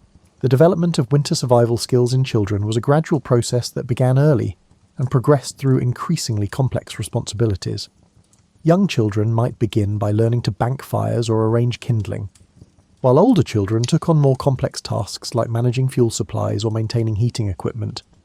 This skill development was essential for preparing children to eventually manage their own winter survival as adults. Community support systems often provided additional resources for keeping children warm during extreme weather. Neighbours might take in children from families facing heating emergencies, and community warming spaces could provide backup heating for families with inadequate resources. These community safety nets were especially important for ensuring that children, who were most vulnerable to cold exposure, had access to adequate warmth, even during the most challenging weather. Winter health management in colonial times was inseparable from heating and warmth maintenance. Your colonial ancestors understood that staying warm wasn't just about comfort, it was about preventing illness, maintaining the immune systems to fight disease, and ensuring that existing health conditions didn't become life-threatening during cold weather. Respiratory health was a primary concern during colonial winters, and heating strategies were designed to address the dry, cold air that could damage lungs and airways. Colonial families used humidity management techniques, steaming pots of water, wet cloths hung near fires, and breathing warm, moist air from heated beverages to protect their respiratory systems from the harsh, dry air that heating fires could create. Circulation problems caused by cold exposure were addressed through both external warming techniques and internal warming foods and beverages. Colonial families understood that maintaining good circulation was essential for overall health, and they used warming foods, gentle exercise, and strategic heating to ensure that blood flow reached extremities and vital organs effectively. Cold-related injuries like frostbite and hypothermia were serious concerns that colonial families addressed through both prevention and treatment strategies. Prevention focused on proper clothing, limited exposure times, and recognition of early warning signs. Treatment involved gradual rewarming techniques that could restore circulation without causing additional tissue damage. Chronic health conditions were often exacerbated by cold weather, and colonial families developed specialized heating strategies for family members with arthritis, respiratory problems, or other conditions that cold weather could worsen. This might include dedicated heating equipment for specific family members, specialized clothing or bedding, or modified daily routines that minimize cold exposure for vulnerable individuals. Herbal medicine and home remedies were adapted for winter health maintenance. Colonial families used warming herbs and spices not just for flavor, but for their therapeutic properties in maintaining body heat and supporting immune function. Hot herbal teas, warming spice combinations, and topical treatments made from warming plants helped support health during the challenging winter months. Nutrition for winter health went beyond simple calorie management to include foods and supplements that supported immune function and cold resistance. Colonial families understood which foods provided the vitamins and minerals needed to maintain health during limited nutrition winter months, and they planned their preserved food supplies to ensure adequate nutrition throughout the winter season. Mental health considerations were important aspects of colonial winter survival. The isolation, limited daylight, and constant focus on survival could create mental health challenges that colonial families addressed through social connections, meaningful activities, and community support systems. Maintaining mental health was understood to be essential for physical survival, as depression or anxiety could impair judgment and decision-making abilities needed for effective winter management. Sleep health during winter required specialized approaches that ensured adequate rest while maintaining safe body temperature throughout long, cold nights. Colonial families developed sophisticated understanding of how to create sleeping conditions that promoted healthy sleep while preventing the temperature drops that could interrupt rest or create health risks. Emergency medical care during winter presented unique challenges when professional medical help might be unavailable due to weather conditions. Colonial families maintained medical supplies and knowledge for treating common winter health problems, and they developed emergency protocols for addressing serious health crises when outside help wasn't accessible. As winter gradually loosened its grip and the first signs of spring appeared, colonial families didn't simply celebrate the end of cold weather.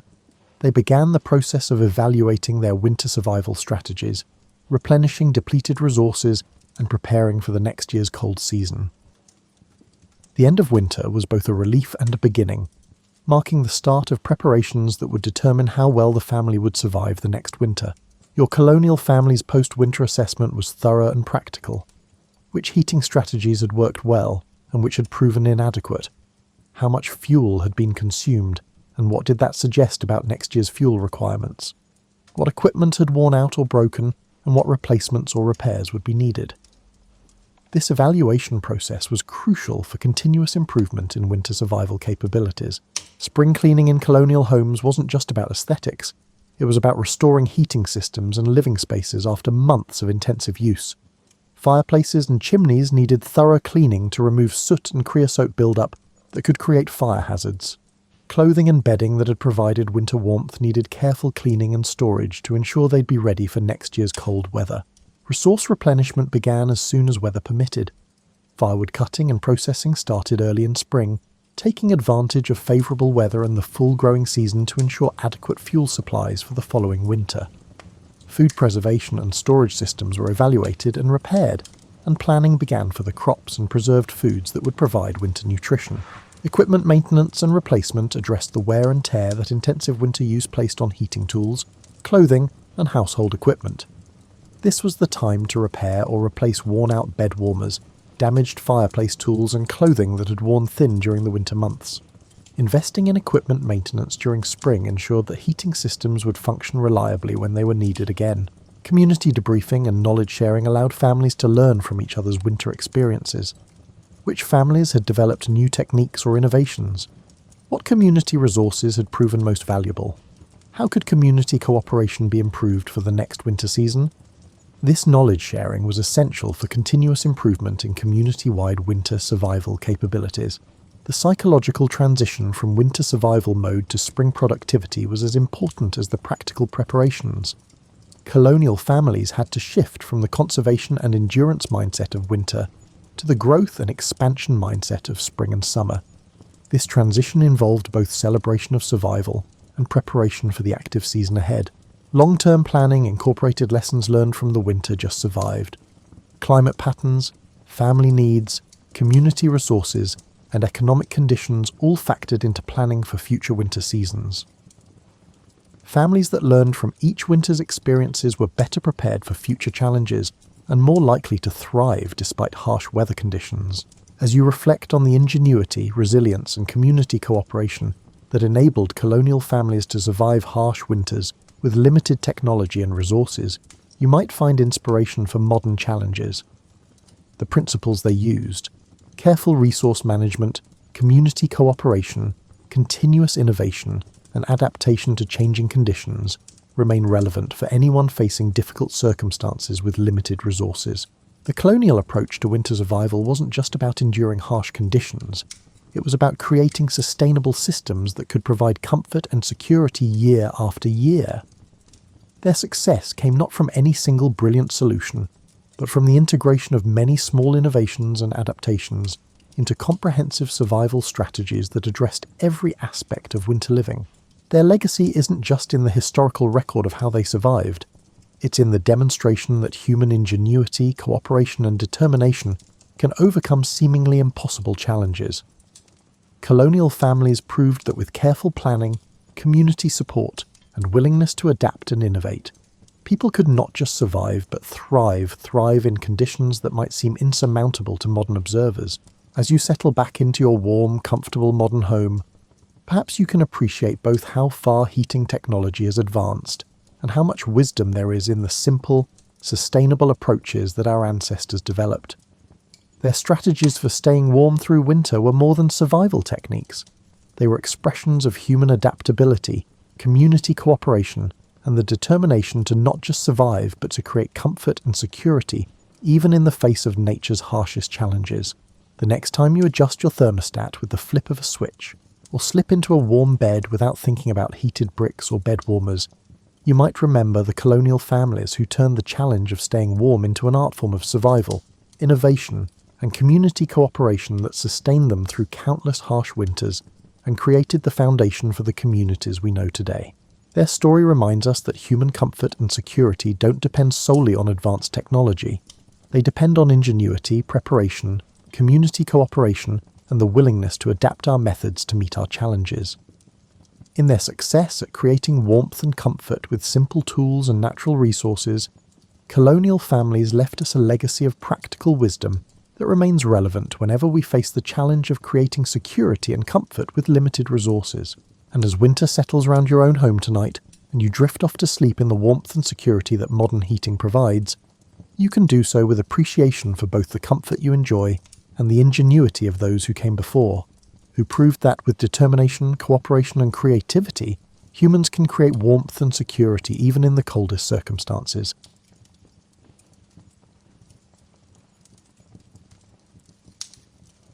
Imagine, if you will, the world in the year 1346. Not the world as you might picture it from history books, all mud and misery, but the actual living, breathing medieval world that people loved and complained about and took completely for granted, just as you do with your own time.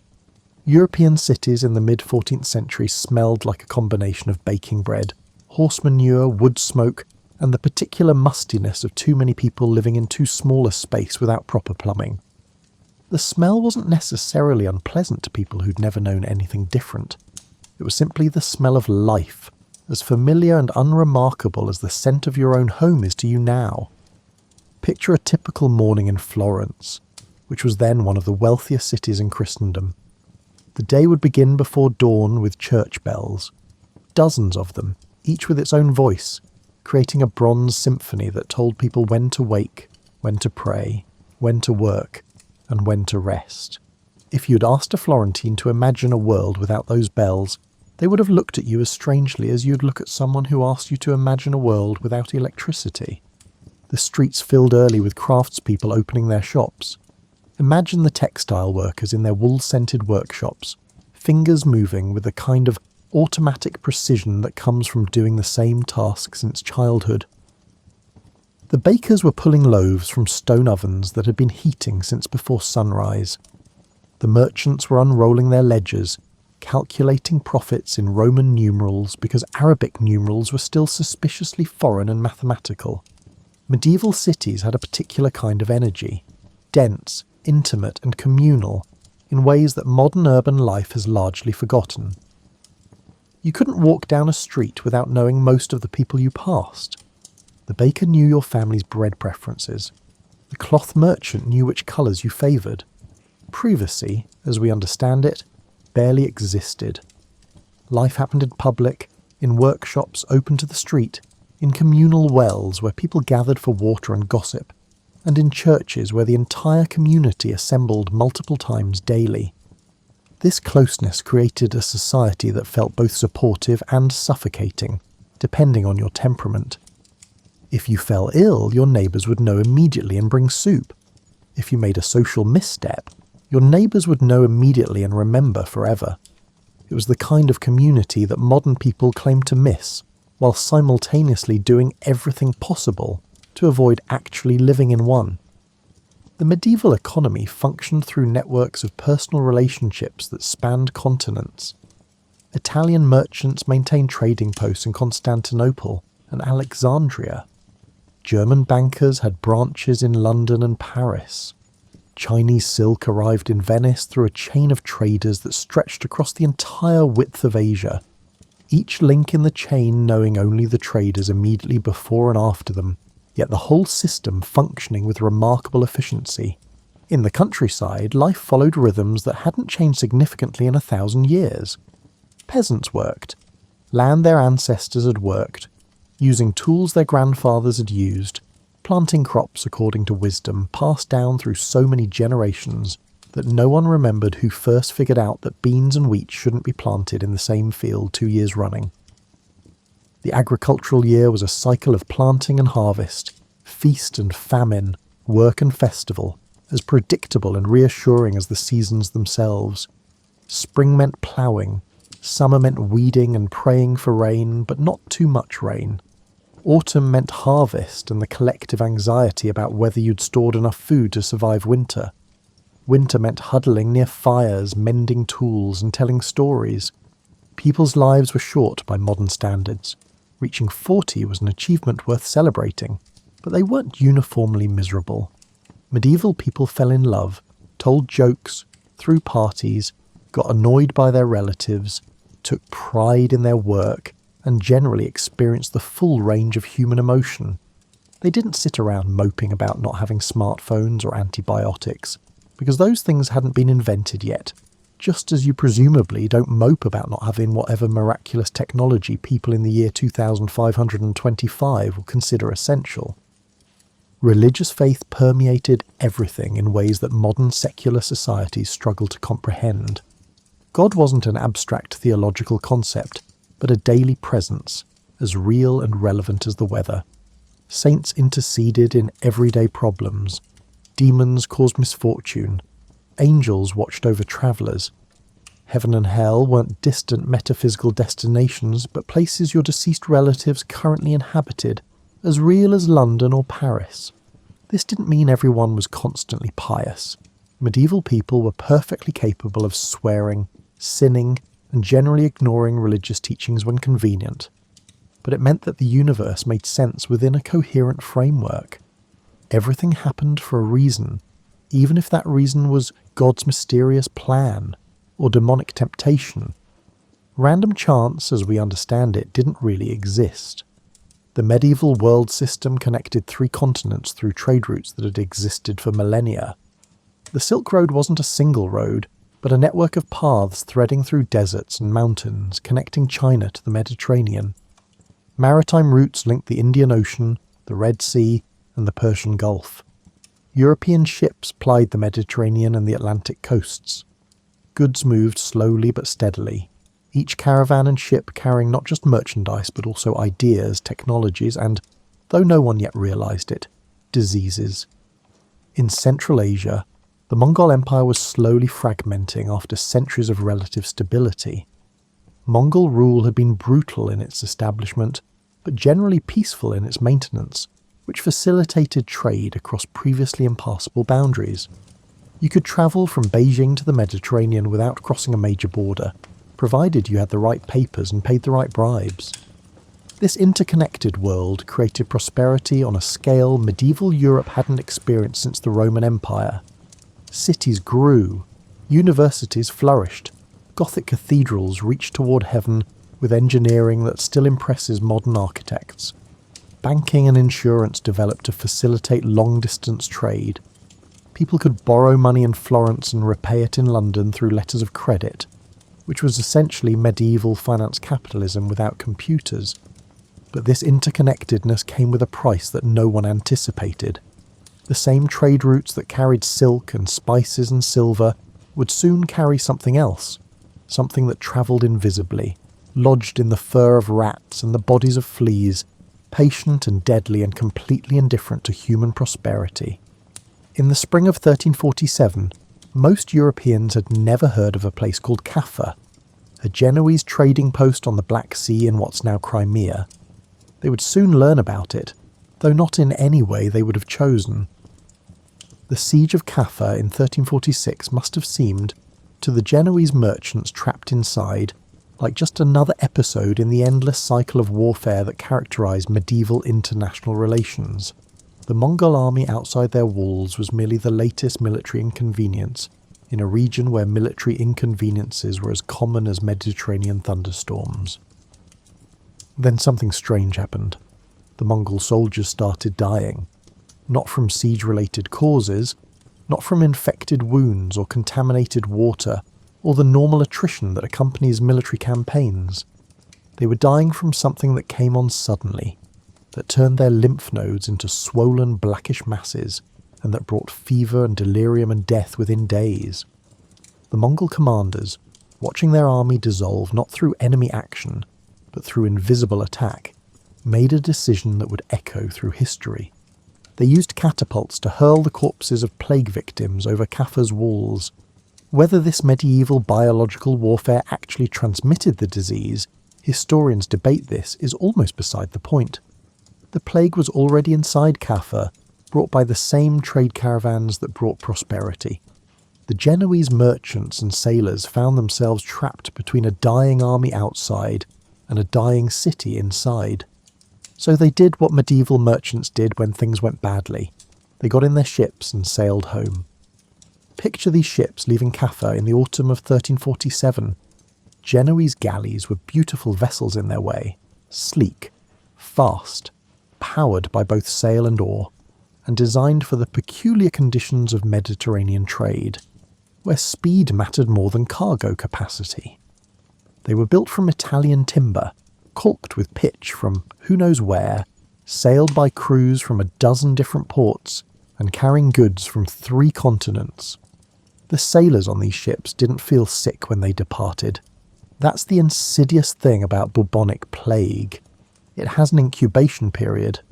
You can carry it for days, feeling perfectly fine, going about your business, and only later do the symptoms appear. These sailors left Kaffa thinking they'd escaped catastrophe, unaware that they were bringing it with them.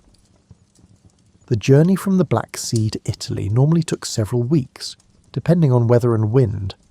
Imagine being on one of these ships as the first sailor fell ill. Perhaps he complained of feeling tired and feverish. Nothing unusual. Sailors got sick all the time from bad food, contaminated water, or any of the 100 minor ailments that plagued pre-modern travellers. His shipmates probably told him to rest, drink some water, and stop complaining. Then the fever spiked. Then the buboes appeared. Those characteristic swellings in the lymph nodes of the groin, armpits and neck, darkening to purple-black as blood vessels burst beneath the skin. Then delirium, then death, often within 3 days of the first symptoms. Now imagine being the ship's captain, watching your crew die one by one, knowing that something terrible has come aboard, but having no understanding of what it is or how to stop it. Medieval medicine understood illness through the theory of humours, imbalances of blood, phlegm, yellow bile, and black bile. This didn't fit any recognisable pattern. The speed, the symptoms, the mortality rate. Nothing in the medieval medical toolkit prepared anyone for this. Some ships probably tried to turn back, but where would they go? Kaffa was dead or dying. Other Black Sea ports were no better, and so they continued west, leaving a trail of dead sailors floating in the Mediterranean, wrapped in canvas shrouds with whatever rocks could be found for ballast. The first of these plague ships reached Sicily in October 1347. Messina, a prosperous port city on the island's northeastern tip, welcomed them with the hospitality traditionally extended to Italian merchants. Within days, Messina was dying. The authorities responded with what would become a familiar pattern: panic, denial, scapegoating, and eventually desperate measures that proved useless against an enemy no one understood. The city expelled the Genoese ships, which sailed north to other ports, spreading the disease with each landing. It was like trying to stop a fire by throwing burning embers in every direction. By November, the plague had reached Marseille on the southern coast of France. By December, it was in Pisa and Genoa. By January 1348, it had arrived in Venice, perhaps the wealthiest and most sophisticated city in Europe, and proceeded to demonstrate that wealth and sophistication offered no protection whatsoever. The plague travelled faster than news of the plague. Medieval communication moved at the speed of horses and ships, which meant word of catastrophe arrived days or weeks after the catastrophe itself. Imagine being a merchant in Barcelona, hearing vague rumours about a disease in Italy, maybe worrying a little, and then one day noticing that your neighbour seems unwell, and then within a week half your neighbourhood is dead, and you're wondering where this came from, having no idea that the answer was a ship from Genoa that docked 3 weeks ago. The disease spread through multiple routes simultaneously. Overland trade routes carried it north through Italy into France and Germany. Ships carried it to every port in the Mediterranean, and then out into the Atlantic, reaching England by June 1348 and Scandinavia by 1349. It moved like water, finding every crack in a foundation, following the established channels of human commerce and settlement. Different regions experienced different timelines, but the pattern was consistent. Arrival, denial, panic, mass death, and finally a strange quiet as there weren't enough people left to maintain normal activity.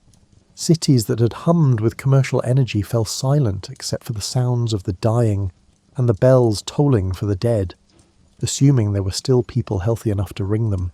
The plague travelled inland along rivers and roads, spread by refugees fleeing infected cities who carried the disease to previously untouched areas.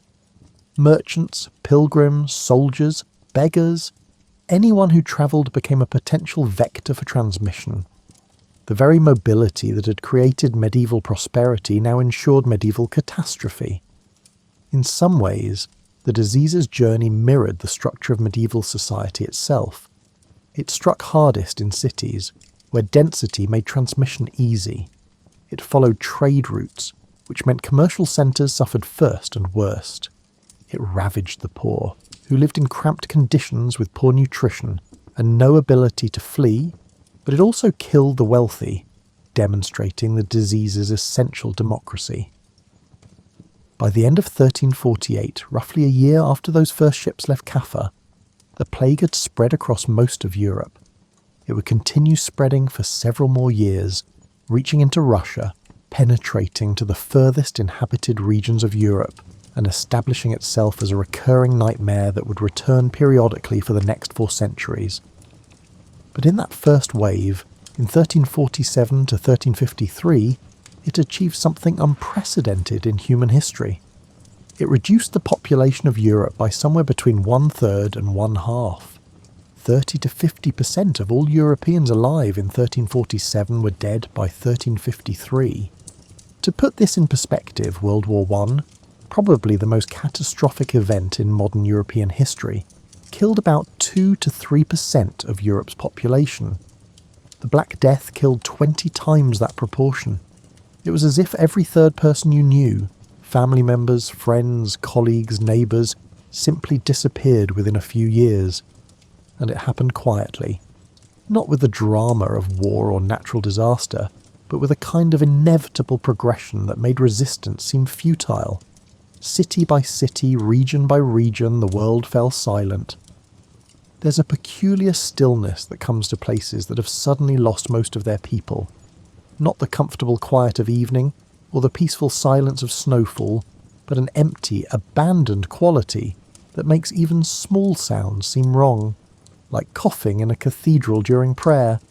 This is the quiet that settled over Europe in 1348 and 1349, and if you could travel back to experience it, which mercifully you cannot, it would unsettle you in ways that no amount of preparation could prevent. Your modern mind, accustomed to the background hum of human activity, would register the wrongness immediately, even if you couldn't articulate exactly what felt off. Picture a village in rural England in the autumn of 1348. 6 months earlier, it might have held 300 people. Now perhaps 100 remain, and many of those are too weak or traumatised to work. The fields that should have been harvested stand unharvested, grain rotting on the stalk because there aren't enough hands to bring it in. The mill wheel turns slowly or not at all. The blacksmith's forge sits cold because the blacksmith died, and no one has claimed his tools. Church bells still ring, but less frequently now, partly because there are fewer people to ring them, and partly because people have stopped keeping track of time with quite the same diligence. When death can come in 3 days, the difference between morning and afternoon seems less pressing. Survivors move through their days with a kind of numb automaticity, doing what needs to be done without quite believing in the purpose of any of it. The silence extended beyond individual communities to entire regional networks. Trade routes that had hummed with activity fell quiet as merchants died or stopped travelling. Markets that had met weekly now couldn't gather enough participants. Roads went unrepaired because the officials responsible were dead, and no one had clear authority to organise maintenance. Bridges collapsed. Irrigation systems broke down. The infrastructure of daily life required constant human attention, and suddenly that attention was in drastically short supply. In cities, the quiet had a different quality. Urban life depends on population density, on having enough people to support specialisation. You need enough customers to keep a baker in business, enough sick people to keep a physician employed, and enough students to justify a school. When population drops suddenly by 40 or 50%, these systems collapse like a tower losing its foundation stones. Imagine walking through Florence in late 1348. Normally the streets would be nearly impassable with traffic. People, carts, and animals all competing for limited space in medieval thoroughfares designed for a smaller population and no vehicles. Now you could walk down main streets without encountering anyone. Shops stood shuttered, their owners dead and no heirs to claim the premises. Grand houses sat empty. Their wealthy owners had fled to country estates or were simply dead. Weeds grew in courtyards that had been meticulously maintained just months earlier. The smell changed too. Without enough people to maintain municipal services, cities began to rot in ways both literal and metaphorical.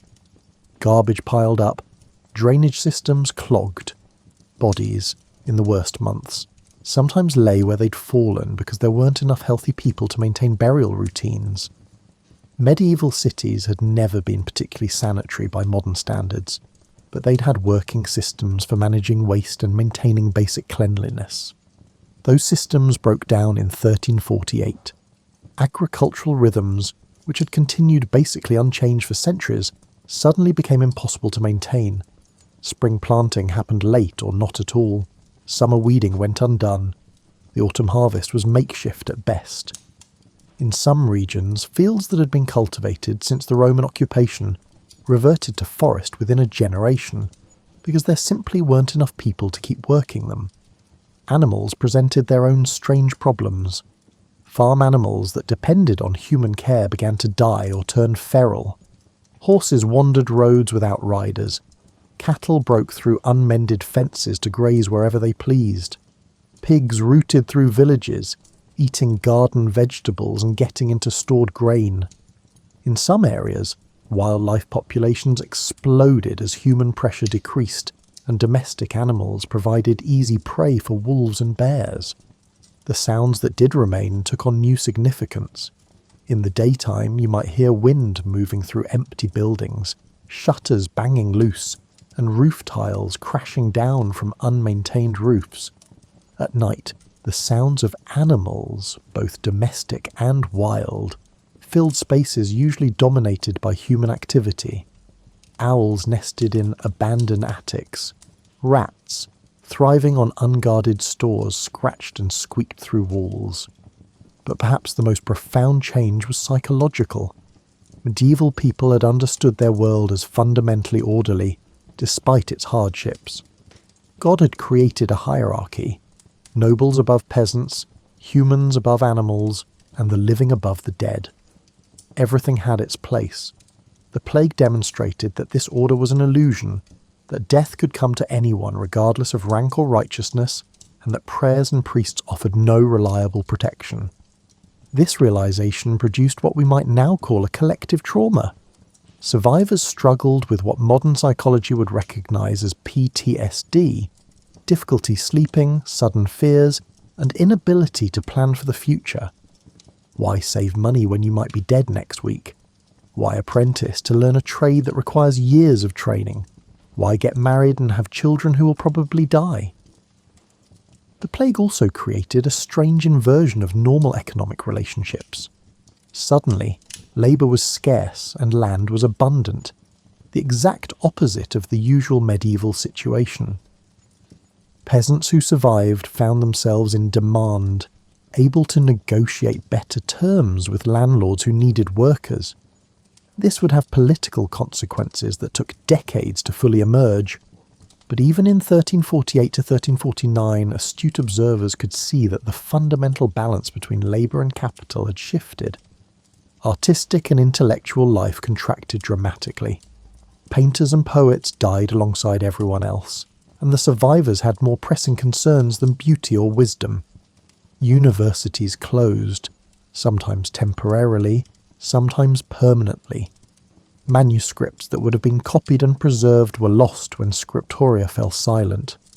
Knowledge accumulated over generations disappeared simply because the people who held it died before passing it on.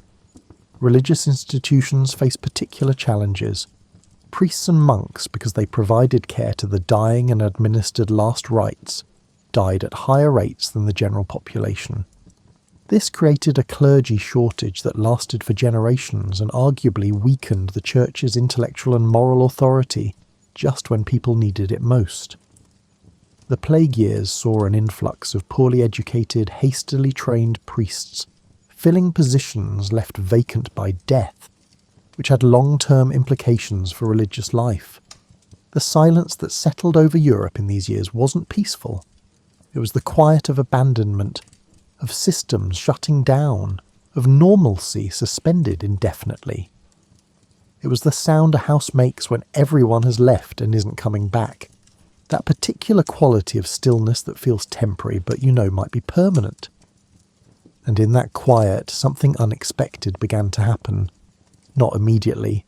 The survivors were too shocked, too traumatized, and too focused on simple survival. But gradually, as people adjusted to a world that had fundamentally changed, they began to imagine different ways of organising society, different relationships between workers and employers, and different questions about the nature of God and human existence. The Great Quiet that followed the Black Death was not an ending but an intermission, a pause before the world rearranged itself into new patterns that would eventually produce what historians call the Renaissance. But we're getting ahead of ourselves. First, we need to understand how people responded to catastrophe when it was actually happening. Medieval people weren't stupid, whatever stereotypes might suggest. They were intelligent, observant, and capable of sophisticated reasoning within the frameworks available to them. When the plague arrived, they tried everything they could think of to understand and combat it. That most of these efforts proved useless doesn't diminish the genuine intelligence and courage they represented. The first response, naturally, was medical. Physicians in the 14th century were learned men, and they were almost exclusively men, who had studied at universities, read classical texts, and understood illness through theories inherited from ancient Greece and Rome. These theories emphasized the importance of balance among bodily humours, the influence of planetary alignments, and the role of miasmas, corrupt air, in spreading disease. This framework wasn't entirely wrong. The emphasis on bad air actually captured something true. The plague did spread through environmental conditions, just not in the way medieval physicians thought. Their recommendations to avoid bad smells, improve sanitation, and escape crowded cities probably did help reduce transmission, even though their understanding of why was completely incorrect. Physicians recommended bloodletting to balance humours, which definitely didn't help and probably killed people already weakened by disease. They prescribed theriac, a complex mixture of dozens of ingredients including opium and viper flesh, which was essentially medieval snake oil, expensive, elaborate, and therapeutically useless. They advised patients to avoid bathing, which prevented the body from absorbing bad air through open pores, which was exactly wrong but made sense within their theoretical framework. Some physicians fled, abandoning their patients in cities and taking refuge in country estates where they hoped the disease wouldn't follow. This was understandable. They had no effective treatments, and staying meant certain death, but it further weakened social structures at exactly the moment when leadership was most needed. Others stayed and died, providing futile care, motivated by professional duty or religious faith, or simple human compassion. These physicians deserve recognition not for their medical efficacy, but for their courage in facing an enemy they didn't understand and couldn't defeat. Surgeons, who occupied a lower social position than physicians but had more hands-on experience with bodies, sometimes attempted to lance buboes, which occasionally prevented death by releasing pressure and infection. This probably saved a few lives purely by accident, though the surgeons had no way of knowing which patients would benefit, and which would die anyway. Public health measures were improvised with varying degrees of success. Some cities appointed health boards with authority to enforce quarantines, dispose of bodies, and implement sanitation measures. Venice pioneered the quarantine system, requiring ships to wait 40 days before unloading, which is where we get the word quarantine, from the Italian 40 giorni. These measures probably helped slow transmission without stopping it entirely. The problem was that no one understood how the disease actually spread. Medieval people noticed that it seemed contagious, but couldn't agree on the mechanism. Some thought it passed through air. Others believed it came from sight, that looking at a plague victim could infect you. Still others thought it spread through objects touched by the sick.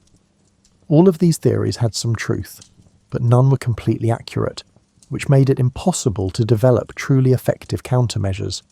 It was like trying to solve an equation when you don't know what numbers are. Religious responses varied widely. The Church's official position emphasized prayer, penance, and accepting God's will. Plague was understood as divine punishment for sin, which meant the solution was spiritual reform. This made sense within medieval Christian theology, and probably provided genuine comfort to believers who needed to understand their suffering within a moral framework. Mass processions wound through cities, featuring penitents praying for divine mercy. In some regions, flagellants appeared, groups of lay people who whipped themselves publicly to atone for humanity's sins, believing that if they suffered enough, God would end the plague. Church authorities generally disapproved of flagellants, seeing them as theologically suspect and socially disruptive, but couldn't stop the movement during the crisis years. Scapegoating emerged as a darker response. When people needed someone to blame for incomprehensible catastrophe, they often turned on minority communities, particularly Jews. The logic was medieval, but the psychology was timeless.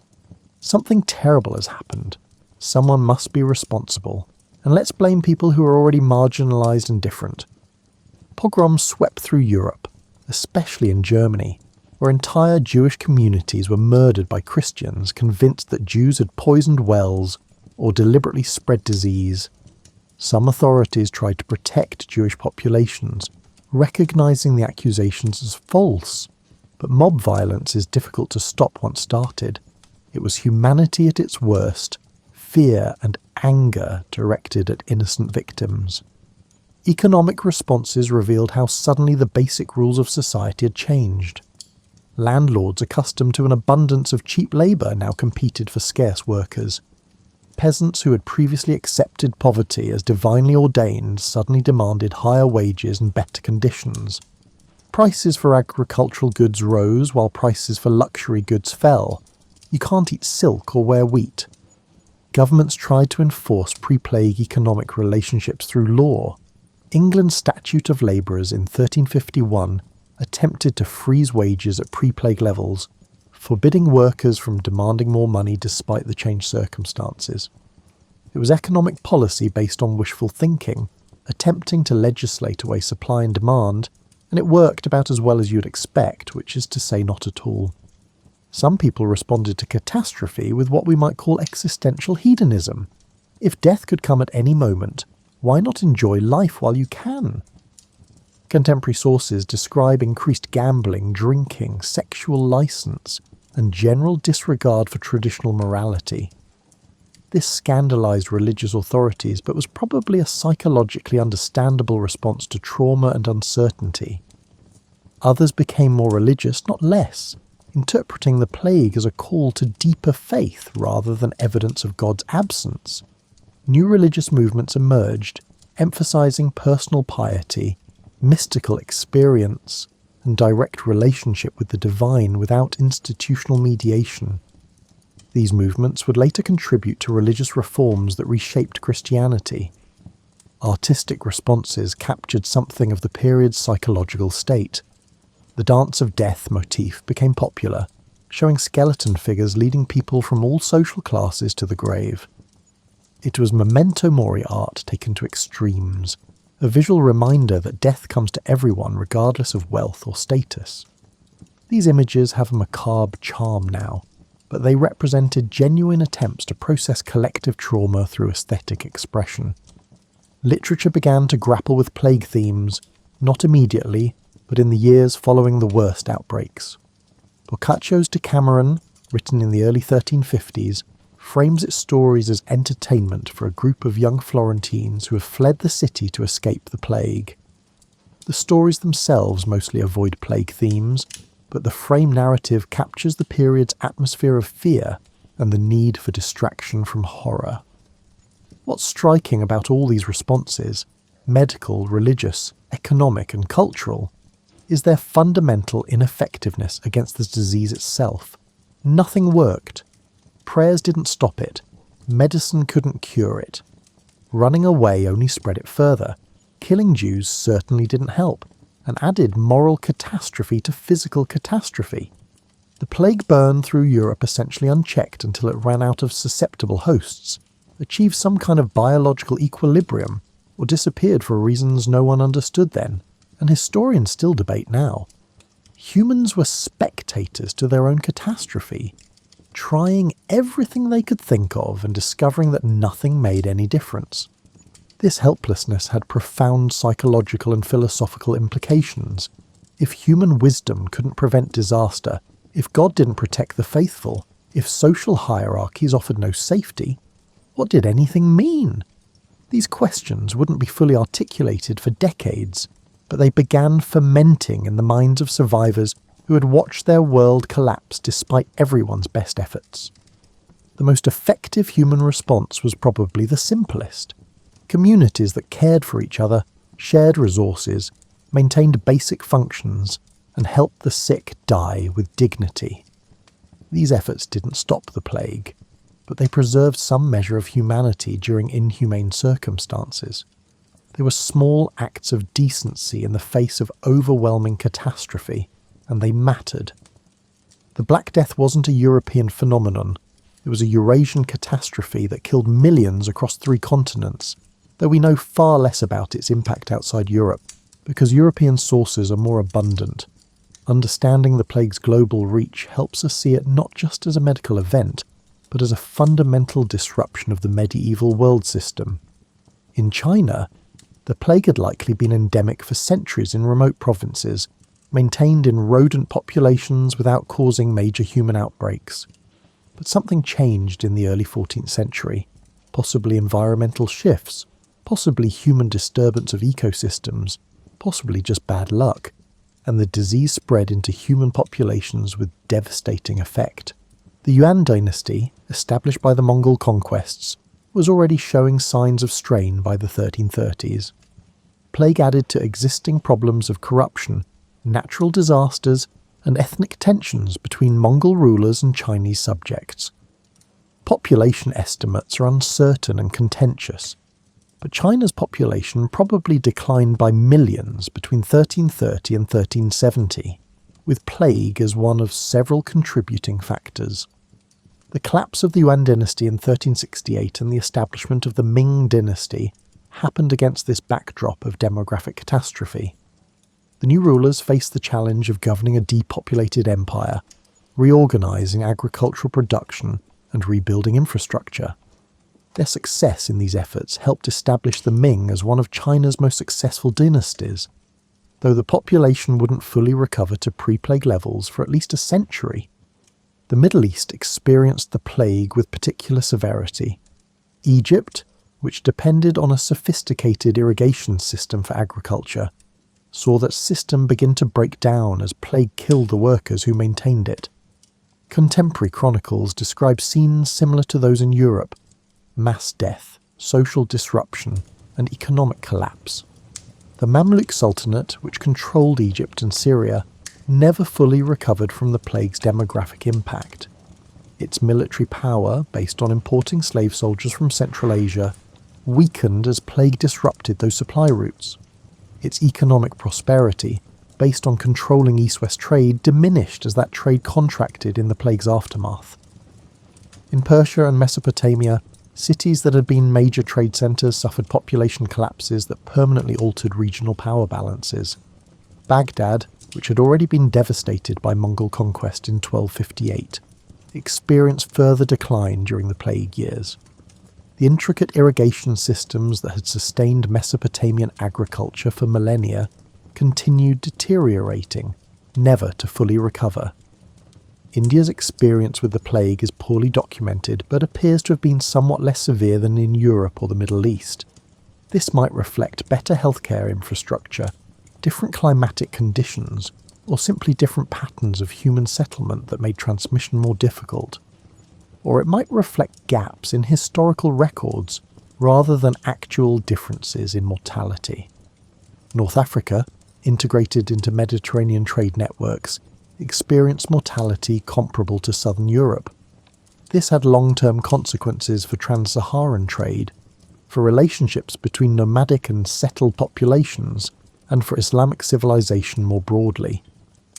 The great medieval Islamic synthesis of Greek philosophy, Persian wisdom, and Arabic scholarship had already passed its peak before the plague. Afterward, intellectual life contracted further. Sub-Saharan Africa's experience remains largely unknown due to limited written records. The plague probably didn't penetrate far beyond North African coastal regions, but trade disruptions rippled through commercial networks that connected the Mediterranean to gold-producing regions farther south.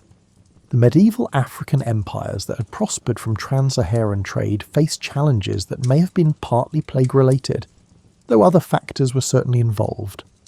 In Central Asia, where the plague likely originated before spreading to Europe and East Asia, nomadic populations experienced mortality that's difficult to estimate, but was probably substantial.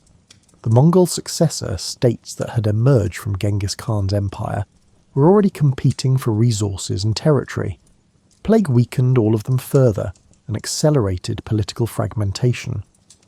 The Golden Horde, which controlled the western steppes, suffered particularly severe impacts.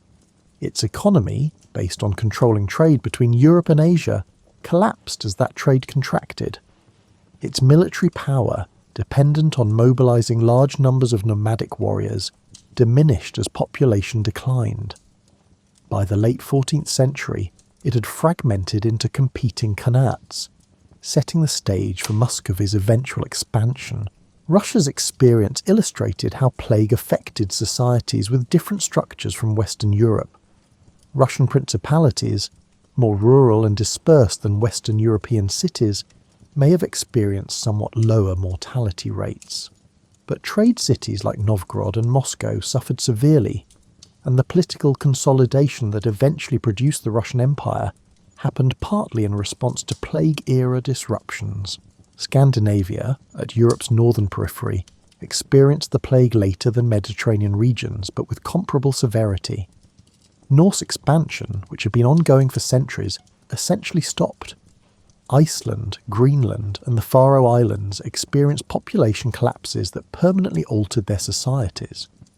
The Norse colony in Greenland, already struggling with climate change, disappeared entirely, probably finished off by plague combined with isolation.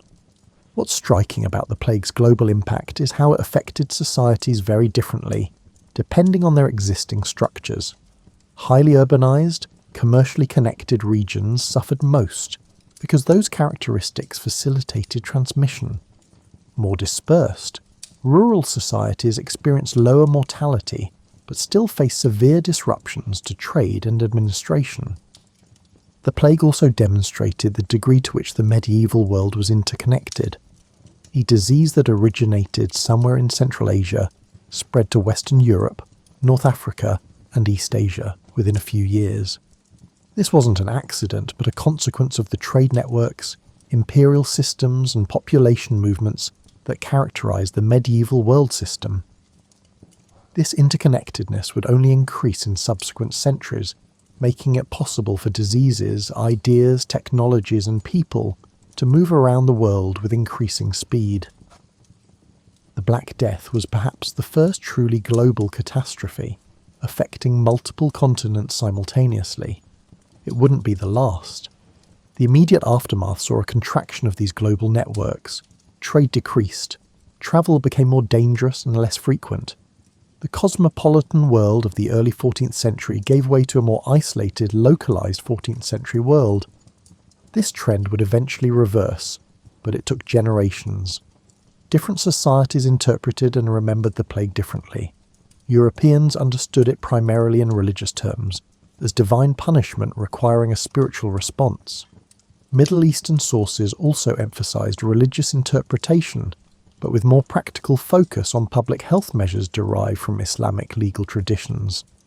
Chinese sources treated it as one of several concurrent disasters, famine, flood, political chaos, that collectively explained dynastic transition. These different interpretations reflected different cultural frameworks, but they all shared a common thread: the recognition that the world had fundamentally changed. The plague was not just an epidemic, but a watershed moment that divided history into before and after. People who lived through it understood instinctively that they were experiencing something that would reshape human civilization. The plague didn't end suddenly. It faded gradually, like a storm that passes over the horizon rather than stopping all at once. By 1353, the worst was over in most of Europe, though local outbreaks continued for decades, and the disease would return periodically for the next 4 centuries. But survivors began the slow, difficult process of rebuilding a world that had been shattered. Imagine being a survivor in 1355, perhaps 7 or 8 years after the plague first arrived in your region. Enough time has passed that the initial shock has worn off, but not enough that you've forgotten what was lost. You're perhaps in your 30s, which makes you middle-aged by medieval standards, but young enough to rebuild. The question is, what kind of world do you want to build? The first challenge was purely practical. Fields needed planting, buildings needed repair, trade routes needed re-establishing. Life's basic functions had to resume before anyone could think about larger questions. Survivors threw themselves into this work with a kind of manic energy, partly from necessity, partly from the psychological need to do something, anything after years of helpless watching. Agricultural recovery happened faster in some regions than others. Areas with good land and surviving populations rebounded relatively quickly. Marginal land that had been cultivated during the population boom of the 12th and 13th centuries was simply abandoned, reverting to forest or pasture. This wasn't necessarily bad. It meant the remaining population could focus on the best land, actually improving agricultural productivity per capita even as total production declined. The labour shortage that had begun during the plague years became a permanent feature of the post-plague economy.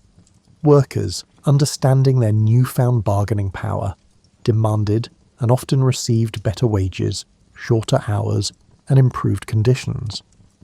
Landowners who couldn't attract workers had to offer tenancy agreements that were far more favourable to peasants than the exploitative arrangements common before the plague. This shift occurred despite vigorous opposition from traditional authorities. Legislation attempted to freeze wages and restrict worker mobility, but economic reality proved stronger than law.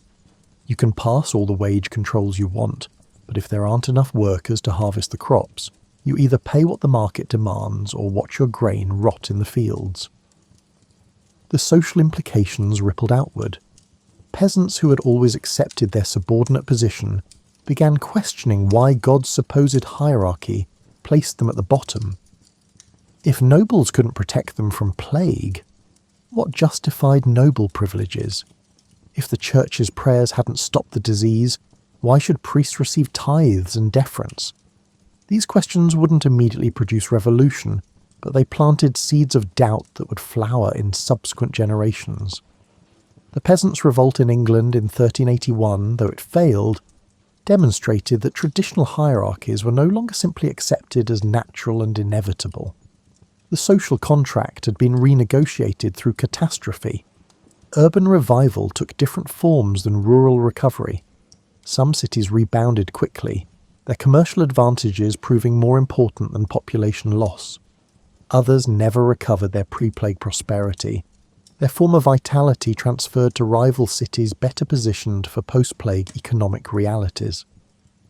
What's fascinating is how quickly human ingenuity adapted to new circumstances. Faced with labour shortages, people developed labour-saving technologies. Watermills and windmills, which had existed before the plague, proliferated afterward. Mechanical devices for textile production became more common. It was as if losing so many people forced the survivors to think more carefully about efficiency and productivity. Trade networks, which had contracted during the plague years, gradually re-established themselves, but with altered patterns. Some trade routes that had been primary before the plague became secondary. New commercial centres emerged while old ones declined. Venice and Genoa remained important, but cities like Amsterdam began their rise to prominence, positioning themselves to dominate commerce in ways that would fully emerge in subsequent centuries. Banking and finance evolved to meet changed circumstances. The great banking families, the Medicis, the Fuggers, and others, built fortunes by adapting financial techniques to post-plague economic realities. Credit became more sophisticated. Insurance developed to manage the risks of long-distance trade in a still dangerous world. The tools of capitalism, which had been emerging before the plague, accelerated their development afterward. Cultural and intellectual life recovered with surprising vigour. The generation that came of age after the worst outbreak seemed determined to celebrate life, beauty, and human achievement. The Italian Renaissance, which had been stirring before the plague, accelerated afterward. Artists began painting with new realism and emotional depth. Architects designed buildings that emphasized human proportion and classical ideals. Writers explored secular themes with an enthusiasm that would have seemed somewhat suspect in more pious times. This cultural flowering wasn't a rejection of religion. Medieval people remained deeply religious, but it represented a rebalancing, a determination to celebrate earthly life alongside preparing for the afterlife. It was as if, having seen how quickly life could end, people wanted to make the most of it while they had it. Education rebounded as survivors recognised that knowledge lost during the plague needed to be preserved and transmitted. Universities that had closed reopened. New universities were founded. The printing press, invented in the mid-15th century, made books affordable and accelerated the spread of learning in ways that would have been impossible in a purely manuscript culture. The psychological recovery took longer than the economic or cultural recovery. Survivors carried trauma that expressed itself in subtle ways. Popular culture became somewhat darker, more preoccupied with death and judgment. The cheerful optimism of the 13th century gave way to a more sober, sometimes cynical 14th and 15th century sensibility. But humans are remarkably resilient. Within a generation, children were being born who had no memory of the plague years. To them, the post-plague world was simply the world, not a recovery from catastrophe. They took for granted conditions that their grandparents would have found revolutionary: higher wages, more mobility, and greater social fluidity. Religious life underwent complex transformations. The institutional church emerged weakened from the plague years, its moral authority questioned, its practical effectiveness doubted. This didn't mean people became less religious, but it did mean they became more willing to question church teachings and seek alternative forms of religious expression. Mysticism flourished as people sought direct experience of the divine without institutional mediation. New religious orders emphasized poverty, simplicity, and service to the poor, partly in reaction to the wealth and corruption that had made the church seem ineffective during the plague. These movements would eventually contribute to the Protestant Reformation, though that was still more than a century away. Women's lives changed in complex ways. The labour shortage created opportunities for women to work in occupations previously closed to them.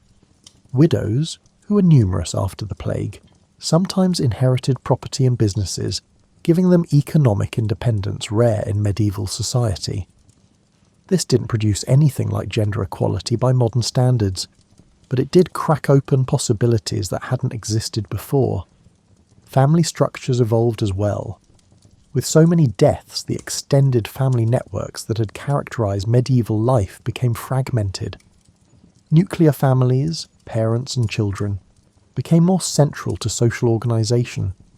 This shift, like so many plague-era changes, wouldn't reach full expression for centuries, but it began in the decades following the catastrophe. The return of life wasn't a return to what had been before. It was the emergence of something new, built on plague-era ruins but oriented toward different futures. Survivors and their children were creating the late medieval world that would eventually transition into the early modern world, and they were doing so in ways shaped fundamentally by their experience of catastrophe. By 1400, about 50 years after the worst of the plague, Europe had stabilised at a new lower population level. Life was materially better for many survivors. They ate more meat, lived in less crowded conditions, and had more negotiating power with employers and landlords. But the psychological scars remained, visible in art, literature, and popular culture that couldn't quite forget what had been lost. As you sit here now, centuries removed from the Black Death, sipping your tea and enjoying the security of modern medicine, you might wonder what possible relevance a medieval pandemic could have to your life. The answer, it turns out, is more than you might think. The world you inhabit was shaped in fundamental ways by the plague and its aftermath. Not directly, you're not living with bubonic plague, but indirectly, through chains of causation that stretch across centuries. Let me trace some of these connections, and you'll see how that 14th century catastrophe still echoes in the 21st century. Start with something basic: your economic expectations. The idea that workers deserve fair wages, that labour has value that must be respected, and that you can negotiate with employers from a position of relative strength. These concepts have deep roots in the post-plague labour shortage. Before the Black Death, labour was abundant and cheap. Afterward, it was scarce and valuable, which fundamentally altered the relationship between workers and employers. This shift didn't happen overnight or without resistance, but it began a process that eventually produced modern labour rights, minimum wage laws, and the expectation that work should provide a decent standard of living. The direct line from the 14th century to your paycheck isn't obvious, but it exists. The medical legacy is more visible. The plague forced medieval societies to develop public health institutions, hospitals, quarantine systems, and health boards, with authority to enforce measures during epidemics.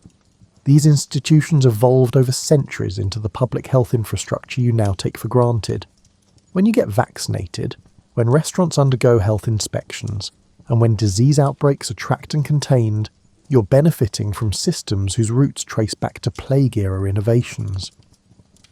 Modern epidemiology, the science of how diseases spread through populations, emerged directly from attempts to understand the plague. Early epidemiologists in the 16th and 17th centuries studied plague patterns, trying to discern rules governing transmission. Their work laid the groundwork for the scientific study of infectious disease that eventually produced vaccines, antibiotics, and the medical revolution that makes your life expectancy roughly twice what a medieval person could expect. The cultural legacy is subtler, but equally profound. The Renaissance, which transformed European art, literature, philosophy, and science, happened partly because the plague disrupted traditional authority structures and created space for new thinking. When you visit an art museum and admire Renaissance paintings, you're looking at work created in a post-plague world by artists who thought differently about humanity, beauty, and knowledge because the catastrophe had shaken traditional certainties. The printing press, invented about a century after the plague's first wave, succeeded partly because post-plague Europe was ready for new technologies that could preserve and spread knowledge more efficiently than manuscript culture. The knowledge economy that eventually produced the scientific revolution, the Enlightenment, and the modern world you inhabit required technologies for sharing information. The plague created conditions that made people receptive to such technologies. Political transformations in the wake of the plague contributed to the development of nation-states, centralized governments, and eventually democratic institutions. The feudal system, already showing strain before the plague, collapsed afterward as labour shortages and social mobility undermined traditional hierarchies. The absolute monarchies that replaced feudalism eventually gave way to constitutional governments and democracies, but the process began with plague-era disruptions. Religious transformations matter too. The Protestant Reformation, which split Christianity and redefined the relationship between individuals and religious institutions, happened partly because the plague had weakened the Catholic Church's authority and encouraged people to seek direct religious experience. The religious pluralism you now enjoy, the separation of church and state, and the idea that individuals should follow their own conscience. These concepts have roots in post-plague religious ferment. Even something as abstract as the concept of progress reflects plague influence. Medieval people generally thought the world was in decline, falling away from a golden age. The catastrophe of the plague seemed to confirm this pessimism. But the subsequent recovery, the material improvements in survivors' lives, and the cultural flowering of the Renaissance, all of this suggested that maybe things could get better, that human effort could improve circumstances. This idea that the future might be better than the past, that human ingenuity can solve problems, that progress is possible, became a foundational assumption of modern Western culture. It's so deeply embedded in your worldview that you probably don't even notice it, but it would have been alien to people before the plague demonstrated that societies could survive catastrophe and emerge transformed. The Black Death also provides perspective on more recent events. The COVID-19 pandemic, which you lived through, killed millions worldwide and disrupted life in ways that seemed unprecedented. But compared to the Black Death, which killed perhaps half the population and disrupted every aspect of society for generations, COVID was almost mild. This isn't to minimise COVID's impact.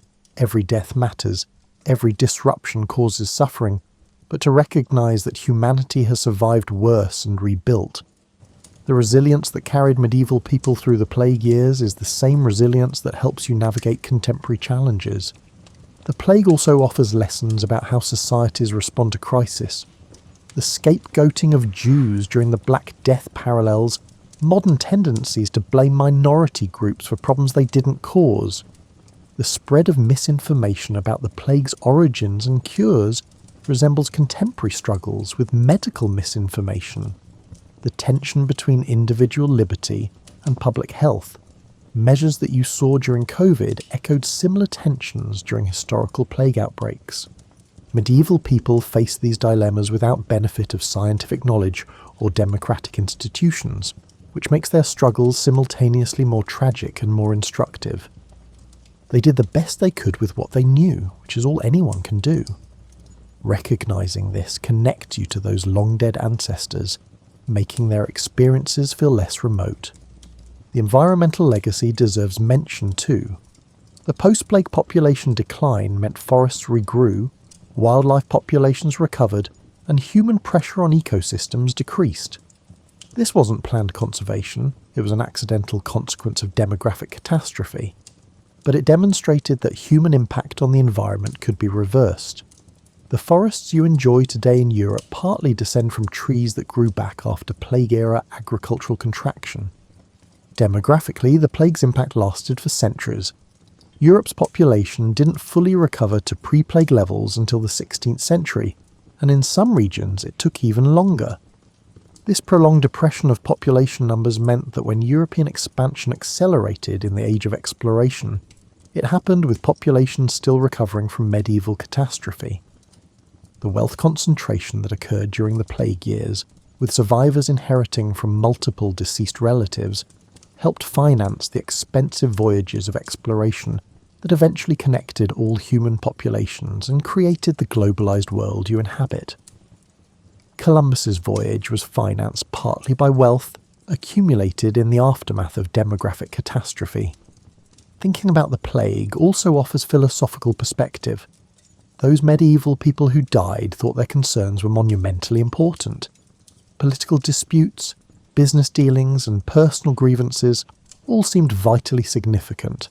Then plague arrived and demonstrated that from a cosmic perspective, human concerns are fragile and temporary.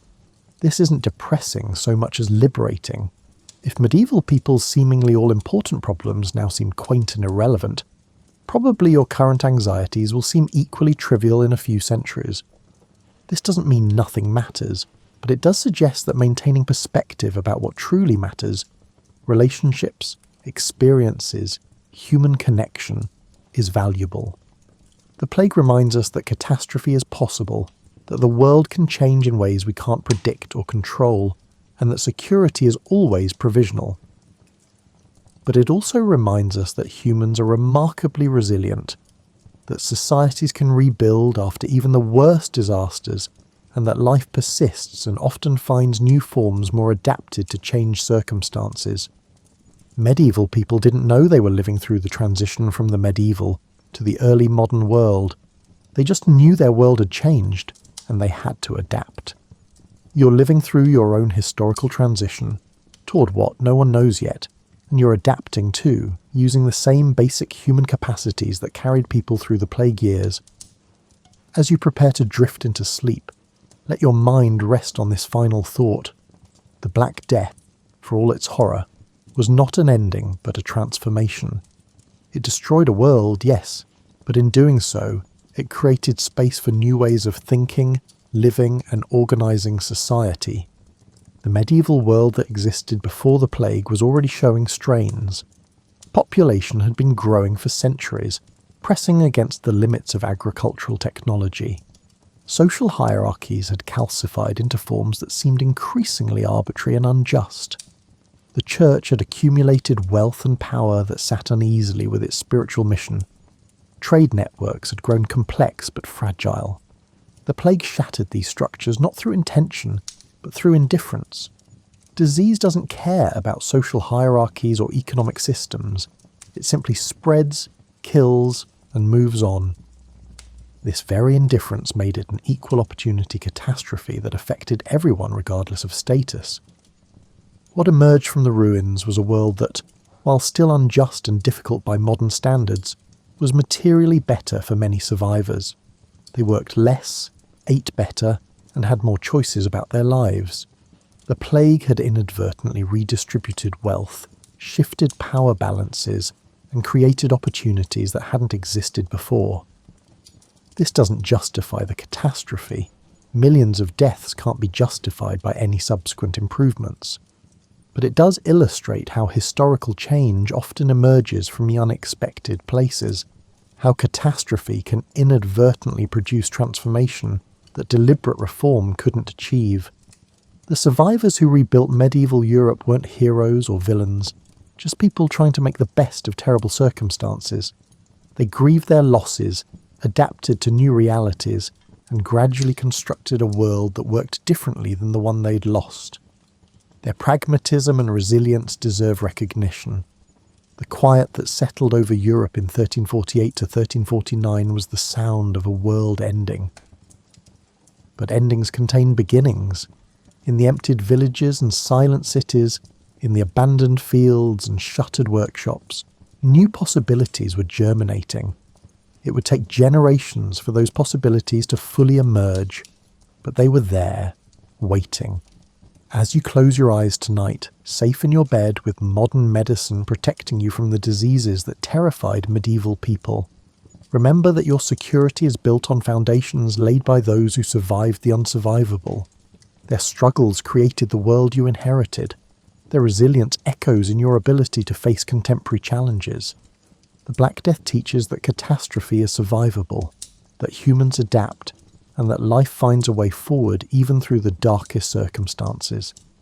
Medieval people couldn't have imagined your world any more than you can imagine the world your descendants will inhabit in 2525. But the human capacities that carried them through their catastrophe, resilience, creativity, hope, and determination, are the same capacities you possess. Sleep well, knowing that you're part of a human story that has survived plagues, wars, famines, and countless other catastrophes. This same spirit that rebuilt Europe after the Black Death lives in you, ready to face whatever challenges your own time presents.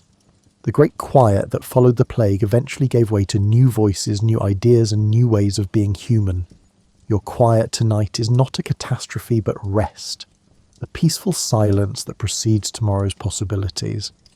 And in that silence, across the centuries, you might almost hear the echoes of those medieval survivors going about their lives, rebuilding their world, choosing hope over despair, and proving that even the worst disasters cannot permanently defeat human resilience.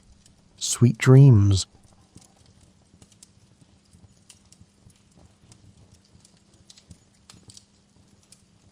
The wind on the Mongolian steppe doesn't merely just blow, it also delivers judgment. Harsh and unrelenting, it strips away pretense, like skin from bone. Modern meteorologists measure wind speed in kilometers per hour. 13th century Mongols measured it by how quickly it could freeze the tears on your face. During winter, temperatures routinely plunge to negative 40 degrees, a number where Celsius and Fahrenheit find their rare point of agreement. That same landscape might bake at 40 degrees Celsius, 104 degrees Fahrenheit, in the summer, causing thermal swings that are unheard of in our climate-controlled lives.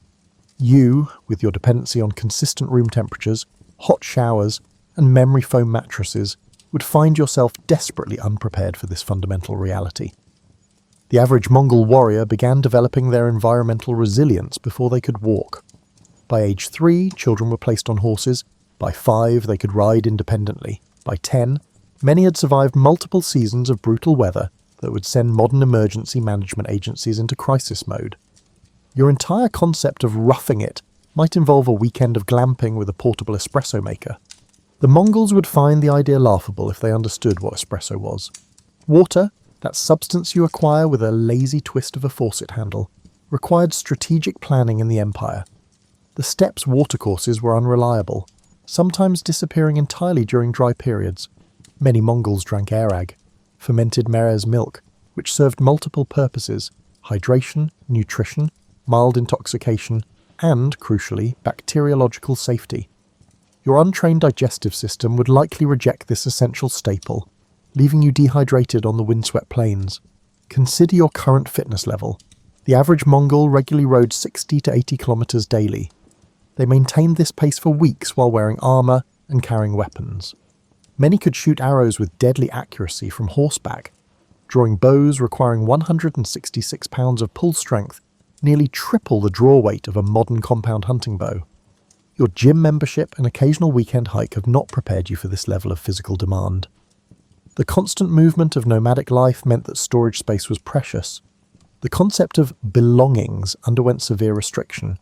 While you might feel anxious travelling with just carry-on luggage for a week, Mongols transported their entire lives on horseback or in carts. The mental adjustment alone, living with only what could be easily packed and moved, would challenge your very identity, shaped as it is by acquisition and accumulation. Sleep patterns differed dramatically as well.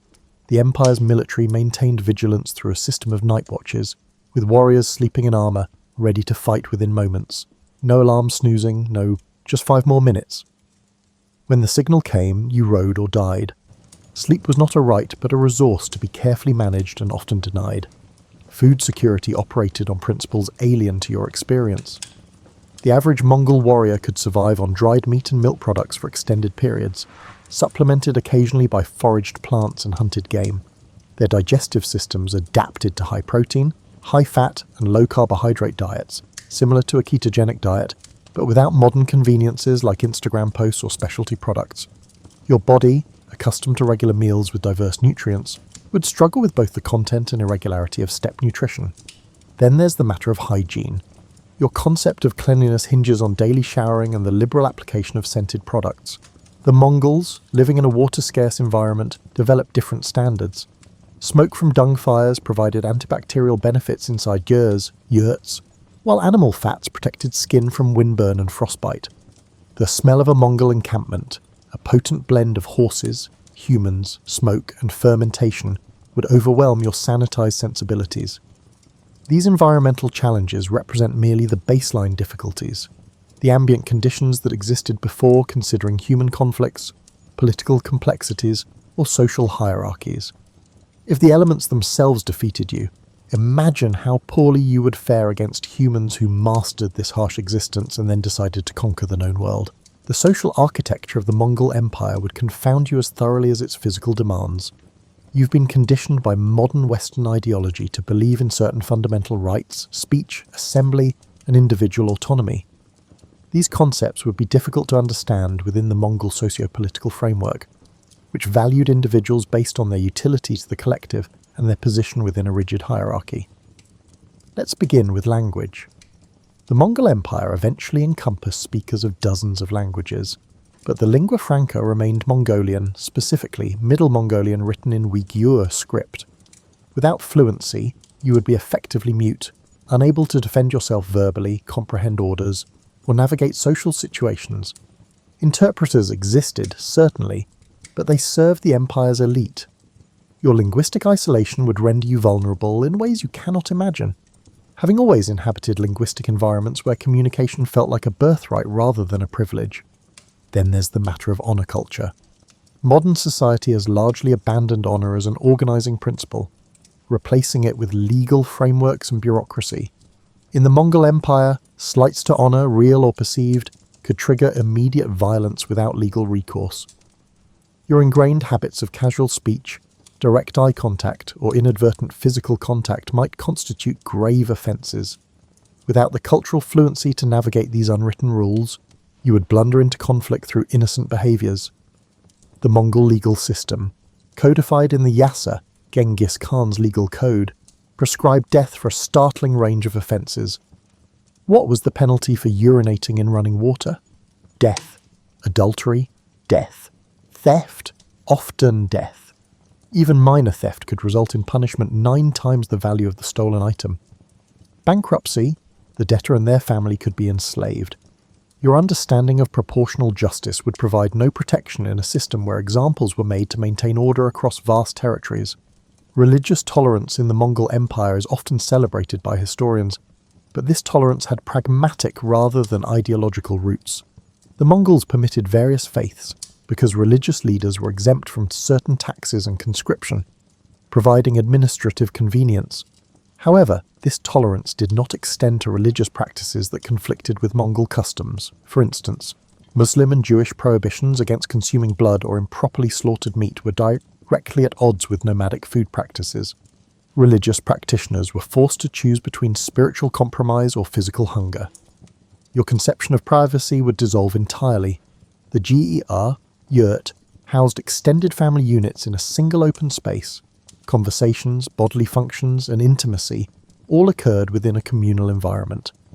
The Mongol camps themselves were arranged according to military organisation, with placement determined by rank and function rather than personal preference. Your desire for me-time or a quiet space to decompress would find no accommodation in this structure. Your modern sensibilities would be further shocked by gender roles. While Mongol women enjoyed more rights than their counterparts in many sedentary civilizations, they could own property, divorce, and sometimes participate in warfare. Their status remained fundamentally determined by their relationship to male power structures. Women's primary value centered on reproductive capacity and household management. The concepts of gender equality or personal fulfillment outside prescribed roles would seem alien and dangerous. Class mobility, that cherished modern ideal, existed but followed different patterns than you might expect. Genghis Khan famously promoted based on merit rather than birth. But this meritocracy was measured primarily through loyalty and military prowess. Your specialized modern skills, programming, marketing, and financial analysis would hold little immediate value. Unless you could quickly demonstrate utility in warfare, animal husbandry, or practical crafts, your position would likely default to the bottom of the hierarchy. The concept of face, or social reputation, functioned as actual currency. In an empire where written records remained limited, your word and reputation formed your primary assets. Breaking promises, showing weakness, or failing to reciprocate generosity would irreparably damage your standing.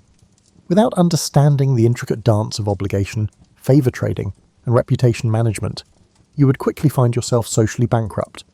Most fundamentally disorienting would be the collective rather than individual orientation of Mongol society. Decisions prioritise group survival over individual rights or preferences. Resource distribution, military service, and marriage arrangements all serve collective interests first. Your deeply ingrained individualism, whether you recognise it or not, would mark you as fundamentally untrustworthy in a culture where solidarity meant survival. The Mongol military apparatus operated with a systematic efficiency that transformed warfare across Eurasia, but your integration into this machine would prove catastrophically difficult, assuming you were even permitted to join rather than being classified as a servant or slave. First, consider the entry requirements. By adolescence, Mongol warriors could shoot arrows accurately while riding at full gallop, navigate vast distances without maps using only astronomical and geographical features, butcher animals efficiently for maximum resource utilization, survive independently on the steppe with minimal equipment, track humans and animals across varied terrains, execute complex cavalry maneuvers in formation. These weren't specialized skills for elite units, they were baseline competencies expected of ordinary soldiers. Your modern abilities with spreadsheets, home appliances, or even conventional weapons would provide almost no transferable advantages. The physical conditioning alone would likely break you within days. During campaigns, Mongol warriors frequently rode between 100 and 130 kilometers each day. They did not ride for a single day, but for weeks or months at a time. Modern endurance athletes train specifically for singular events. Mongol warriors maintained this capacity as their baseline existence.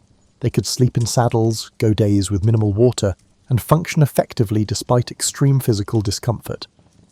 The Mongol military diet during campaigns frequently consisted of dried meat powder mixed with water or blood drawn from a small incision in their horse's vein. This high-protein, virtually zero-carbohydrate regimen sustained warriors through extraordinary physical demands. Your digestive system and metabolism, accustomed to regular carbohydrate intake and consistent meals, would struggle catastrophically with this dietary shift. Equipment maintenance formed another insurmountable challenge. Each warrior maintained multiple horses, weapons requiring specialized care, and armor demanding regular attention. The composite bow, the signature Mongol weapon, required constant maintenance to prevent delamination of its complex structure of wood, horn, and sinew. Improper storage could render it useless in hours. Without generations of accumulated knowledge in these maintenance protocols, your equipment would fail at critical moments. The communication system would leave you perpetually confused. Mongol armies coordinated complex battlefield maneuvers using flag signals, horn calls, and drum patterns, a military language as foreign to you as ancient Sumerian.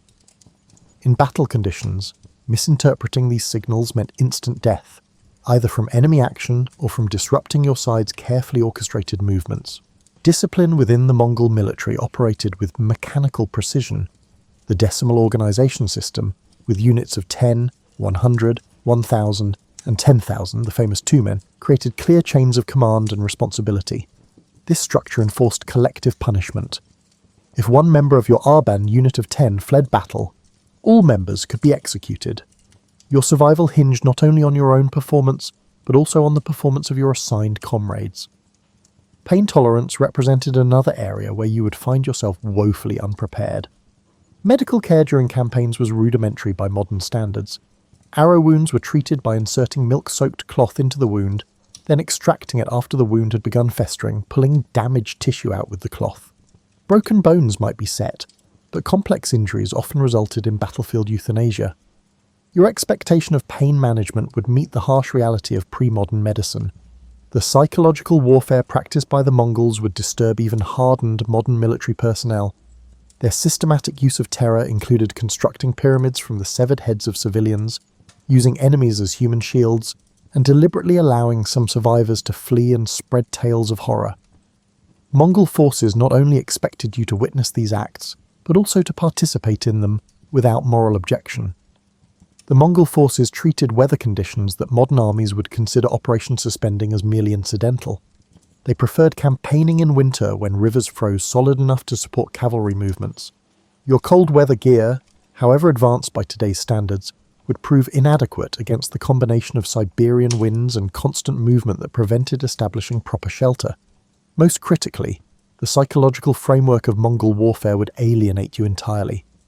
Modern military ethics emphasize distinction between combatants and non-combatants, proportionality in force application, and limitation of unnecessary suffering. Mongol strategic doctrine recognized no such distinctions. Civilian populations were legitimate targets, both for resource acquisition and psychological impact. Cities that immediately surrendered might escape, while those that resisted faced complete annihilation, not as a war crime, but as standard operational procedure. Your modern moral framework, whether you consider yourself hardened or not, has been shaped by centuries of evolving notions about the ethics of violence. The cognitive dissonance between these ingrained values and daily participation in Mongol military operations would create psychological trauma beyond anything your contemporary mind is structured to process. While the physical environment, social complexities and military demands of the Mongol Empire would each present formidable challenges, perhaps nothing would threaten your survival more immediately than the microbial landscape, a biological battlefield for which your body is perilously unprepared. Your immune system has developed in an environment of unprecedented sanitation, regular vaccination and antibiotics. This protected upbringing, while extending your lifespan, has left you immunologically naive compared to a 13th century nomad. The average Mongol survived numerous childhood diseases that would ravage your unprepared system. Their immune responses, honed through constant exposure to pathogens, operated at a level of efficiency your sheltered physiology cannot match.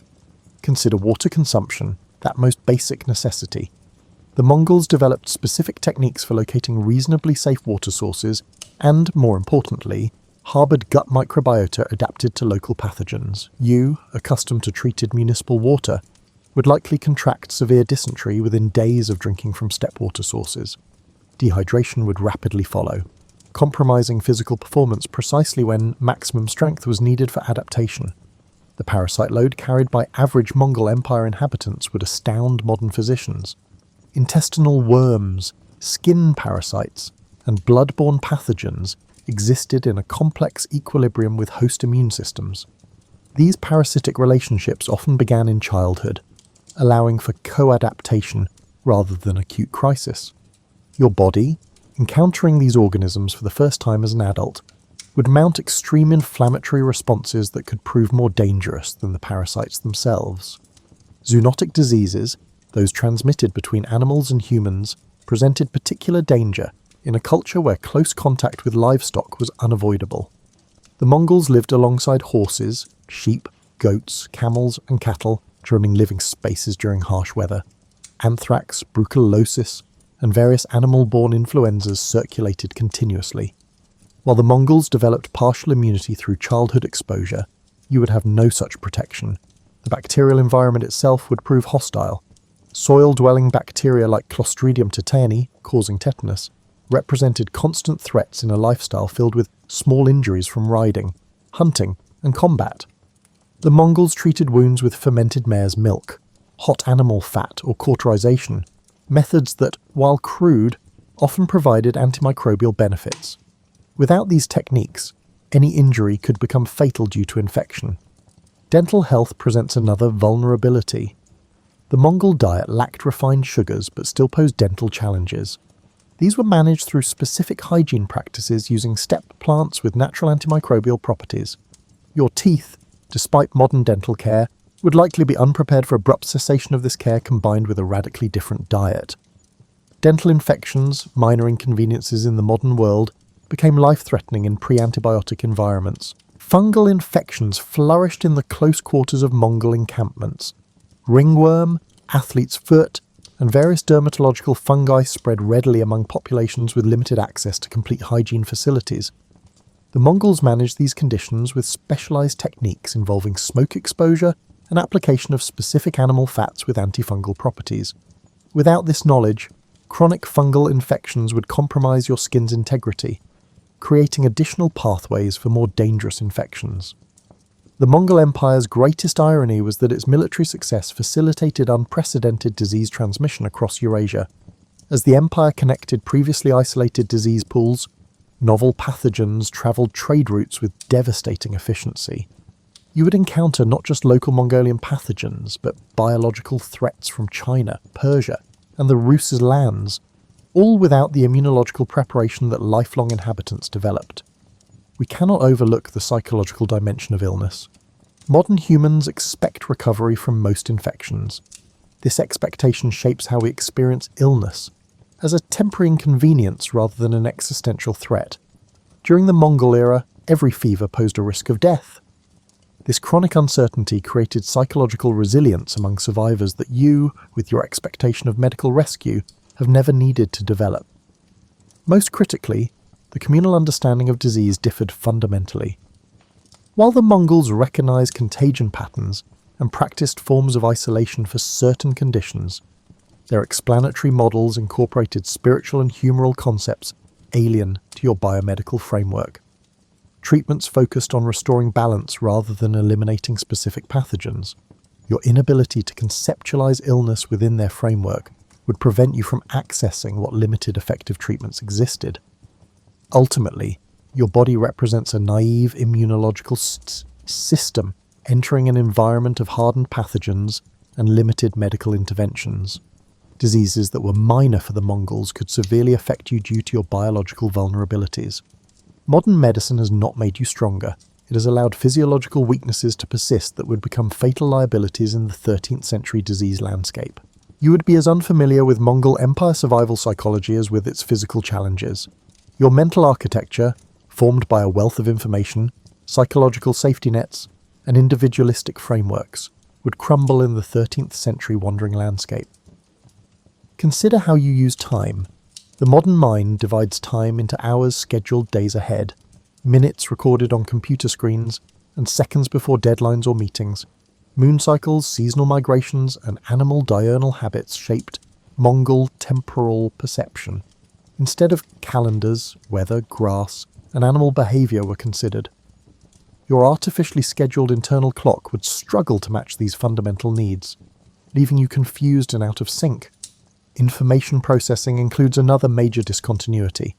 Due to information overload, you're swimming through mountains of data and constructing sophisticated filtering systems. Because of a lack of information, Mongols saw every observation as potentially useful for survival.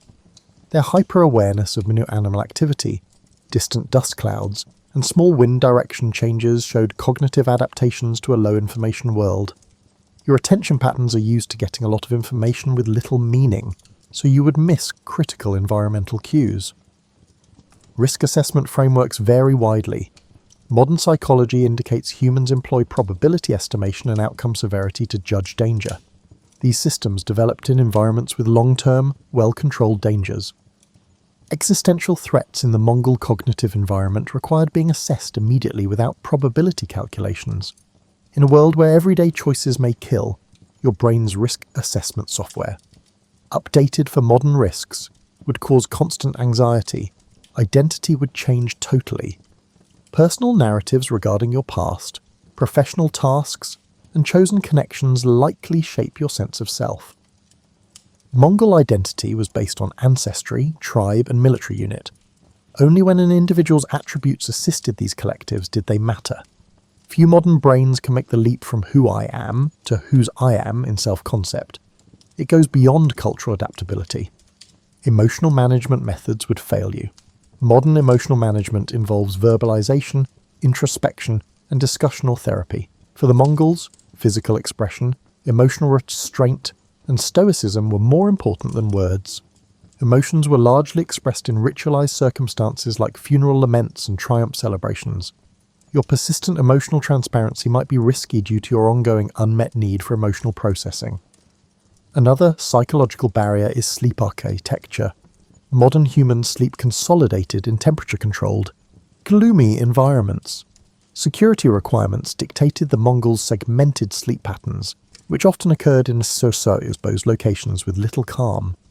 Your brain was conditioned for deep sleep cycles under regulated conditions, thus persistent sleep disturbance would damage it severely. When survival demands optimum cognitive performance, such disruptions hinder decision-making. Your moral landscape change may be most puzzling. Modern morality centers on rights, justice, and harm minimization across fictitious populations. Mongol ethical frameworks emerged from communal bonding, resource acquisition, and lineage continuation.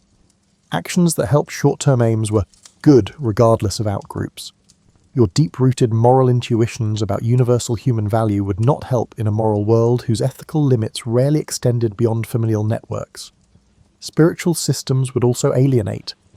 Modern spirituality emphasizes belief, emotional connection, and personal meaning, even when religious. Mongol spiritual practices focused on balancing the visible and invisible realms through rituals. Animistic beliefs held that natural, atmospheric, and celestial phenomena were aware. Due to this fundamental disparity between your consciousness bounds and the Mongol spiritual environment, you would repeatedly commit significant spiritual transgressions. Your association with violence would be emphasized. Modern psychology says violence is traumatic and requires recovery. Violence involvement and observation were commonplace in Mongol cognitive environments, requiring minimal psychological processing. Your brain was never educated to be exposed to violence, so it would react to everyday occurrences with traumatic stress, generating a chain reaction of psychiatric instability that no 13th century framework could handle. Your relationship with uncertainty may be your final and most difficult psychological challenge. Modern life is complicated, but institutional stability, medical prognoses, and weather forecasts are predictable. Mongols had to be comfortable with unclear information and unpredictable consequences since they lived in a world of tremendous uncertainty. In a world where uncertainty is the norm, your underlying need for predictability would generate constant worry. The Mongol Empire's technology would be both familiar and unfamiliar to modern humans. You may assume you're more technologically sophisticated than 1300 travelers, but you don't grasp what technology implies in diverse contexts. Mongol weapons include the composite bow, materials science, biomechanical engineering, and generational knowledge went into this little device. These weapons were fashioned of wood, horn, sinew, birch bark, and glues. Correcting them took 2 years. The resulting device could penetrate armour at 200 metres for expert shooters. Not being able to produce, maintain, or use this primitive technology would leave you unarmed in a weapon-rich civilization. Another seemingly easy field was textile production, which was exceedingly difficult. Mongol felt making developed wool into a water-resistant, warm textile. Protecting against severe weather was crucial. The process required a profound understanding of animal fibres, how to manipulate them, and how to mechanically apply pressure, moisture, and heat. Without understanding these procedures, you can't create or fix safety gear. This process exposes you to the outdoors. Fire control methods would also be inaccessible. The Mongols were knowledgeable about using animal excrement, wood, and dried grasses as fuel sources. Each burned differently and had varied uses. They started fires even in windy or damp conditions using flint striking and specific tinder. You would be vulnerable if matches or lighters broke down and you had no other options. Navigation technology may be the most extreme example of development versus reality. GPS would stop operating after a few hours if the battery died. However, the Mongols navigated using star positions, landmarks, weather patterns, and animal behaviour. These techniques didn't require power or infrastructure. The Mongols crossed thousands of kilometres of flat desert without charts, which you probably can't do with paper directions. Similar variances exist in food preservation. Refrigerators, industrial canning, and chemical preservatives keep food fresh nowadays. They didn't exist in the 1300s. Mongol technologies like fermentation, dehydration, smoking, and salt curing preserved food's caloric value year-round without energy. If you're unfamiliar with these strategies, you might need to rely on others for food preservation. Transportation technology revolutionizes progress. You may be proud of your driving skills, but they're meaningless without proper equipment. The Empire's principal mode of transportation was horseback riding, which required biological knowledge, years of practice, and intricate equipment maintenance abilities. Horses were self-repairing, self-replicating transportation systems that converted grass into engine energy. Not being able to use primitive transportation would make getting around and socializing difficult. Communication technology also turned growth around. Without modern infrastructure, interaction was impossible in the 1300s. Mongols used yams for long-distance communication. A complicated relay network carried messages up to 300 kilometers daily across the world's largest land empire. Messages were conveyed through memory, multilingual scripts, and equine relay systems without any infrastructure. Without your communication equipment, you wouldn't be able to communicate like a Mongol messenger. Disparities in medical tools matter. Drugs, electronic diagnostics, and specialists power modern medicine. However, Mongol medicine used localized botanical knowledge, physical manipulation techniques, and environmental remedies gleaned from generations of observation. Their pharmacopoeia contained hundreds of plant, mineral, and animal treatments for different ailments.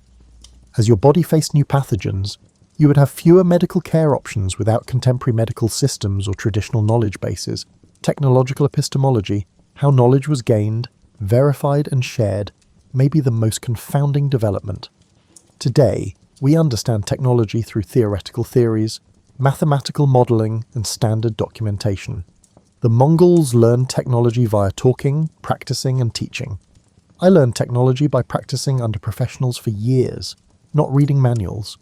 If people understood about technology instead of reading directions, watching tutorials, and experimenting with settings, your regular methods of learning new technologies would not function. From infrastructure-dependent externalized technologies to knowledge-based embedded technologies, this move may be the hardest to adjust to. Modern technology makes humans smarter by providing external devices, by providing internalized information and embodied abilities. Mongol technology made people wiser. Even more fundamental than physical hardships, social complexity, military demands, disease susceptibility, psychological barriers, and technological inversions is the fact that your modern consciousness would still be unable to access the existential meaning framework that gave Mongol suffering purpose. Think about time horizons. Modern life encourages long-term planning, retirement plans for decades, health habits for life, and career routes for 50 years.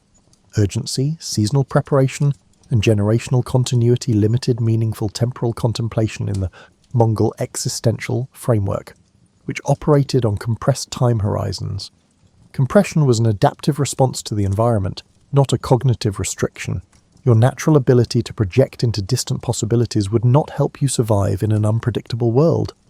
Different meanings were given to suffering. Modern paradigms view suffering as a problem to be solved rather than a part of life. Social, technical, and medical systems aim to alleviate discomfort and promote comfort. A meaningful life required hardship which showed one's value, demonstrated character through resilience, and reinforced communal relationships via common suffering, according to the Mongol existential paradigm. Aversion to discomfort would be considered a sign of dangerous weakness in a society where accepting adversity deliberately was a sign of maturity. you would be confused by value hierarchies. Self-actualization, expression, and fulfillment are valued in modern Western culture. The Mongol value system prioritized ceremonial attendance, communal survival, and lineage continuation to maintain cosmic order. The ideal death for Mongols was often dying in battle for their master, which ensured spiritual transition and familial prestige. Modern ideas of a beneficial death include comfort, respite from pain, and family. In a culture that values social status over individual identity, your individualistic ideals are irrelevant. Justice would also look strange. The primary principles of modern justice theory are proportional punishment, procedural fairness, and individual rights. Restoring cosmic, social, and outcome stability was paramount in Mongol justice. The severity of the penalty often reflected the victim-offender status gap rather than the crime. Significant crimes against low-status victims carried nominal fines, while minor offences against high-status victims carried death sentences. These arrangements offended your daily sense of fairness. Therefore, they wouldn't help you adapt to the real judicial system. Translation is especially challenging in religion, even while they preserve ancient elements. Modern spiritual systems have adapted to individualism and science. Mongol religion integrated animistic traditions, shamanic intermediation, and ancestor veneration in a cosmic perspective where spiritual and material realms were interconnected. To please invisible entities, rituals had to be performed regularly. Your secularized worldview or modern religious framework might discourage you from engaging in spiritual practices that were once considered necessary social technology for regulating invisible forces. Political engagement definitions would shift similarly. Voting, speaking out, and joining institutions are all elements of modern politics.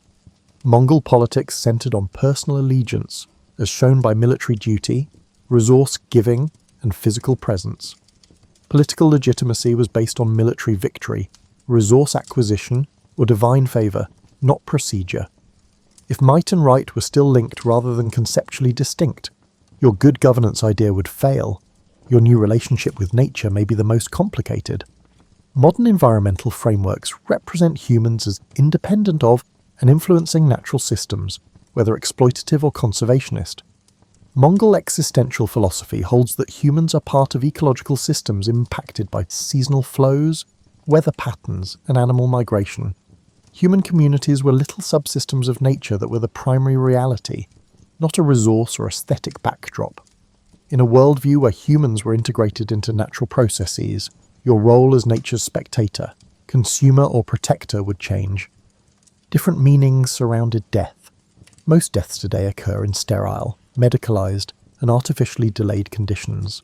Death was a constant presence in the Mongol Empire, often violently. This proximity fostered practical acceptance of mortality rather than callousness or despair. Happy lives included planning for death, ensuring lineage continuity, adopting memorial rites, and keeping spiritual links beyond physical life. Your possible death phobia, bred in a culture of mortality denial, would not exist in a society where accepting death was normal emotional development. Integration of purpose is the final existential challenge. Today, purpose is often considered a human enterprise of meaning-making through identity construction, work choices, and purchase decisions. The Mongol existential framework gave meaning to societal roles, cosmic order, and ancestry. Pre-existing systems externalized the goal. You would not get much social support for self-determined meaning in a setting where purpose comes from doing prescribed tasks well rather than pushing or exceeding them. Existential estrangement would make you a lifelong outcast, more than physical hardship, illness, or technology. Even if you physically adapt, sit, get the necessary skills, and make social relationships, the framework that gives these adaptations meaning would remain unavailable to awareness shaped by modern existential assumptions. To survive in the Mongol Empire, you would have to strive to find purpose, which is perhaps the hardest task. Imagine yourself standing in a Victorian library on a rainy London afternoon in 1864. Gas lamps cast warm pools of light across mahogany tables stacked with leather-bound volumes. Outside, the city hums with the energy of an empire at its peak, but in here, you're surrounded by maps. Beautiful, intricate maps that are simultaneously masterpieces and confessions of ignorance. these maps show something our modern world has lost: genuine mystery. Vast portions of the Indian Ocean appear as blank blue expanses, interrupted only by scattered islands whose interiors remain unexplored. Madagascar looms like a green question mark off the African coast. The islands of Indonesia and Melanesia scatter across the sea like puzzle pieces from different boxes, their relationships to each other unclear and tantalising. You're living in an era when a gentleman naturalist could still discover entirely new species on a weekend collecting trip, when expeditions regularly returned with creatures that seemed to belong in mythology rather than natural history museums. Charles Darwin has recently published his revolutionary theory, and the world of science is reeling from the implications. If species could change over time, if life itself was not fixed but fluid, then what else might be possible? The Victorian era possessed a particular genius for combining rigorous scientific inquiry with unbridled romantic speculation. These were people who would spend decades cataloguing beetle specimens, while simultaneously believing that fairies might inhabit their gardens. This combination of careful observation and wild imagination created the perfect conditions for myths to take root in scientific soil. The maps you're studying show something puzzling.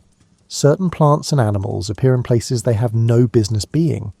Lemurs, those wide-eyed primates with their haunting calls and ghostly movements, live in Madagascar.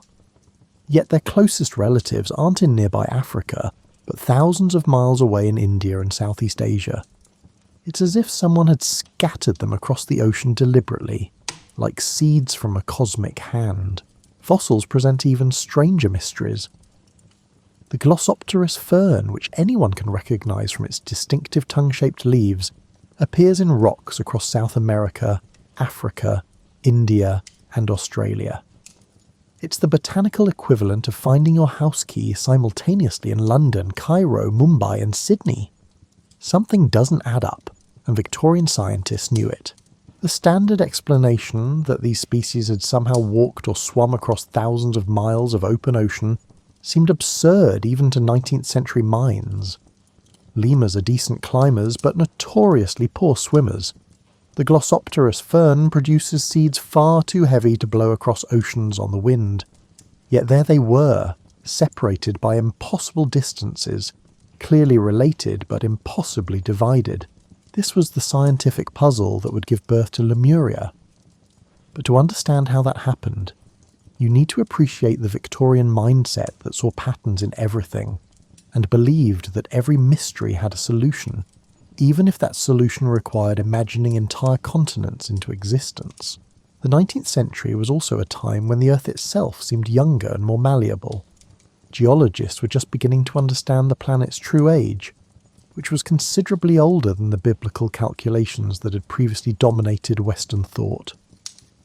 But they still imagined the Earth as a cooling sphere, contracting like a drying apple, with its surface wrinkling into mountains and valleys as it shrank.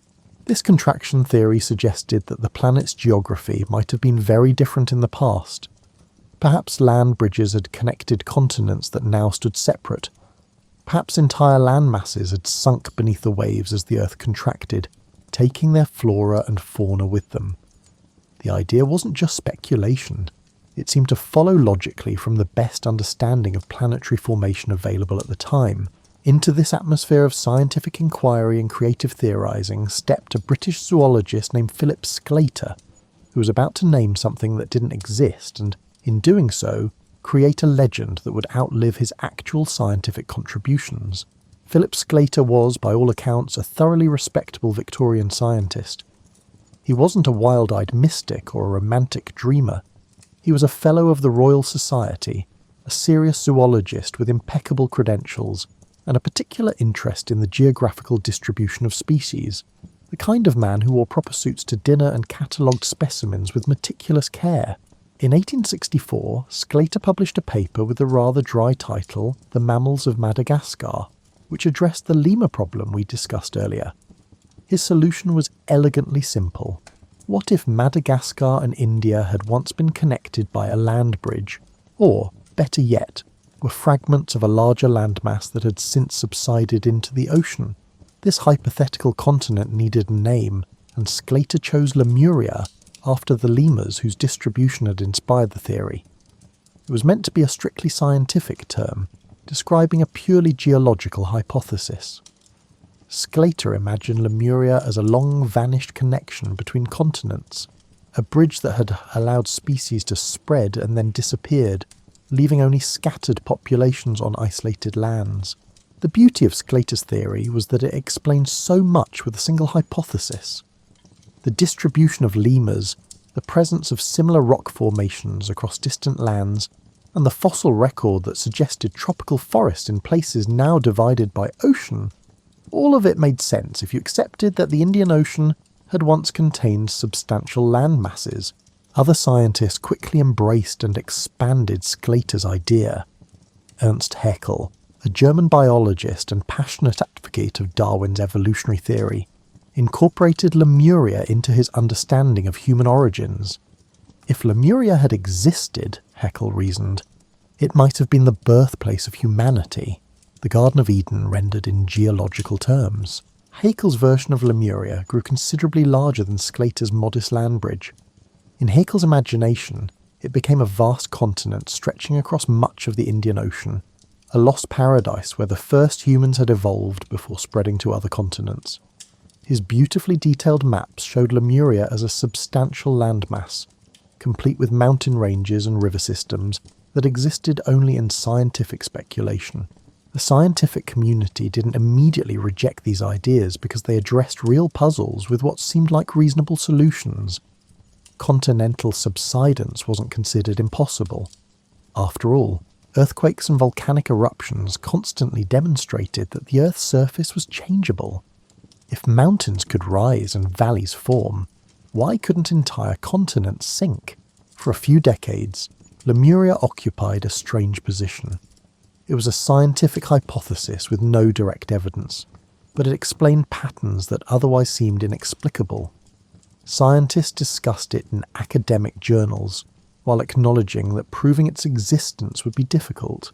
It was a placeholder solution, waiting for better explanations to come along. But something interesting happened as Lemuria moved from scientific journals into popular consciousness. The hypothesis began to transform, gathering romantic associations and mystical overtones like a snowball rolling downhill, accumulates mass. What started as a dry geological theory about lemur distribution was about to become something far more enchanting and considerably less scientific. The Victorian public had an insatiable appetite for lost worlds and vanished civilizations. Atlantis had captured imaginations for centuries, but Atlantis was ancient history, a philosophical allegory recorded by Plato. Lemuria was different. It was being discussed by actual scientists in actual academic journals. It had the glamour of mystery combined with the authority of science, a combination that proved utterly irresistible. Popular magazines began publishing articles about Lemuria, each iteration adding new details and expanding the story. What if Lemuria hadn't just been a land bridge but a genuine continent with its own ecology, its own landscapes, and perhaps even its own civilizations? The scientific hypothesis was becoming a myth in real time, and you could almost watch it transform if you track the publications chronologically. By the 1870s, Lemuria had escaped the confines of zoological journals entirely. It was appearing in spiritualist literature, in speculative histories, and in romantic poetry. The lost continent was taking on a life of its own, and that life would prove far more durable than its scientific origins. Picture yourself now in a Victorian drawing room, this time in the evening, with heavy curtains drawn against the London fog. Candles flicker on the mantelpiece, and a group of well-dressed ladies and gentlemen sit in a circle, holding hands around a table. This is a séance, one of thousands conducted across Europe and America in the late 19th century, when spiritualism wasn't considered fringe but fashionable. The Victorian era was experiencing a spiritual crisis. Darwin's theory of evolution had shaken traditional religious certainty. Industrialization was transforming agrarian societies into urban landscapes, where ancient rhythms of life no longer applied. People felt unmoored, searching for meaning in a world that seemed increasingly mechanical and purposeless. Into this uncertainty stepped a remarkable woman named Helena Petrovna Blavatsky, known to everyone as Madame Blavatsky. She was, depending on your perspective, either a brilliant mystic or a talented charlatan, possibly both. Born in Russia, widely travelled, and possessed of enormous charisma and questionable ethics, Blavatsky founded the Theosophical Society in 1875 with the goal of exploring the hidden wisdom supposedly underlying all religions. Blavatsky had a genius for synthesis, combining elements of Hinduism, Buddhism, Western occultism, and contemporary science into a grand narrative that appealed to Victorian seekers. Her magnum opus, The Secret Doctrine, published in 1888, presented a vast cosmology involving root races, spiritual evolution, and crucially for our story, lost continents. In Blavatsky's telling, Lemuria became far more than a zoological hypothesis. It transformed into the homeland of the third root race of humanity, a civilization of spiritually advanced beings who existed millions of years ago. These Lemurians in Blavatsky's cosmology were not quite human as we understand it. They were gigantic, egg-laying hermaphrodites with 4 arms and an eye in the back of their heads. Now you might be settling deeper into your pillows and thinking that this sounds completely ridiculous, and you'd be right. But here's what's fascinating. Blavatsky claimed her information came from ancient manuscripts shown to her by spiritual masters in Tibet, and thousands of intelligent, educated Victorians believed her.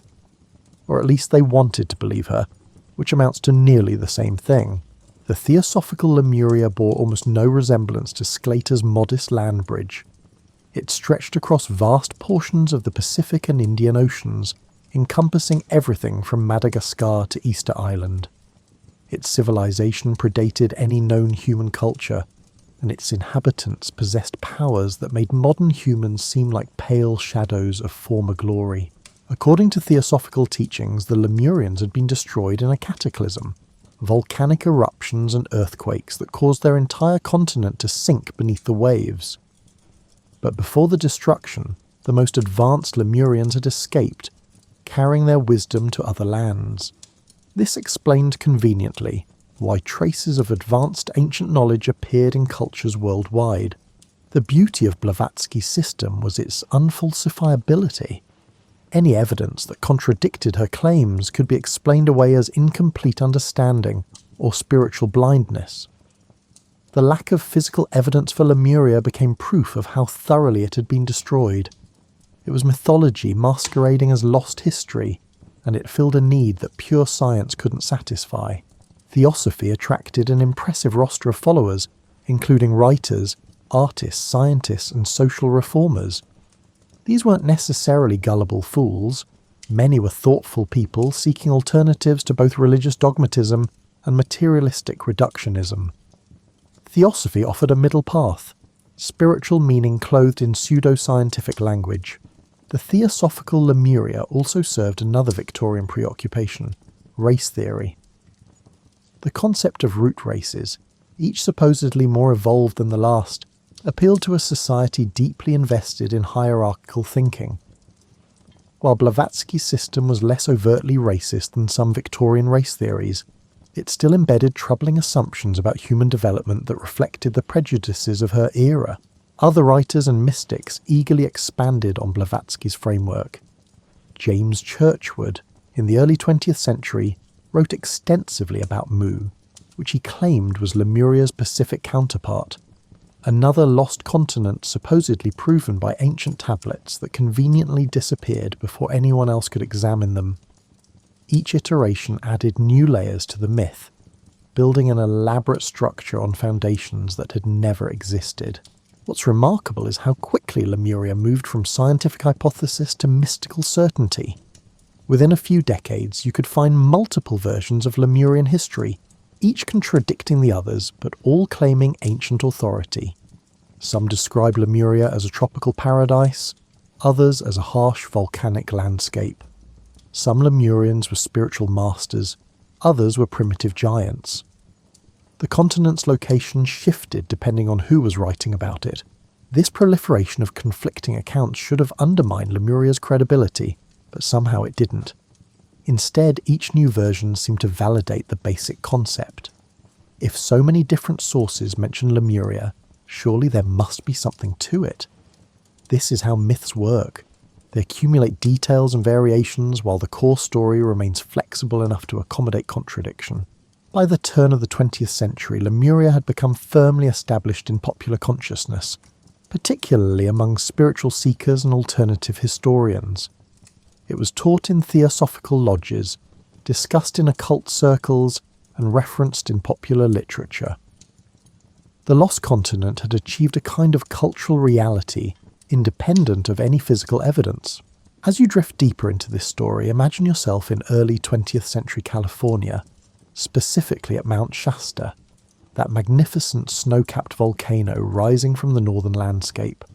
Local legends begin circulating about a secret civilization living inside the mountain, survivors of ancient Lemuria who retreated underground when their continent sank.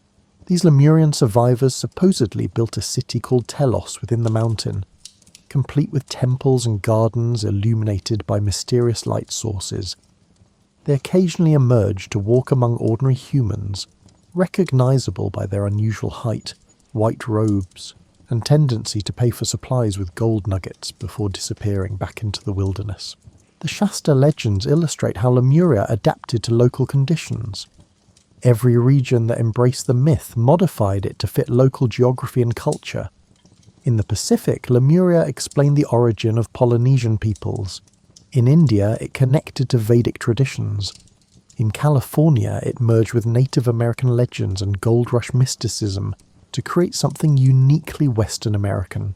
The Lemurians themselves evolved in the popular imagination from Blavatsky's bizarre hermaphrodites into more conventionally attractive spiritual masters. By the 1930s, descriptions typically portrayed them as tall, graceful beings with pale skin, large eyes, and serene expressions. Basically, they looked like idealized Hollywood versions of wise mystics. This transformation reveals something interesting about how myths adapt to their audience's aesthetic preferences. Various channelers and mediums claim to communicate with Lemurian spirits, receiving messages about spiritual evolution and humanity's future. These communications typically emphasize peace, love, and the development of psychic abilities, standard fare for New Age spirituality, but given historical weight by association with an ancient civilization.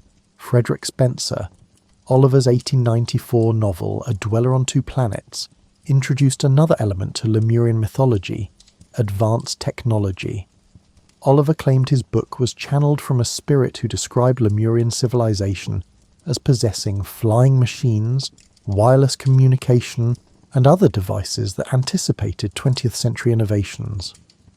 This technologically advanced Lemuria would become increasingly popular as the actual 20th century demonstrated that impossible technologies could become reality.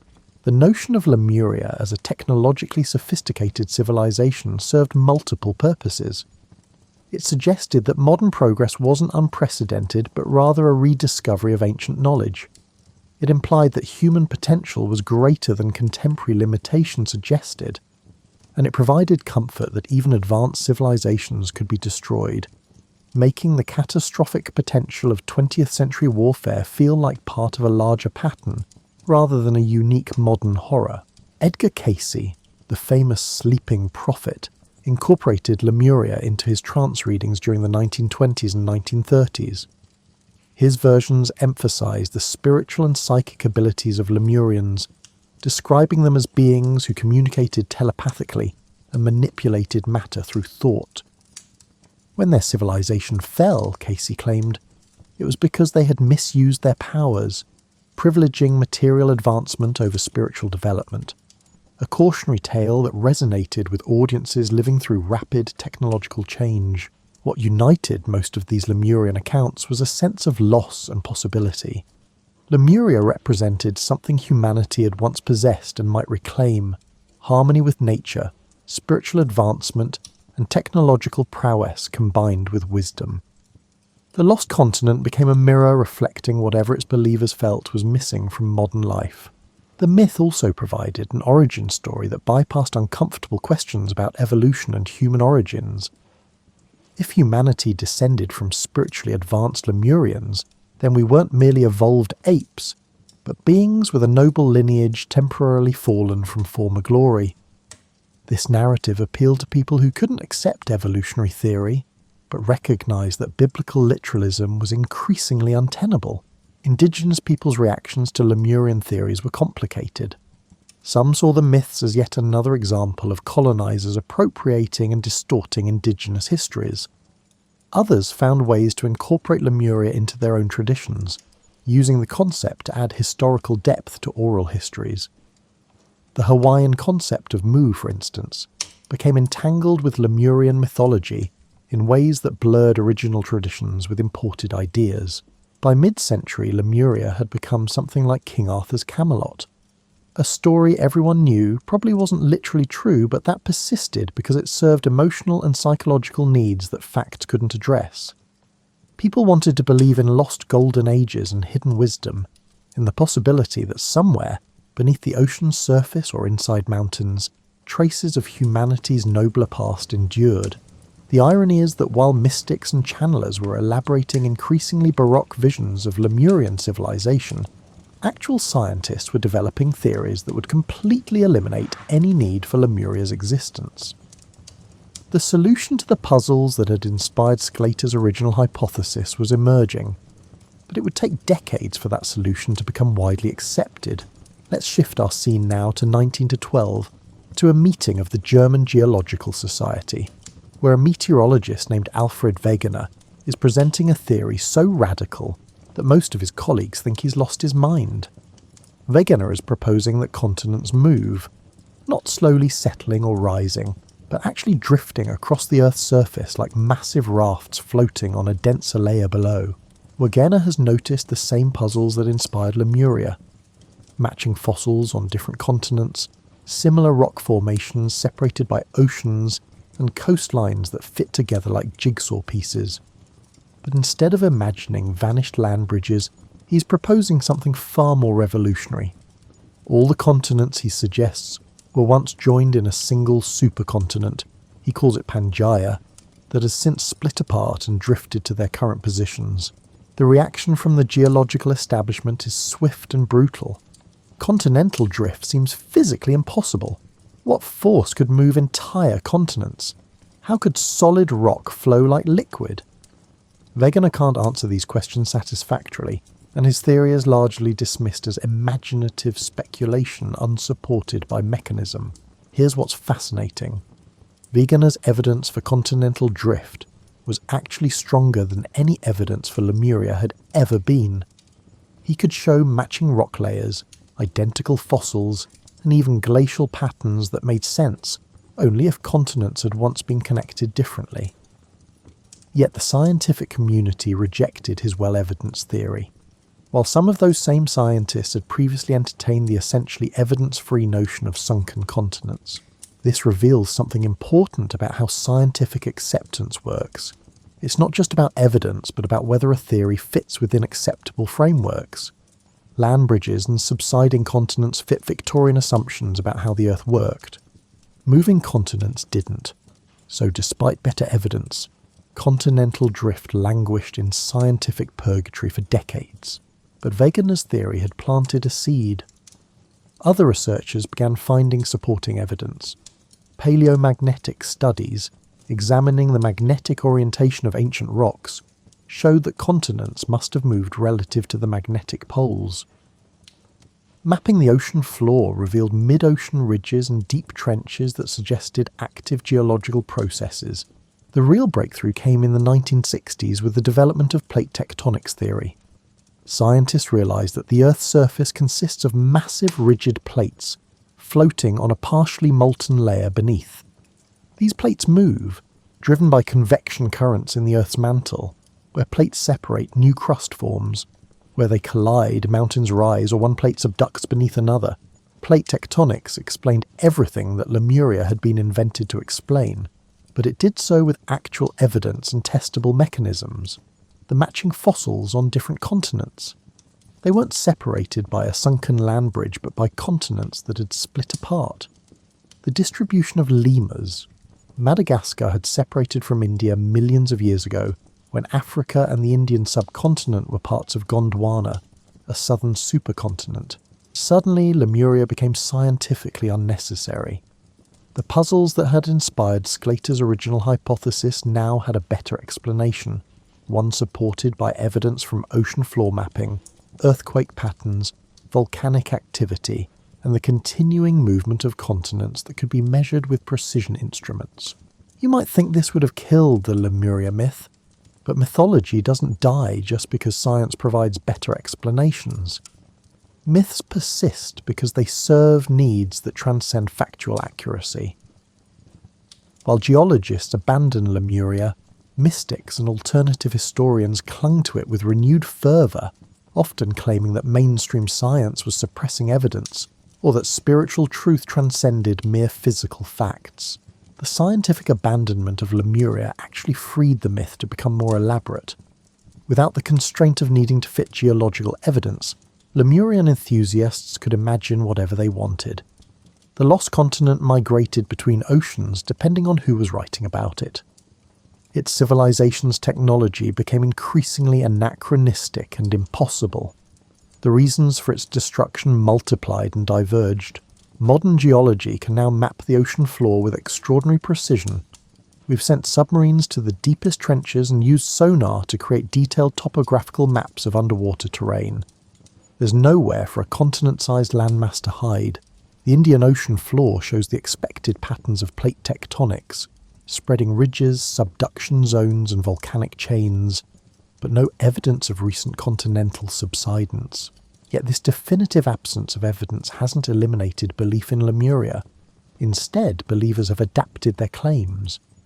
Maybe Lemuria existed so long ago that geological processes have erased all traces.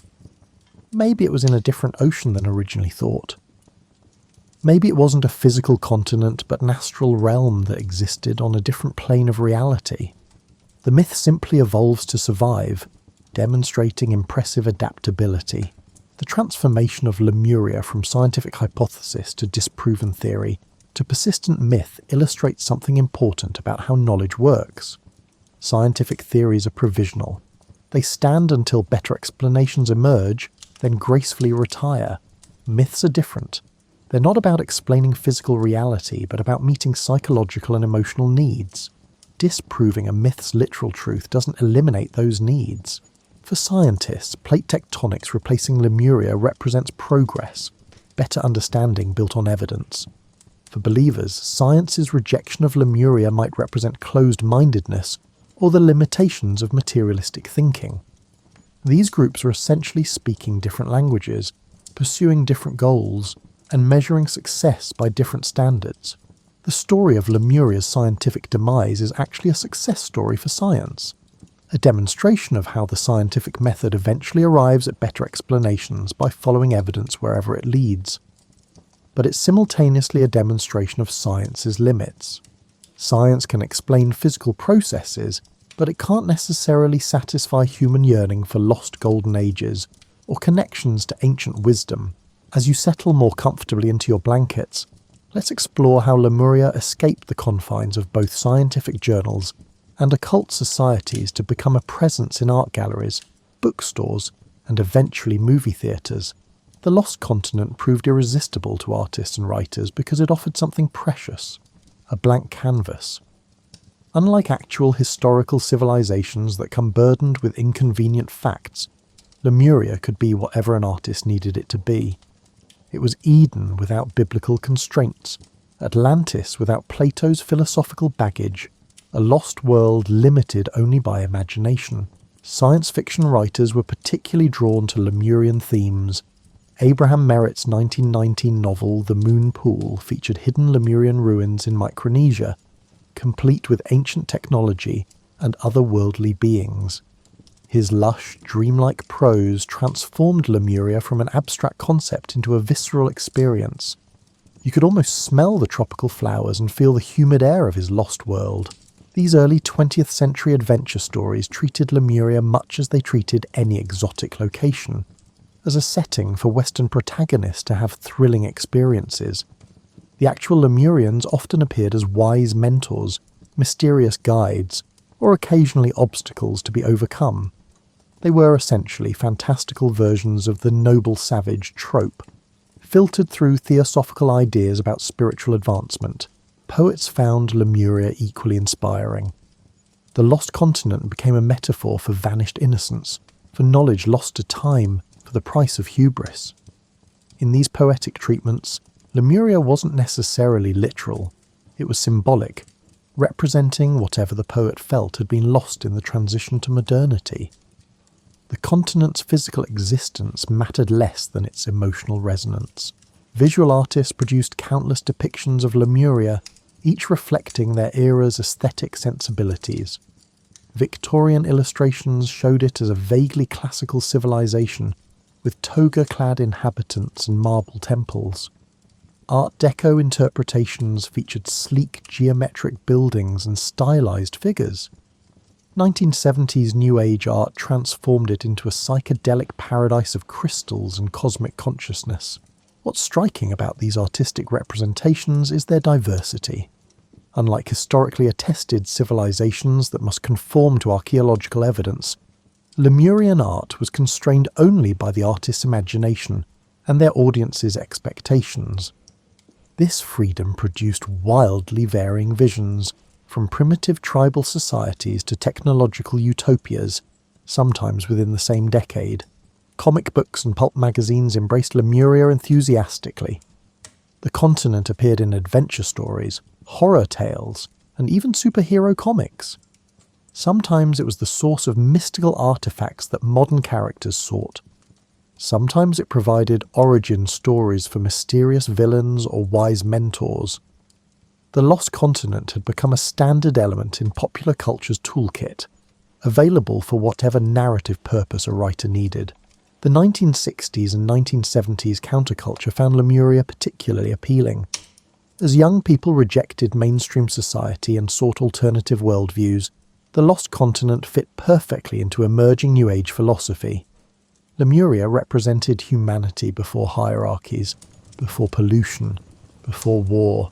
Everything the counterculture imagined could exist if only society would embrace peace, love, and spiritual development. This association with New Age culture cemented Lemuria's modern image. Walk into any metaphysical bookstore, and you'll likely find books about Lemurian crystals, Lemurian healing techniques, or how to channel Lemurian spirits. The continent has become thoroughly integrated into contemporary alternative spirituality. Alongside chakras, auras, and astral projection, musicians have composed symphonies and songs inspired by Lemuria. Progressive rock bands wrote concept albums about its fall. New Age musicians created ambient soundscapes supposedly channeling Lemurian vibrations. The Lost Continent even appeared in video games, providing backstory and mystical elements for fantasy worlds. What's interesting is how Lemuria's artistic and cultural presence has eclipsed its scientific origins. Ask most people today about Lemuria, and they're more likely to mention crystals and spiritual evolution than lemur distribution patterns. The myth has successfully reproduced across cultural domains, adapting to each new medium, while maintaining enough consistency to remain recognizable. Television and film approached Lemuria more cautiously than print media, perhaps because visual media demands more concrete depiction. Still, the continent has appeared in documentaries about lost civilizations, usually framed as some people believe segments that present claims without endorsement. These presentations often treat Lemuria alongside Atlantis and other legendary places, rarely acknowledging that Lemuria, unlike Atlantis, originated as a serious scientific hypothesis. The internet age has been remarkably kind to Lemuria. Websites devoted to the Lost Continent proliferate, offering everything from supposedly historical accounts to guided meditations for connecting with Lemurian energy. YouTube features countless videos about Lemuria, ranging from earnest spiritual teachings to critical debunkings. The democratization of content creation means Lemuria can be endlessly reinvented by anyone with a camera and an internet connection. Social media has created communities of Lemuria believers who share experiences, theories, and art. These digital spaces function similarly to Victorian spiritualist societies, communities of seekers supporting each other's explorations of alternative histories and spiritual possibilities. The technology is modern, but the impulses are ancient. What all these artistic and cultural manifestations share is a sense that Lemuria represents something missing from modern life.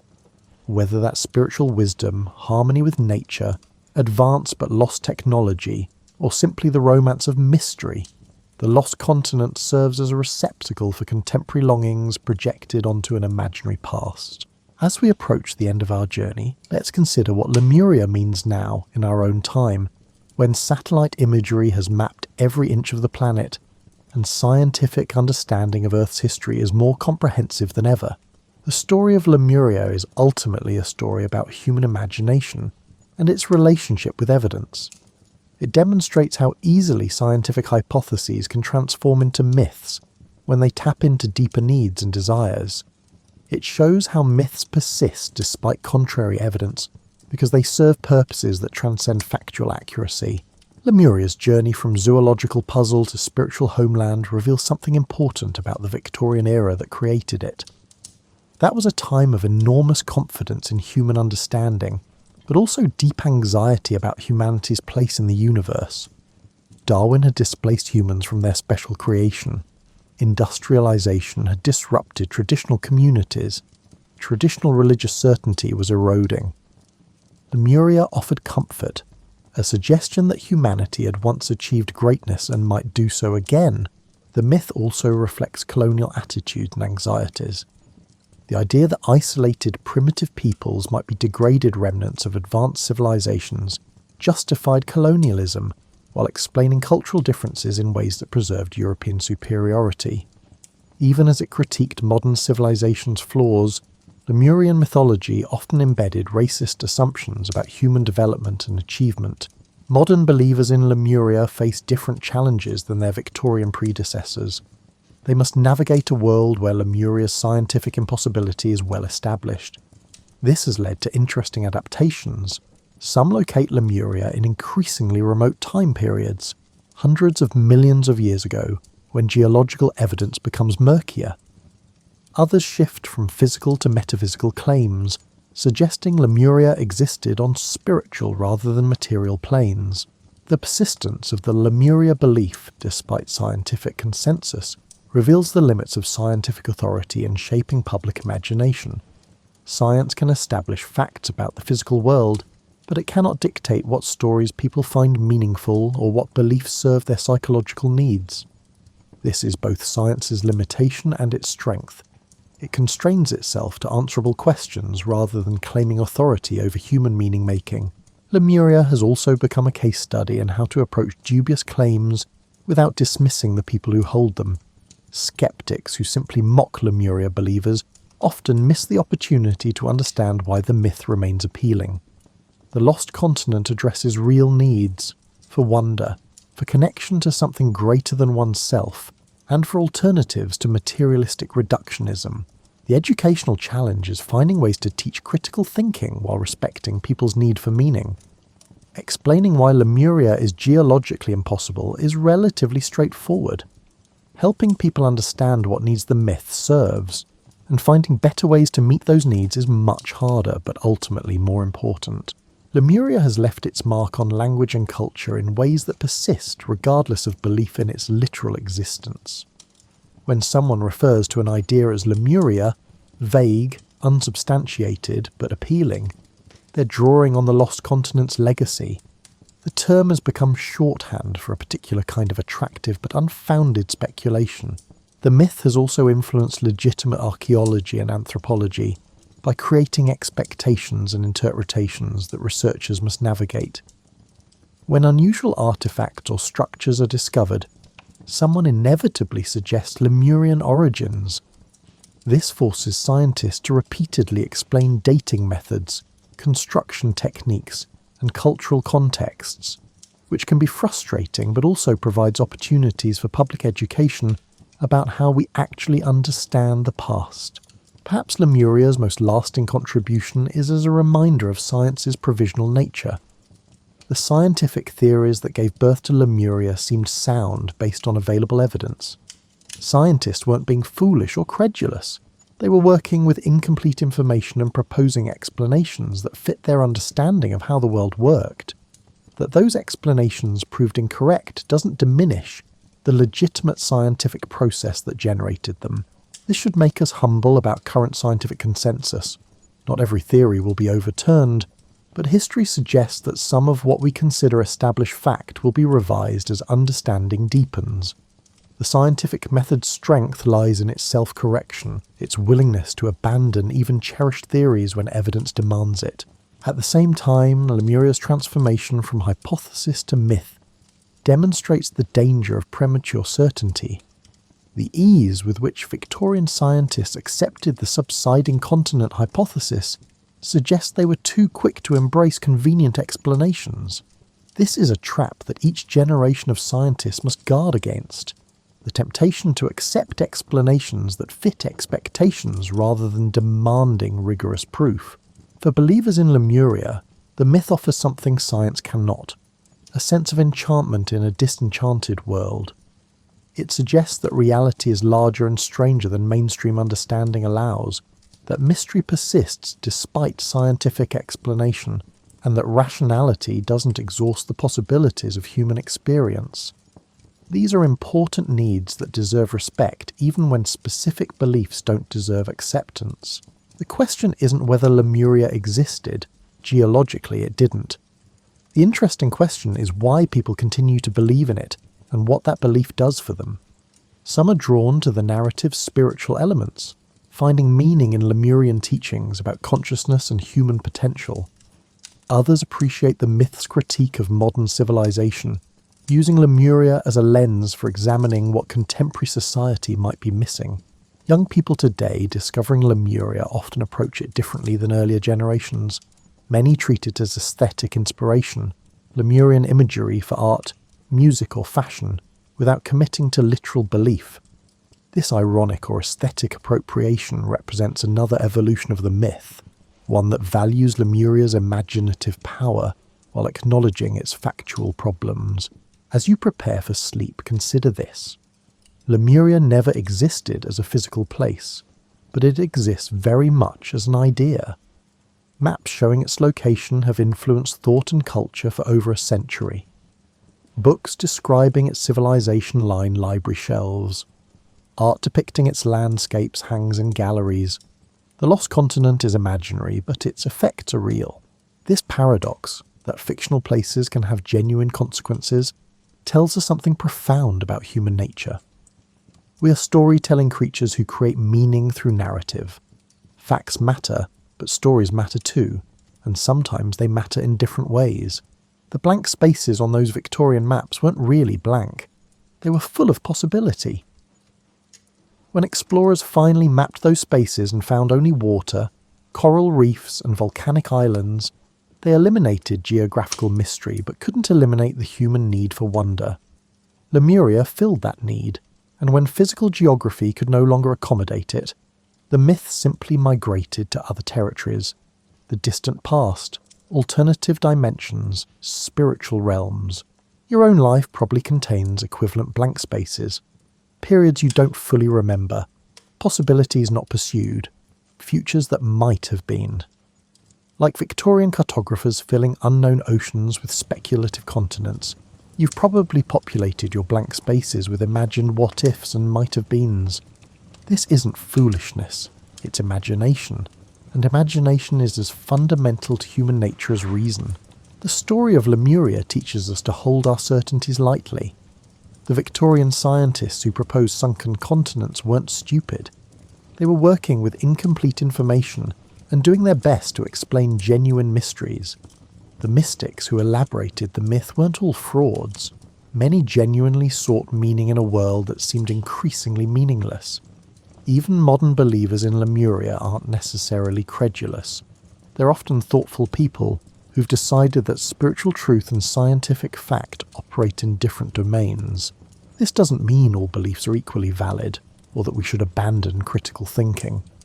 Scientific evidence clearly demonstrates that no continent-sized landmass has subsided in the Indian or Pacific Ocean within the time frame relevant to human evolution.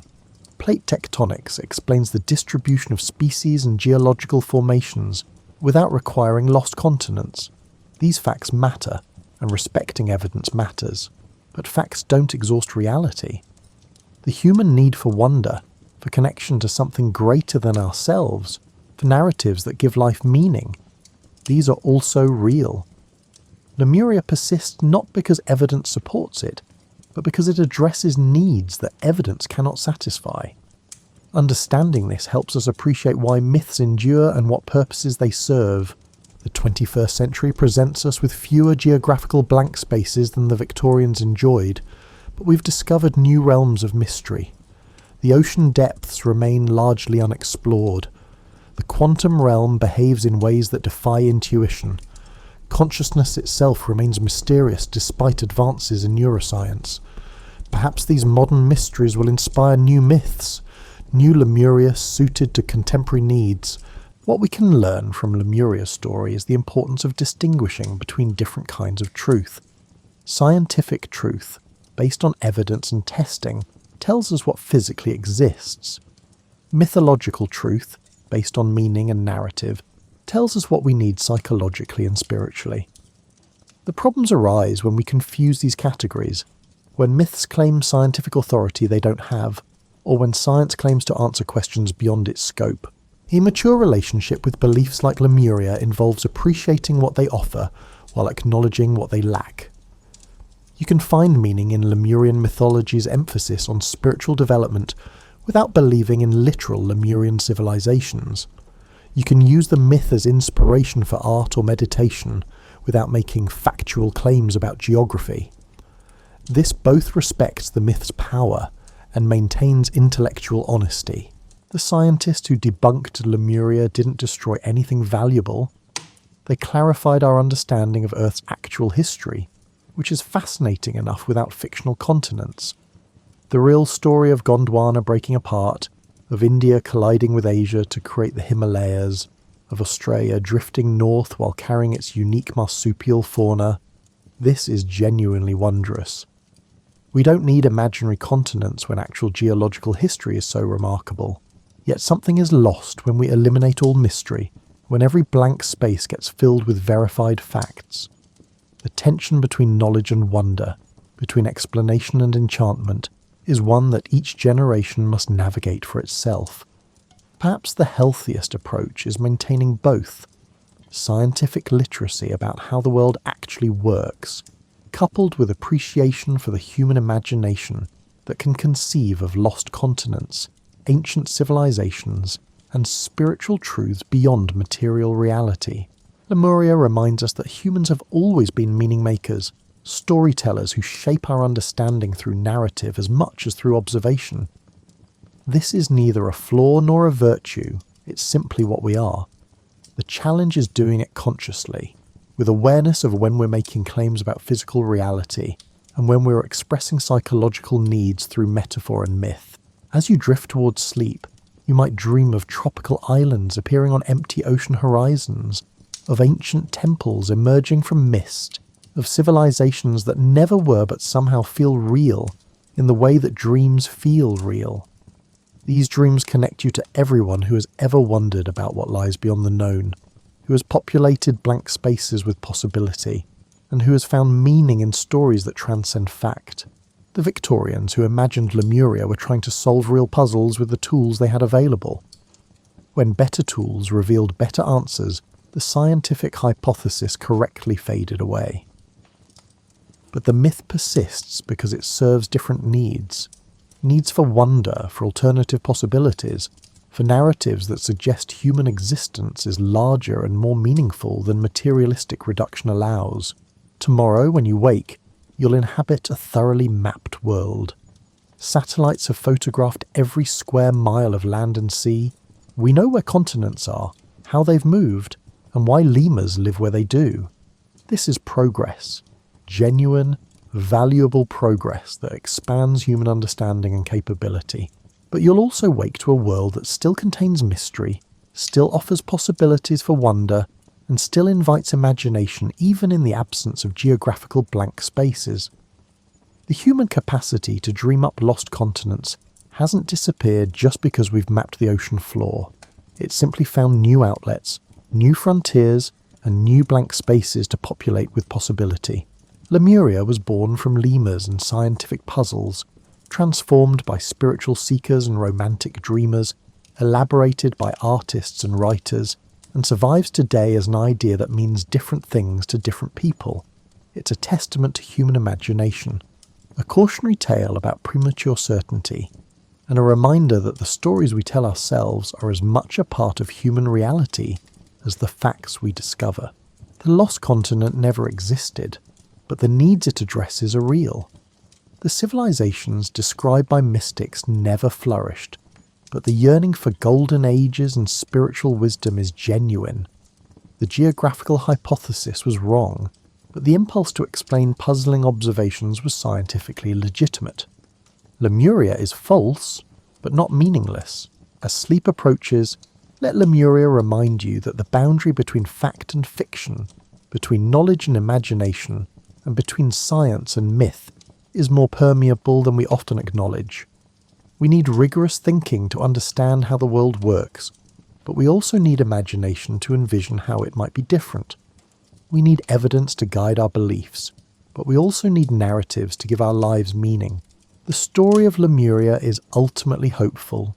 It shows that humans have always looked at mystery and tried to understand it, have always faced the unknown and tried to map it, and have always encountered limits and tried to transcend them. Sometimes our answers are wrong, but the questions reveal what matters to us: connection, meaning, wonder, and the eternal human impulse to explore beyond the known. So sleep well, knowing you're part of a species that can imagine entire continents into existence. And then, with equal creativity, use the scientific method to discover what actually exists. Both capabilities, imagination and investigation, make us human. Neither is complete without the other. The blank spaces on Victorian maps are filled now, but new blank spaces always emerge. The questions that inspired Lemuria are answered, but new questions constantly arise. The lost continent has been found in myth, in art, in culture, and in the persistent human need for stories that transcend the merely factual. Lemuria reminds us that we are fundamentally explorers, not just of physical geography, but of possibility, of meaning, of the territories where fact and imagination intertwine. We map what we find, but we also dream of what might be. We correct our mistakes, but we never stop creating new visions. And perhaps that's the truest legacy of Lemuria. Not as a cautionary tale about scientific error or an example of gullibility, but as a testament to the indomitable human spirit that looks at an empty ocean and imagines continents, at scattered species and envisions bridges, at apparent limitations and dreams of transcendence. The lost continent is found, not where maps suggested, not where mystics claimed, but in the persistent human capacity to populate blank spaces with wonder, to create meaning from mystery, and to keep exploring long after the maps are complete. Dream well of continents that never were but somehow remain more real than many things that are. Dream of the blank spaces where possibility lives, of the questions that inspire both science and story, and of the eternal human journey between what we know and what we imagine. For in the end, Lemuria teaches us this: the maps we make of the world matter, but so do the maps we make of meaning. Physical geography constrains where continents can be, but imagination has no such limits. Reality defines what is, but humans have always been more interested in what could be, what might have been, and what stories we tell ourselves about both. So rest now in this thoroughly mapped world that still contains infinite mystery, this evidence-based reality that still accommodates wonder, this scientific age that still needs myth. Lemuria is gone, or rather never was, but its legacy endures in every human who looks at the unknown and dares to imagine. Sweet dreams of lost worlds and found wisdom, of blank spaces filled with possibility, of the eternal dance between knowledge and wonder that makes us human.